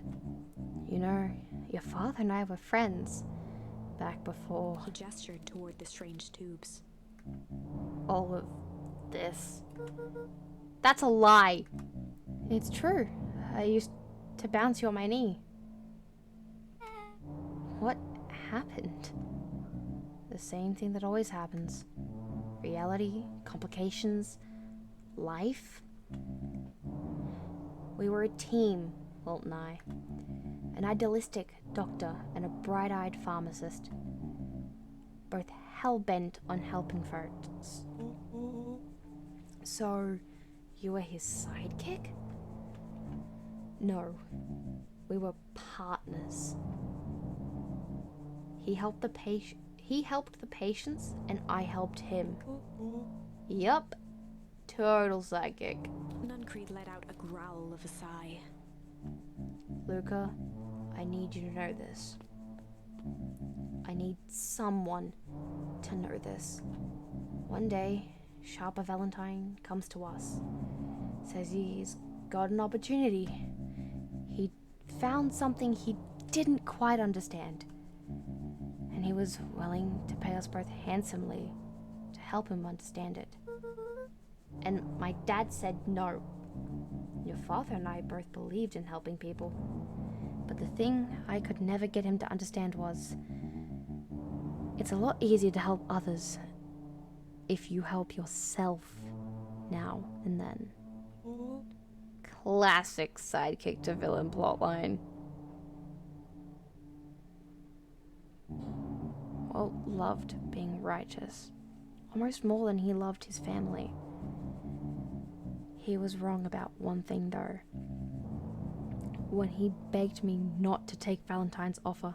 He said, "Joseph, if a person says yes one time to Sharper Valentine, he'll make sure they keep saying yes to him until the day he's dead and gone."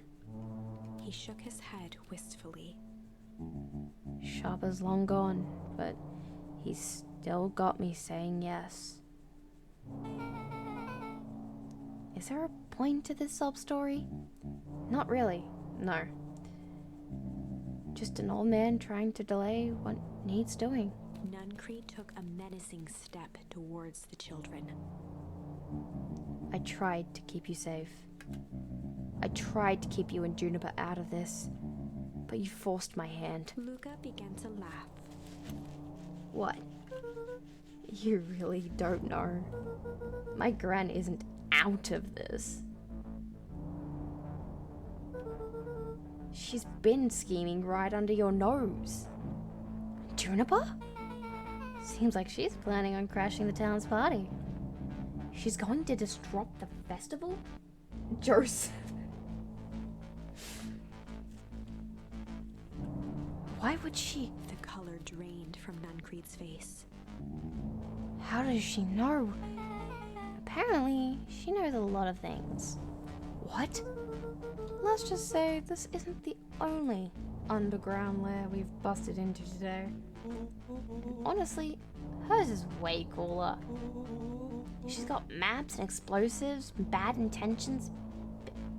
She's got maps and explosives and bad intentions, big man. Nuncreed grabbed Luca by the shoulders. His eyes were frantic. You need to tell me what she's going to do right now. This is how we stop it from freezing over. She doesn't understand what she's messing with. Tell me now. She's in danger, boy. I don't know. She had a map with a mark on the fountain in town square. The fountain? But why would... A jolt of realization struck Mr. Nuncreed. She knows about the source? What the heck is the source? If she tries to destroy the source, it could catalyze and... Dear God, she's going to freeze us all!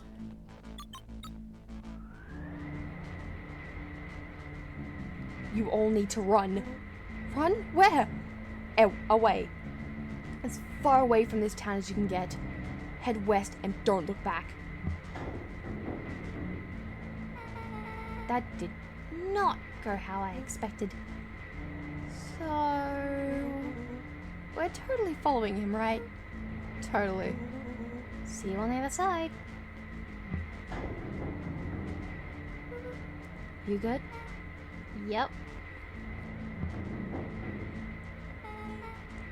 I love this town. She is the source of the massive cold. She is the source of the massive cold snap. She's why they all froze and died in 2 different endings. Damn my autocorrect. The cold, hard truth. Hello, Sarah. Welcome in. This game, this is called Beacon Pines. It's a fun, lovely little game. Where it's a choose your own adventure, but if you choose the wrong path, it'll end in death. No matter what. This is currently the last path that we have available at the moment. And if this isn't the correct path, if we hit a dead end, I have to find out what I'm missing. Because I don't have any charms at the moment to do any other routes. So I'm hoping this is the correct one and I'm going to be able to advance further. Sometimes it's needed to go to that.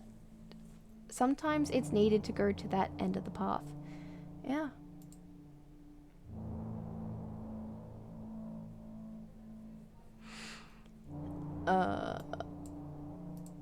Okay.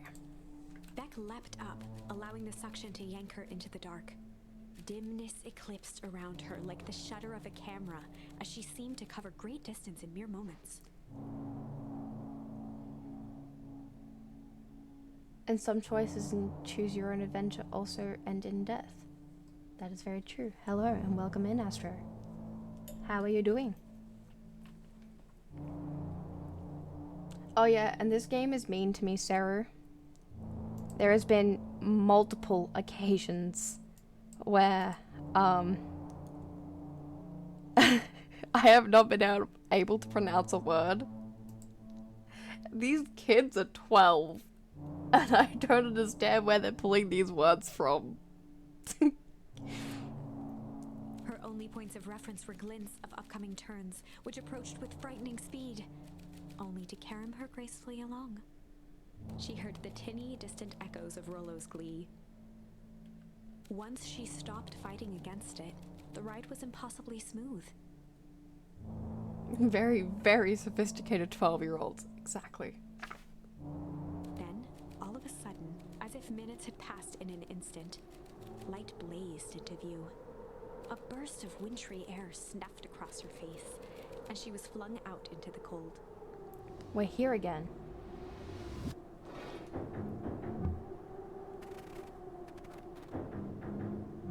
At least now we know what this manhole's for.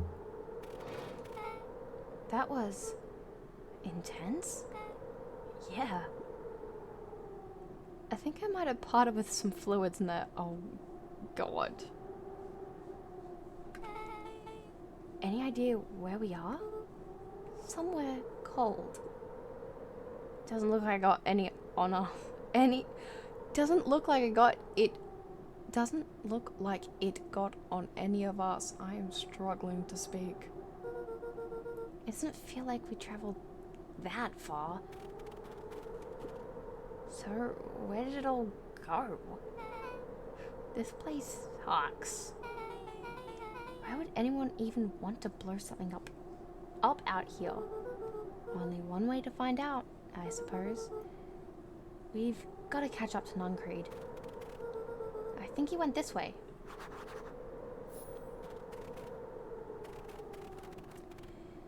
Okay, now this is gonna be interesting. Is it gonna say? Looks like we aren't getting back that way.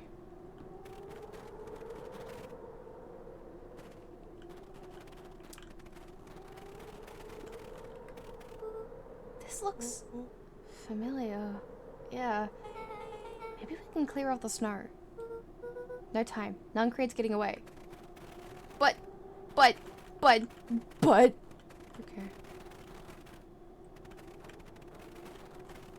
Can we get the fireworks? I want to get the fireworks. Okay, this is starting to feel really familiar. I may not be the most well-versed on all things Beacon Pines, but this does look like some sort of frozen replica of the town. Ah, I got it. It's so obvious now. Mr. Nuncreed is an alien. No. Hello, Pastor. Roller. Stick with me here. His species can only live in sub-zero temperatures. Oh boy, here we go. The source is their base camp dimension, so naturally they keep it cold. We found it by traveling through those metallic wormholes back there. The final objective: kill us all and shapeshift it into a Beacon Pines citizen of their kill us all and shapeshift into a Beacon's. Why do I wanting? Kill us all and shapeshift into a Beacon Pines citizen of their choosing. You never really had me, but you very much lost me there. You get used to it. We should keep moving.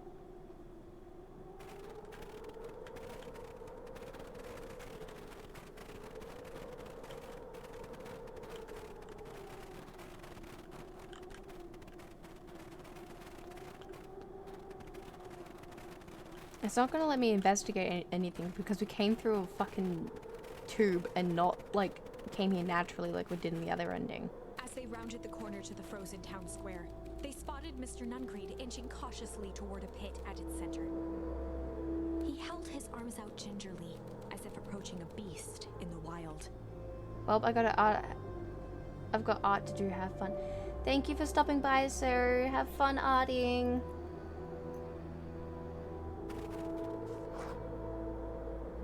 Upon closing the distance, Luca recognized what Nuncreed was after.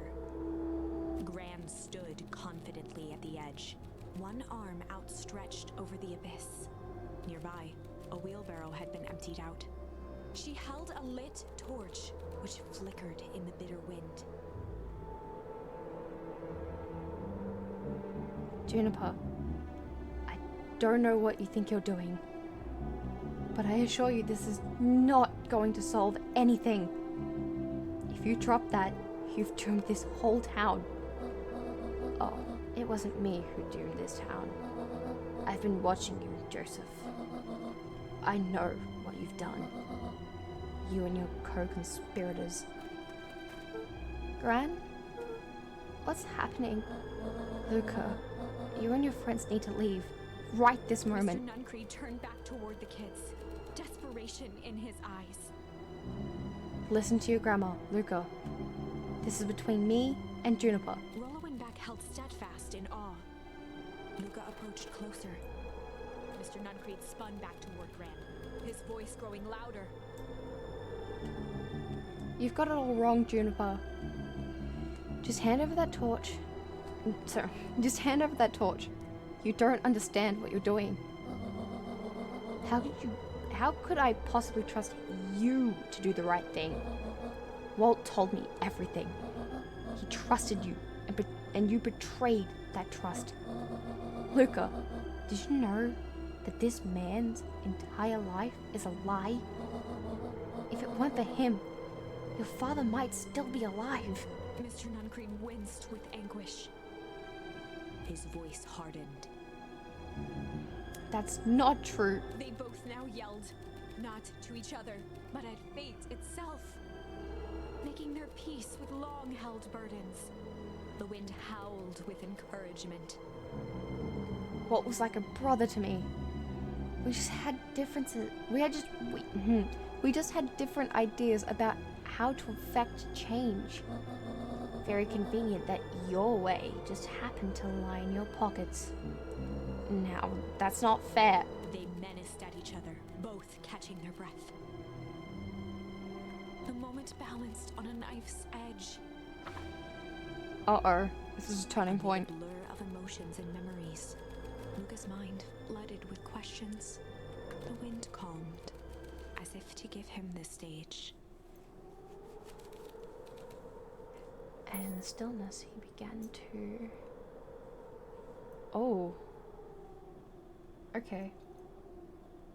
Here we have a choice. Weep or hum.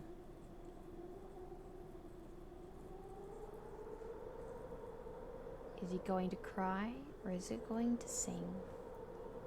Weep? Anyone else wanna weep first? Okay. And in the stillness, he began to weep. It was all just too much. Falling to his knees, Luca whimpered softly. The tears crystallized as they hit the snow. Gran stared at Luca for a moment with warm sympathy, remembering why this was all necessary. This will all make sense soon, Luca. Then everything can go back to normal. I promise.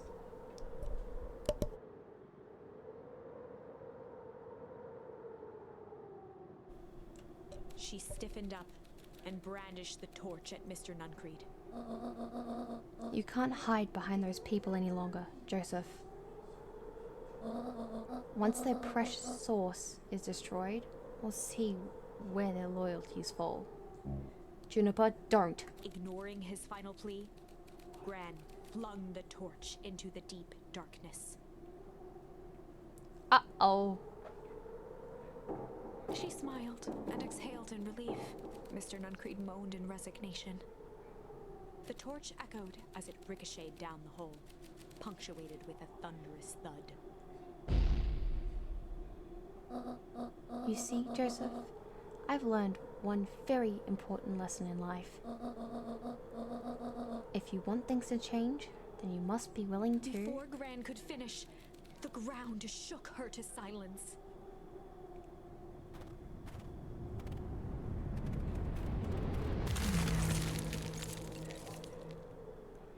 They're all dead. Everyone's Gran dead. only had time to spin around and run to Luca. Her attempt to shield him, an honorable but trifling act.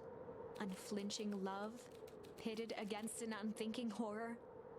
There was no contest. Her warm embrace froze in an instant. That is where they remain, fixed in place, forever. And so, our story ends on this melancholy scene. In a town brought low by its secrets, sits the frozen statues of a misguided band of meddlers. The end. Well, that was dire. On the bright side, we finally figured out where all the ice is coming from. Now, we just need to find a way to deal with a mystic, unfathomable force of nature.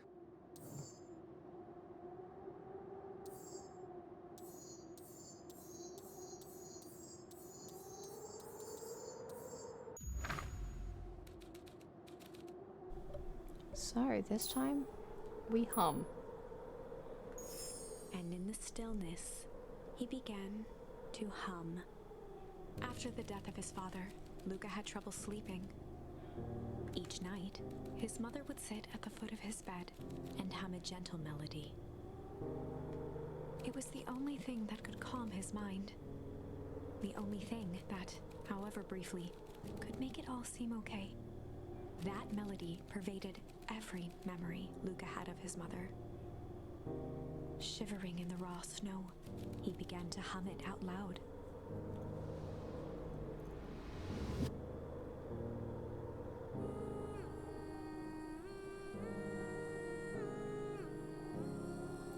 This is so cute.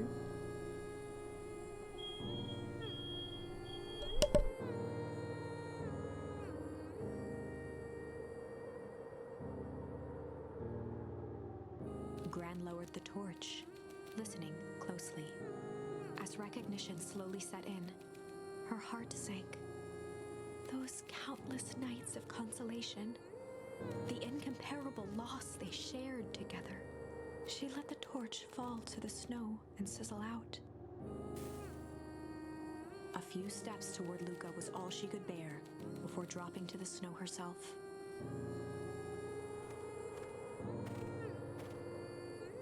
Through a flood of tears, she began to hum along, note for note. This is so lovely.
Lifted his head in astonishment. The last time he heard that melody was the last night he saw his mother. How do you know? I'm so sorry, my little buckaroo. Buckaroo? The only people who call me that are my dad and your mother. Luca blinked through blurry, watery eyes, trying to see more clearly. He could just make out the impression of a familiar face. He peered across the snowscape at the woman on her knees. Mom! Something about her was undeniably his mother. Mom! Only smaller, older, changed. Wait. Wait. No. Wait. Okay. I think I know what happened. I think it has something to do with that ooze. It might have something to do with that ooze. Mom? That's right, buckaroo. Mom! Lucas sprinted as fast as he could toward his mother. They held each other close, and the cold retreated from their bodies. Eleanor? I thought you were gone. You should have known I would never abandon my son. Eleanor looked down at Luca, tightening her embrace in an appeal for forgiveness. How? You're a smart man, Joseph. I thought you'd have pieced it together by now. You were exposed? Mom, I don't understand any of this. What happened to you? Where did you go? Why did you leave me? I never left you. I was always right here, Luca. Why did you lie to me? It tore me up, Luca, but I did it to keep you safe. I thought that getting answers would help us both move on.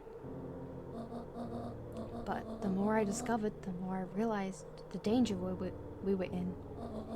Until perennial harvest was stopped, it was better if everyone thought I was gone.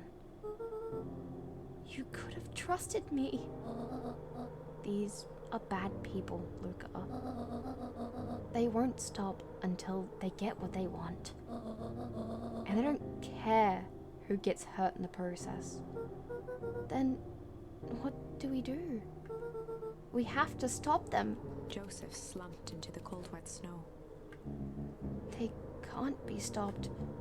This is too big. I tried beating them at their own game. I'm done fighting fire with fire. For the first time in a long time, her voice felt like her own again. No more lies. I see now. There's a better way to stop perennial harvest. The cold, hard truth. Luca gazed down at Nuncreed with pity. He looked small. Joseph stared into the snow, as if searching it for answers. Come on, everyone. We've got a party to crash.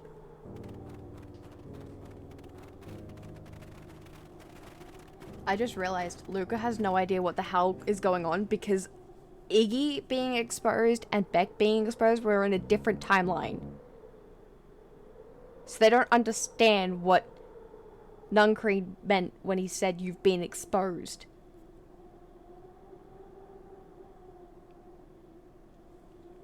You don't understand. He always wins. Chapter 9. This might be the true ending, but I know I'm still missing an ending, maybe. Unless there are other things with this one. But we'll see. The devil you know. 7 months ago, Eleanor Van Horn crept down the maze of sterile hallways under perennial harvest. She stopped in front of the large steel door marked Deep Engineering. Like getting a backstory. No turning back now. Or a flashback. She raised a trembling hand.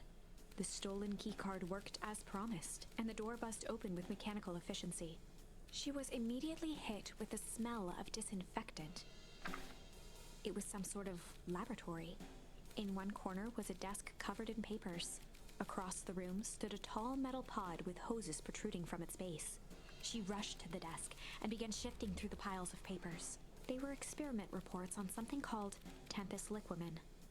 There were dozens of them, every one stamped failed. Eleanor heard the sharp echo of footsteps approaching.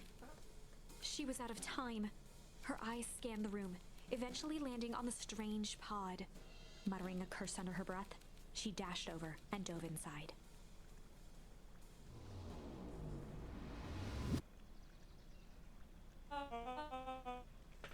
And that is what change is all about.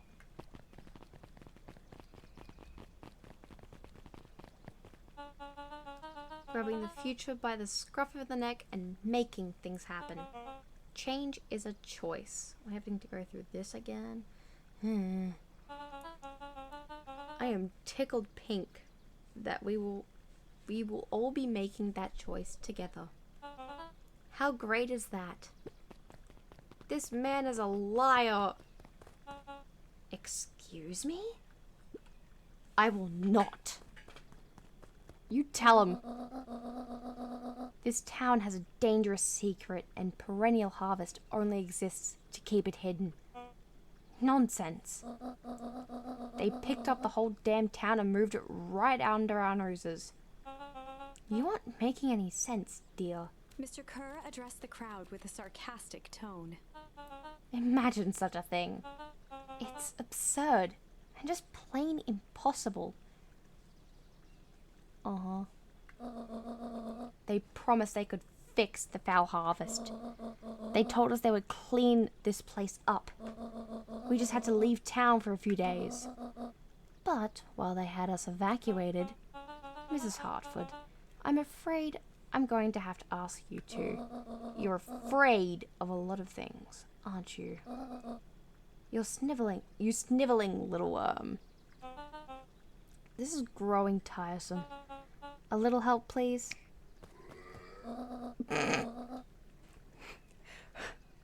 Don't you all see? This festival is a sham. An excuse to have the whole town gather in one place. They're planning something awful. I don't know what, but these people are wicked. Don't listen to her. She has absolutely no proof. I am the proof. I'm Eleanor Van Horn. Whispers filtered through the crowd. Well, aren't you just sneaky as the dickens? We all knew Valentine's fertilizer was too good to be true. And now this whole town is paying the price. Ladies and gentlemen, I am so sorry about this disruption. My associates will take this obviously disturbed woman somewhere comfortable so that she can get the help she needs. She's not the one who's disturbed. You two-timing clown.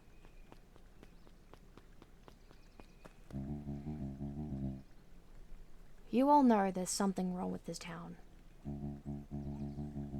It was just easier to look the other way. The truth is...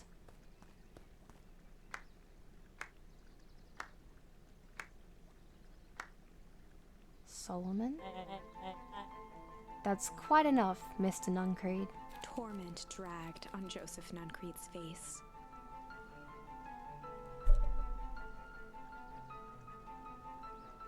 What?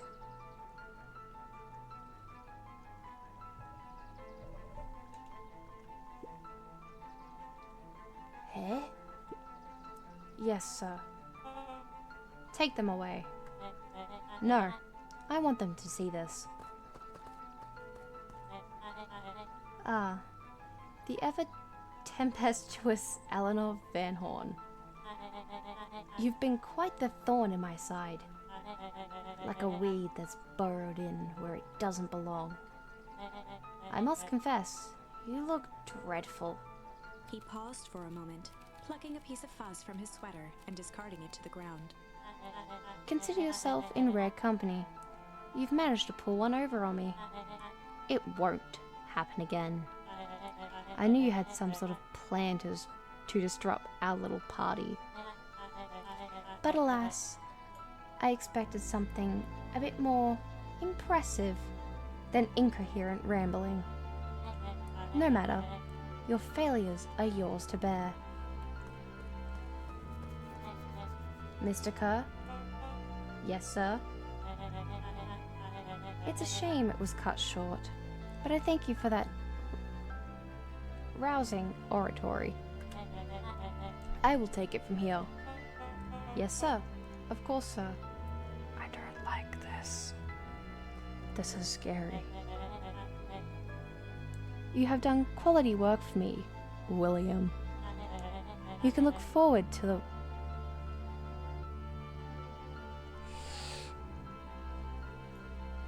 Sorry, give me a second.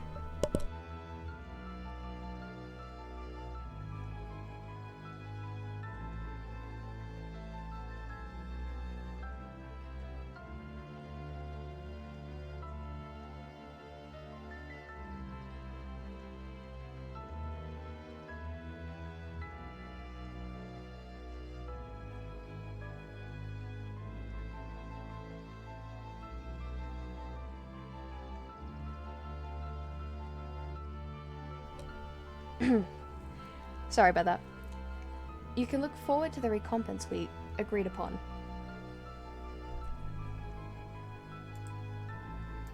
Kerr gave a bow of deference.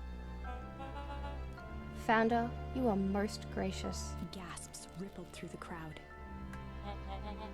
Thankfully, we can dispense with the formalities from here on out. Solomon pulled a glass vial from his pocket. In one smooth motion, he downed its contents. What? A triumphant smile grew across Solomon's lips. You can all call me... No! Sharper Valentine? His body and face began to contort and expand as he disappeared into a belching green mist.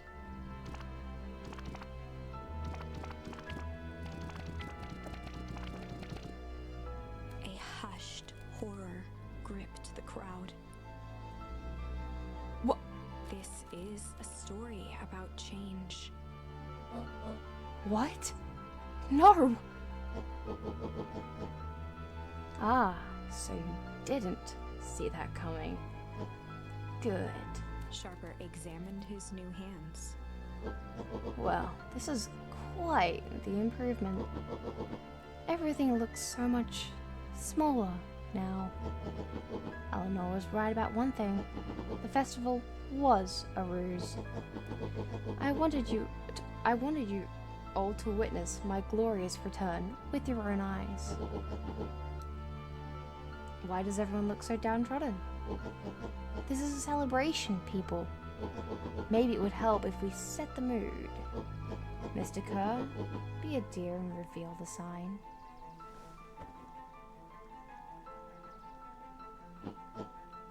Ha! Wonderful.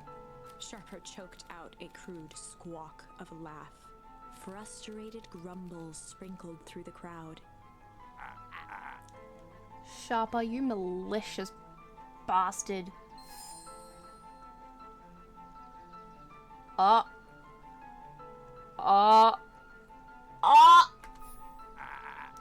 glad you're back so I can tell you to your face.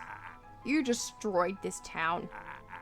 We ain't gonna let you get away with it again. Sorry, this is not the time for audience participation. Some assistance, Mr. Kerr? Why am I struggling to read? William Kerr gave a subtle nod to the clipboards. You coward! Bye, Jeff. Does anyone else have something to contribute? A helpless quiet settled over the crowd. I thought so. Did you all truly believe you could be free of me? A town of complete and utter fools. You people should be celebrating my return. You should be celebrating my return. Sorry, I put the emphasis on the wrong one. You're clearly lost without me. And that leads me nicely to my children. Daddy?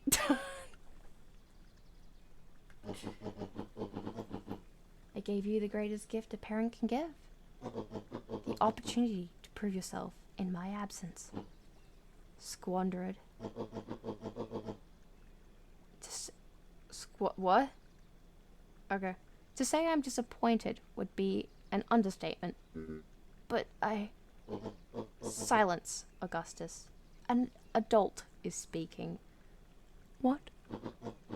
I don't know which is worse. Worse, a son who is completely hopeless, or a daughter with such potential who inevitably lets me down. Eris, you fail me with admirable consistency. Thankfully, I was counting on it this time. Father, I have been wasting time, my dear. What have you accomplished? I was focused on cementing our legacy. Legacy? Who needs a legacy when you can just live forever? But what about... It's alright, kiddo. I'm afraid you suffer from a complete lack of imagination. There is just no helping it. Now then, where is Joseph?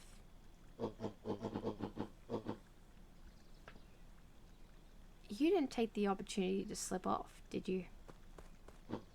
Ah, there he is. Everyone should give him a hand. None of this would have been possible without Joseph. I think you've said enough. Nonsense. The people deserve to know how helpful and loyal you've been.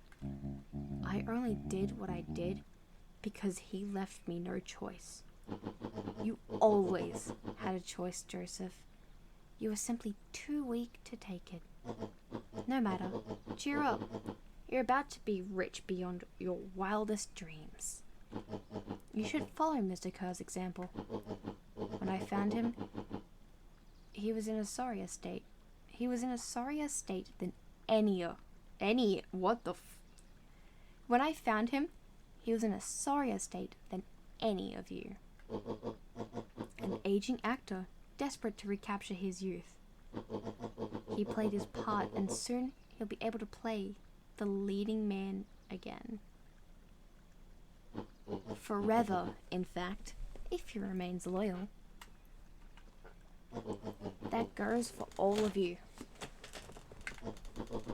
Well, those who haven't already frittered away my goodwill. Beacon Pines is mine again. And I am willing to share its spoils in exchange for absolute loyalty. Are you saying William Kerr was never in charge of Perennial Harvest? Bacon Pines. Ha! You think that puffed up blatherskite could have accomplished all of this? Dawn, I suppose it's time for your big exclusive. Sharper addressed the crowd with indignant pride. He'd planned this moment for so long that now, at the deed's fruition, it almost felt frivolous. You see, I needed a figurehead to hold things down while I orchestrated my return. Someone to misdirect, lie, and bilk this town for a spell. So I invented William Kerr. Take your bow. You've earned it. Mr. Kerr flourished a preposterously elaborate bow.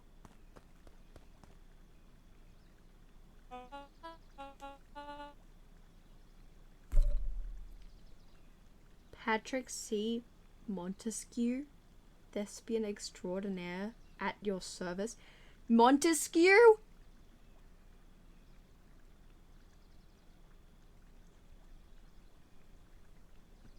What?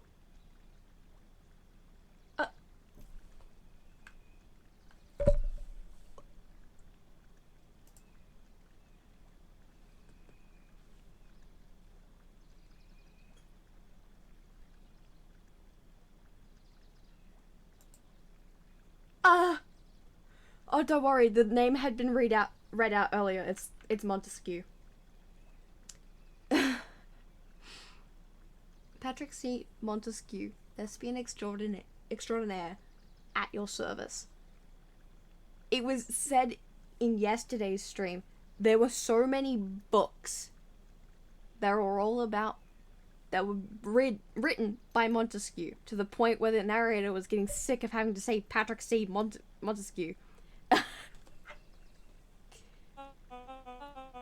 founder, I just want to thank you again for this opportunity.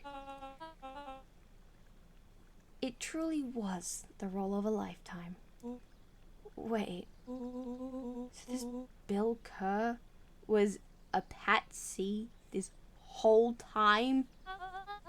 Now that your secret is out in the open, what's to stop this town from rising up against you? Oh, that's the delicious part. Fear.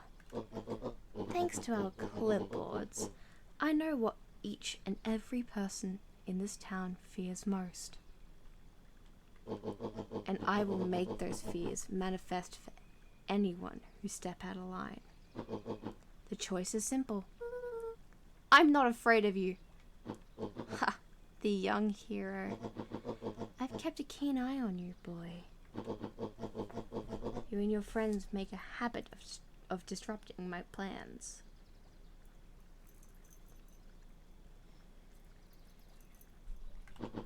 What a pity. If things would have gone a bit differently, you might have had your moment of triumph. But that's fate for you. You can't do this. Oh, but I can. I have won. Never underestimate what a great man can do given time. And now, time is my plaything. Perhaps the most expensive thing I've ever bought. But well worth it. Ha! Sharper coughed up one final laugh and cracked his knuckles. Enough chit-chat. Let's get to work, shall we? And so, Sharper set about remaking the town in his own image. The fertilizer factory soon reopened for business. Sales rose steadily as more and more farmers across the countryside began to swear by its miraculous properties. Beacon Pines became famous, a secretive town that, for the right price, shared its gifts with all. Gifts that became more and more necessary in a world where winters grew longer and longer. The end. Uh-oh. This is wrong, but things are becoming clearer now. You can feel it, right? We can't let Sharper win. He might just be the key to this whole thing. Let's see. Okay. We did get a new... Yep. We're going back here. There was a malice lurking behind those eyes. So, for a little bit of a recap, if you don't remember, this was, after... Oh no, this is the, malice in, Nuncreed's eyes. This was along the storyline that Rollo was missing. We have just told Roxy the truth about what happened the day before, and we've bumped into Nuncreed. Yes. And he's said, is there something you know? And he's like, you need to tell us something. The last time we chose shame, and that was where it ended. Now, because yeah, we gave into that, told Nuncreed the truth, and then he basically tried to eliminate us because we knew too much. So, Like a trap ready to spring. we'll see where this one goes. Luca felt the weight of Nuncreed's hand on his shoulder. Something wasn't right. He didn't know why, but something was telling Luca to get out of there. I just want this to all be over. Of course, I'm sure it will. I'm sure it will all work out soon enough. I should get going. I told Roxy I'd checked for Rollo at the treehouse. Luca twisted free of Nuncreed's grasp. Of course. Luca, you know, your dad and I were good friends back in the day. You can come to me with anything. Anything at all. Okay, bye. The library's still open. But yeah, like, yeah, I can't, you know, I can't interact with the...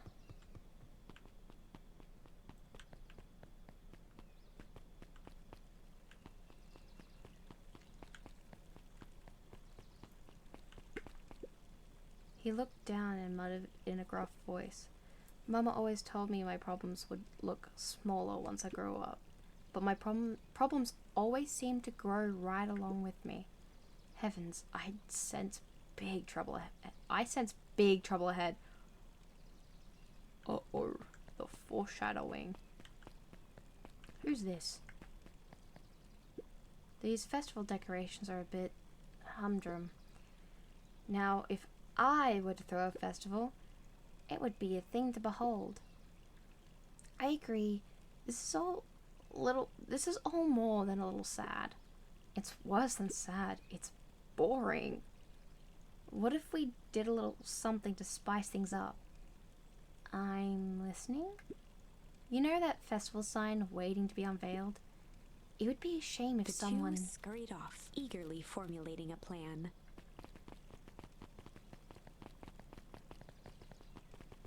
Why would he do that to himself? Wait, can I go to the diner? Is the diner open? No!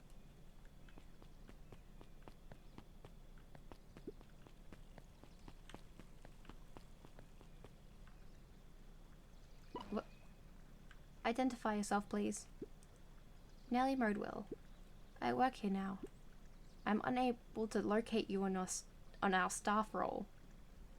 Fun fact, the phone booth password is not the only game's anagram. Ooh. Interesting. Oh, I don't officially start until tomorrow. Mr. Kerr said I could come in early tonight to get a few things done. Hold, please. Clearance authorized. Thank you. Our harvest awaits.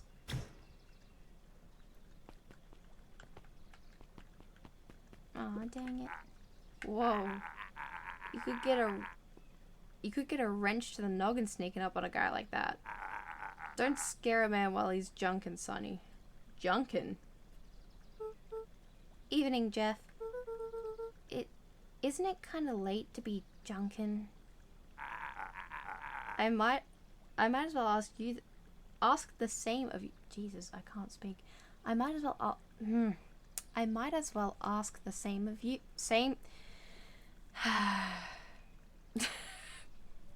I apologize. I might as well ask the same thing of you. Find anything good? Ever since Perennial Harvest moved in, even the junk is trash. You can learn a lot about a person by looking at what they throw away. With this bunch, it's all shredded paper and coffee cups. Well, I'd better get going. I didn't see nothing if you didn't see nothing. See what? Exactly. No, I'm good. I don't need a break. Yet. Dinner should be ready shortly.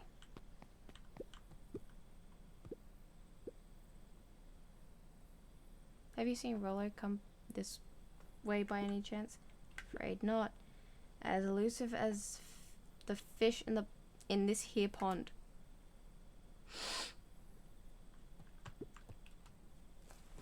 Is there anything else I have that I can use? No, there's not. Luca That's placed okay. it sometime. Let's go back. Find Rollo. Rollo? He aired a long holler into the woods. Rollo.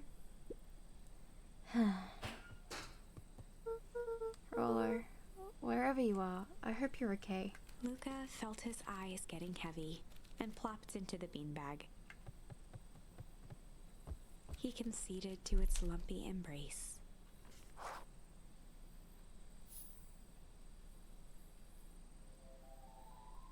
Another Once dream. again, Luca found himself in a vast black expanse. This time, he knew exactly where to go.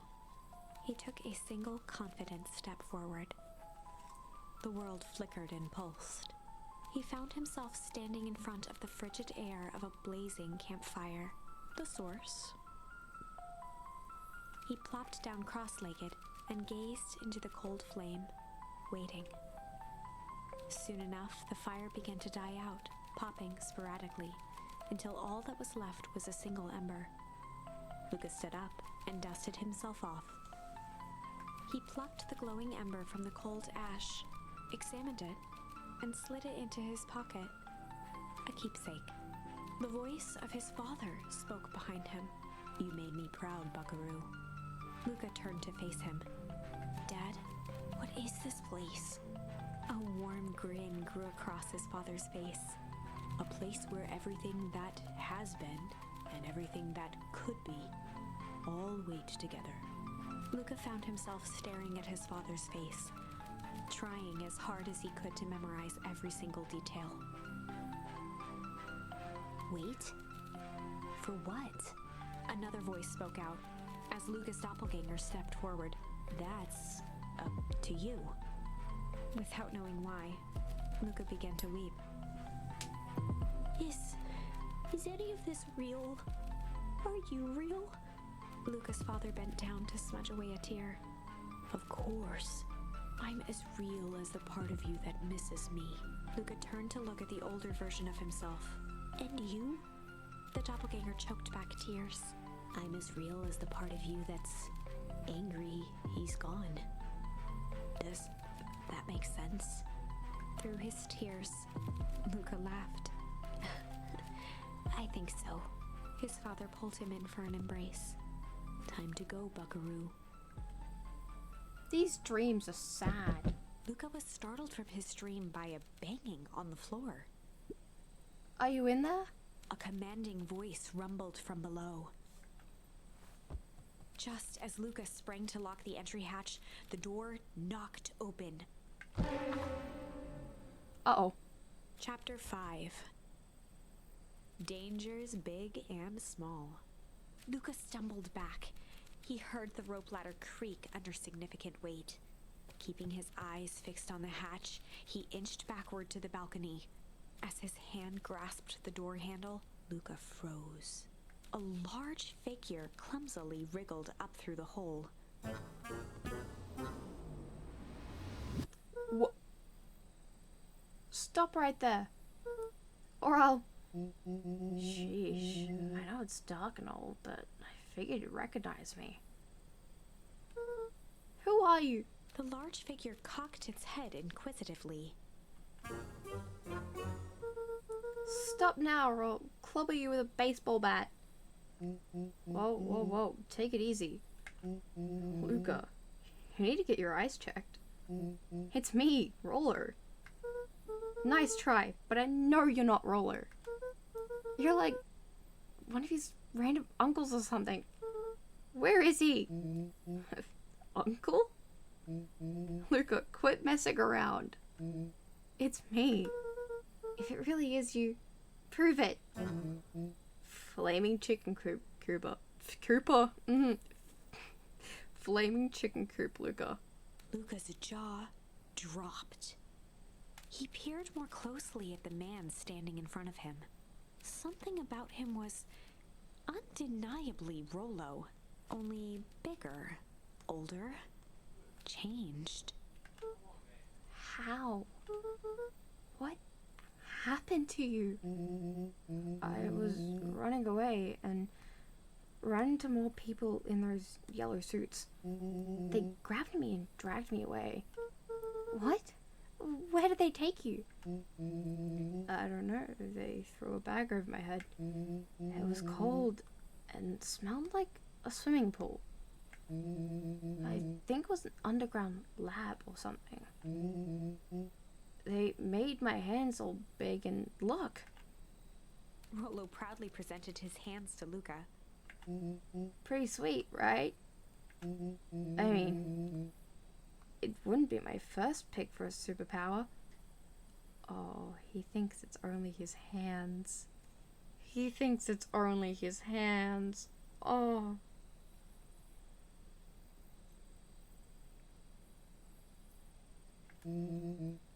But beggars can't be choosers. Roller, it wasn't just your hands. My feet too? Dang. Pa just made me these new shoes. Wait, Luca, why are you so small? Luca moved to the side and pointed Rollo to his reflection in the balcony window. What the? His hands shot up to his face. Holy Toledo. Was it Toledo? Toledo. Holy Toledo. Roller, what did they do to you? They made me drink some kind of green crud. Ew. Actually, it wasn't too bad. It kind of tasted like licorice. Oh. That makes sense, kind of. I passed out and woke up like this. And then I sort of smashed open my cage and escaped. Whoa, you smashed open a cage? Kind of. At least I think I did. It's all a bit of a blur. They had you in a cage? Who are these people? I don't know who did this to you, but we're gonna fix it. Fix it? This is awesome! Awesome? Dude, you've like grown up like, I don't know, at least 5 years. Well, I'm just glad you're safe now. Hello, blacksmith. Welcome to the shit show. Luca, you don't need to worry about me. Sure, I got snatched. But look at it this way. I got snatched. I know where snatched people go. We finally have a lead on what happened to your family. Maybe you're right, but this all seems dangerous. I've been booped. I've been booped.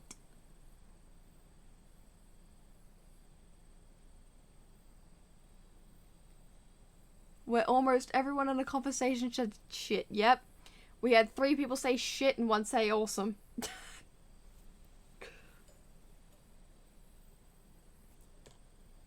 Just dropping in for a bit before I take a fat food coma. I hope you enjoy your food coma then. Danger. Rollo shadowboxed a few jabs. I'll take them all on. Hey fellas, what's up? With a yelp, Rollo dove behind Luca. Ah, take cover! Did I come at a bad time? Who the heck are you? This is Beck. Sorry, something truly bizarre happened and I need help. Yeah, I don't know if that's her hair or if that's someone with the beanie. Well, or maybe it's not. We'll see. I didn't know where else to go. So, you're just hanging out here with your large adult friend? No. This is my buddy Rollo. This is your missing friend? One and the same. He seems a little old. I'll have you know this is a recent development. What the heck does that mean? Oh, I'm sorry. You're the one who just showed up out of nowhere. So we'll be asking the questions here. That's fair. I thought it was the hair that got affected by the goo. Oh yeah. Wait, no, that makes sense. She would have dyed it. She probably would have dyed it to not look old. That would make sense. And funnily enough, I think this is the true storyline because looking at the Steam page for it, looking at the thumbnail, she has that blue bit of hair. This might be the true storyline. This could be the true ending. Well, at least, you know, beyond this point. How did you find us? Your silly little treehouse? I think you mean our silly little mission control. I hate to break it to you, but your secret path isn't so secret. And I could hear your racket from a mile away. See, Luca? This is why we need to improve security around here. Not now, Roller. Beck, you said something bizarre happened? Yeah, but... She shot a nervous glance at Rollo. Anything you can say around me, you can say around Roller. This has been a weird day all around, hasn't it? Yep. Beck's eyes narrowed. Okay, so it all started when I made it back home. My first order of business was to try to salvage my hair. So I dyed it with some stuff the chemistry set my mom gave me.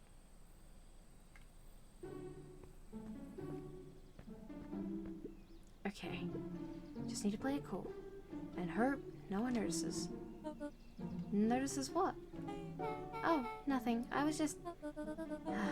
Come over here and let me have a look. Oh, honey, what in the world did you do to your hair? I just kind of felt like a change. It's going to take forever to grow out. You were the one who said that change was good. It was a good thing, right? I was talking about your mother's new job. I was talking about us moving. Well, I guess I took your lesson to heart. Ilona tried to put on a smile. Before I forget, I came up here to tell you that Nellie had to go into work. Tonight? Her and Mr. Kerr decided it would be good for her to get some things done before tomorrow. That Kerr guy seems like a grade A creep. Beck! He is! Him and his weird cult of personality. You are not going to ruin this job for Nellie. It means too much to her. Oh, I know exactly how much it means to her. It means enough to her to exile her daughter to this podpunk town. This place sucks. The people are weird. You just don't know them yet. It's always cold.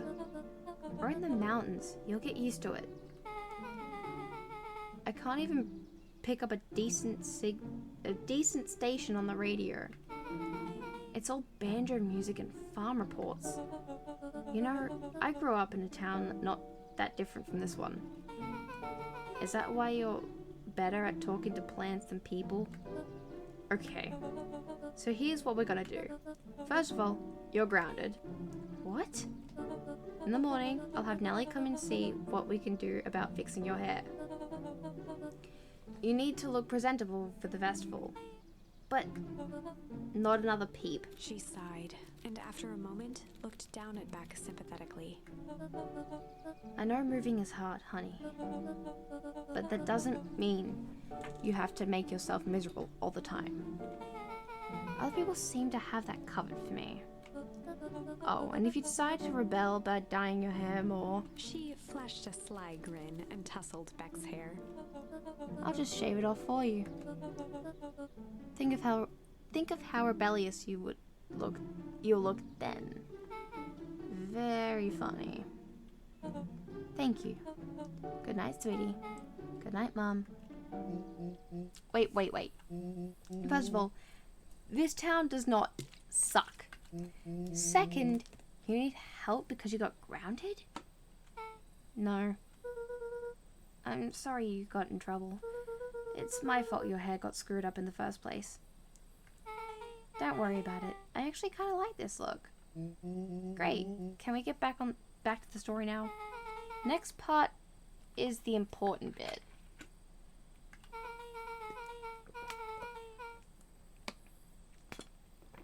I had this radio I upgraded with my mum, and I was too angry to sleep. So I tried to dial in something worth listening to.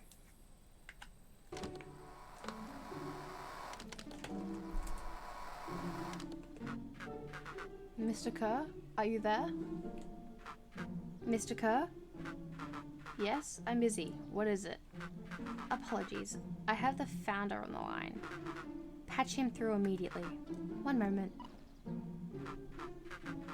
Hello, sir. It's so nice to hear from you. Skip the pleasantries. What's your report on our new lead researcher of deep engineering? Nellie Moodwell seems to be integrating nicely. At this very moment, she's working to help us meet our deadline. She offered to work overtime before I had the chance to suggest it. Excellent. And you have faith that she's capable of finishing the work left by her predecessor. Her work must be complete before the festival. I will make sure she stays day and night until it's accomplished. Good. You know how I feel about loose ends. Yes, sir. Once she has finished the work, we need to make a determination regarding her long-term prospects in the company. Immediately, sir? I usually have more time to fully bring people into the fold. We are in the end game, Bill. After your failures with Dr. Prescott, I can't afford to take any risks. Of course, sir. No loose ends, sir. Once she finishes the work, she'll either leave the office completely committed to perennial harvest, or she won't leave at all. Perfect. Sir, if I might suggest, maybe we should delay just for a bit. Oh? It's just, we seem to be rushing to hit this festival deadline, and rushing into some things has caused some issues in the past. I see. Please understand that I just want the best for you. I just want what's best for you. I'm eternally grateful for all that you've done for me. That's the doctor that... Oh my god, you're right. You're right, Boblin.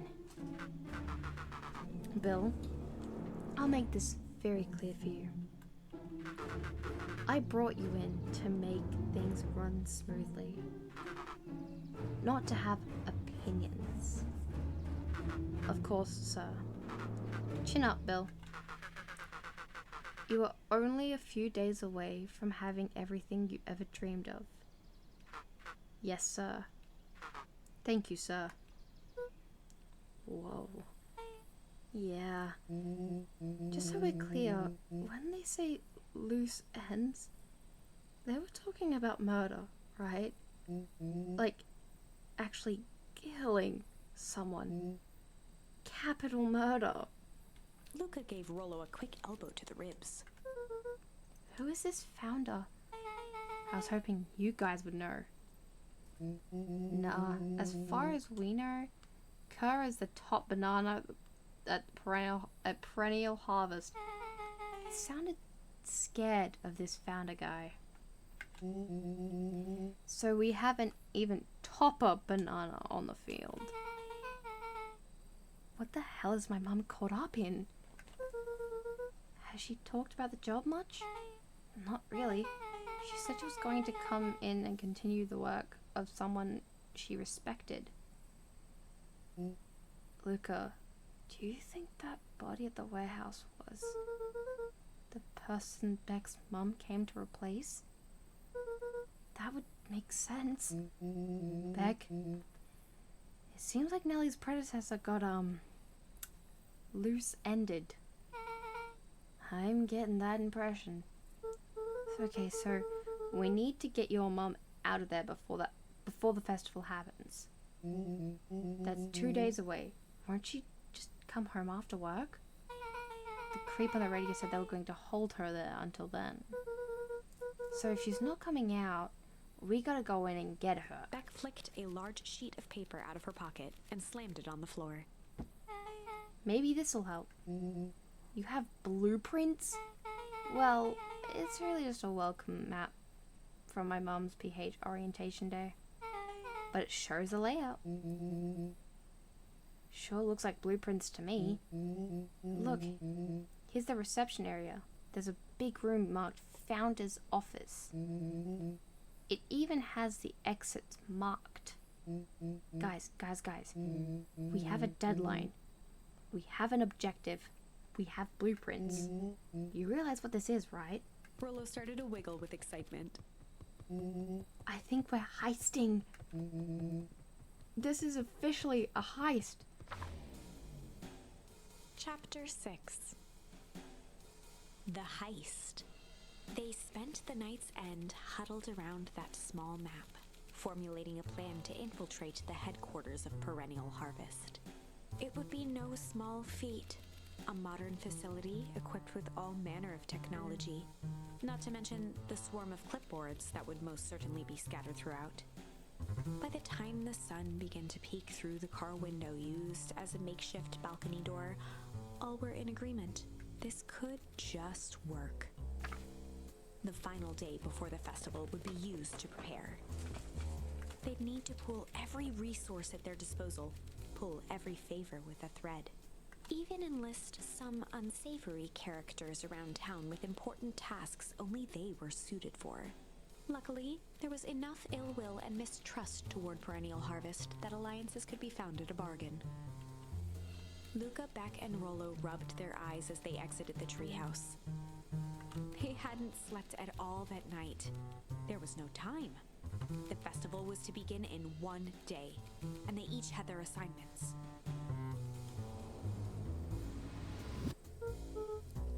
Okay. Ow.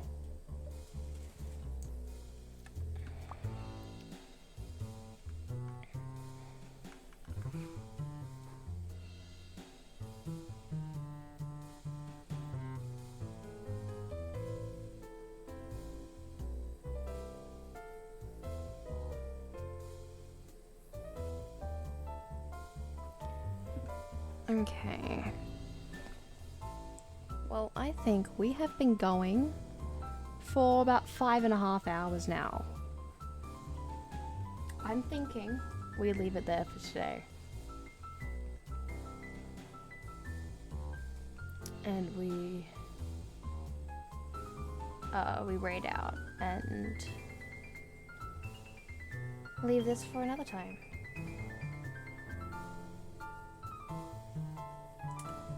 Of course, Aussie.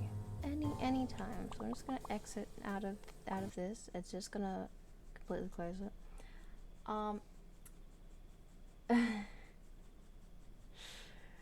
I feel like I am very disorganized sometimes, but I'm glad all of you enjoyed sticking around with me and just helping me get through this.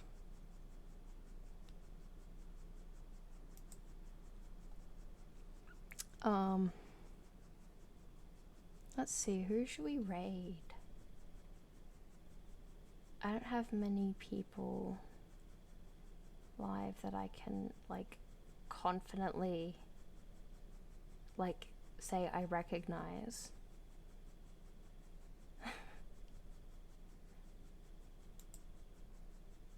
Thank you so much, Nix. But if we don't get the time to pick it up tomorrow, I think I've got time on Thursday. And thank you for the Gigantify storm. I totally didn't skip over that. I totally saw that a few minutes ago. Or a minute ago.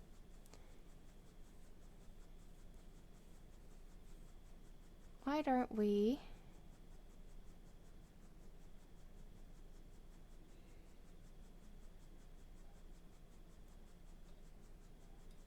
That's alright, Storm. You take your time. You rest as much as you need to.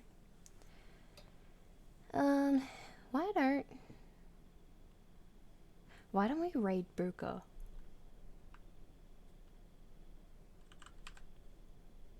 How about that? What if we raid Buka?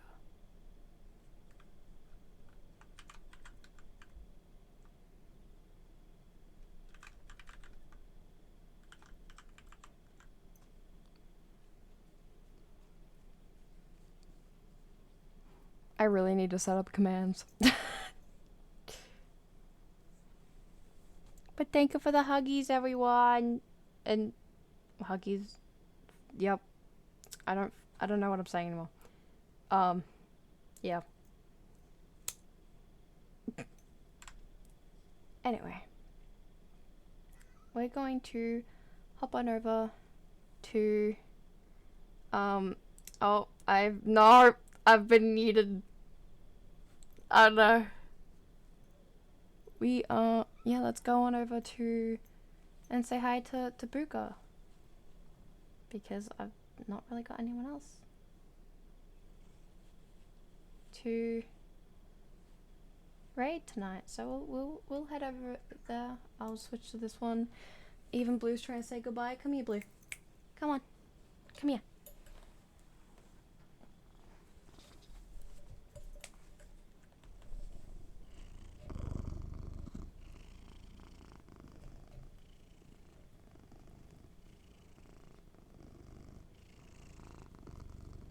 Here. Lewis said good night and goodbye. And oh, I love that raid message. We shall sit with that until we get something else.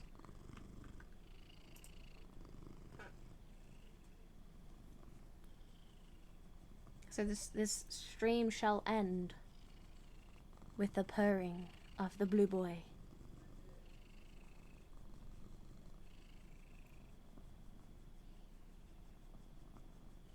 The wolf was prowling.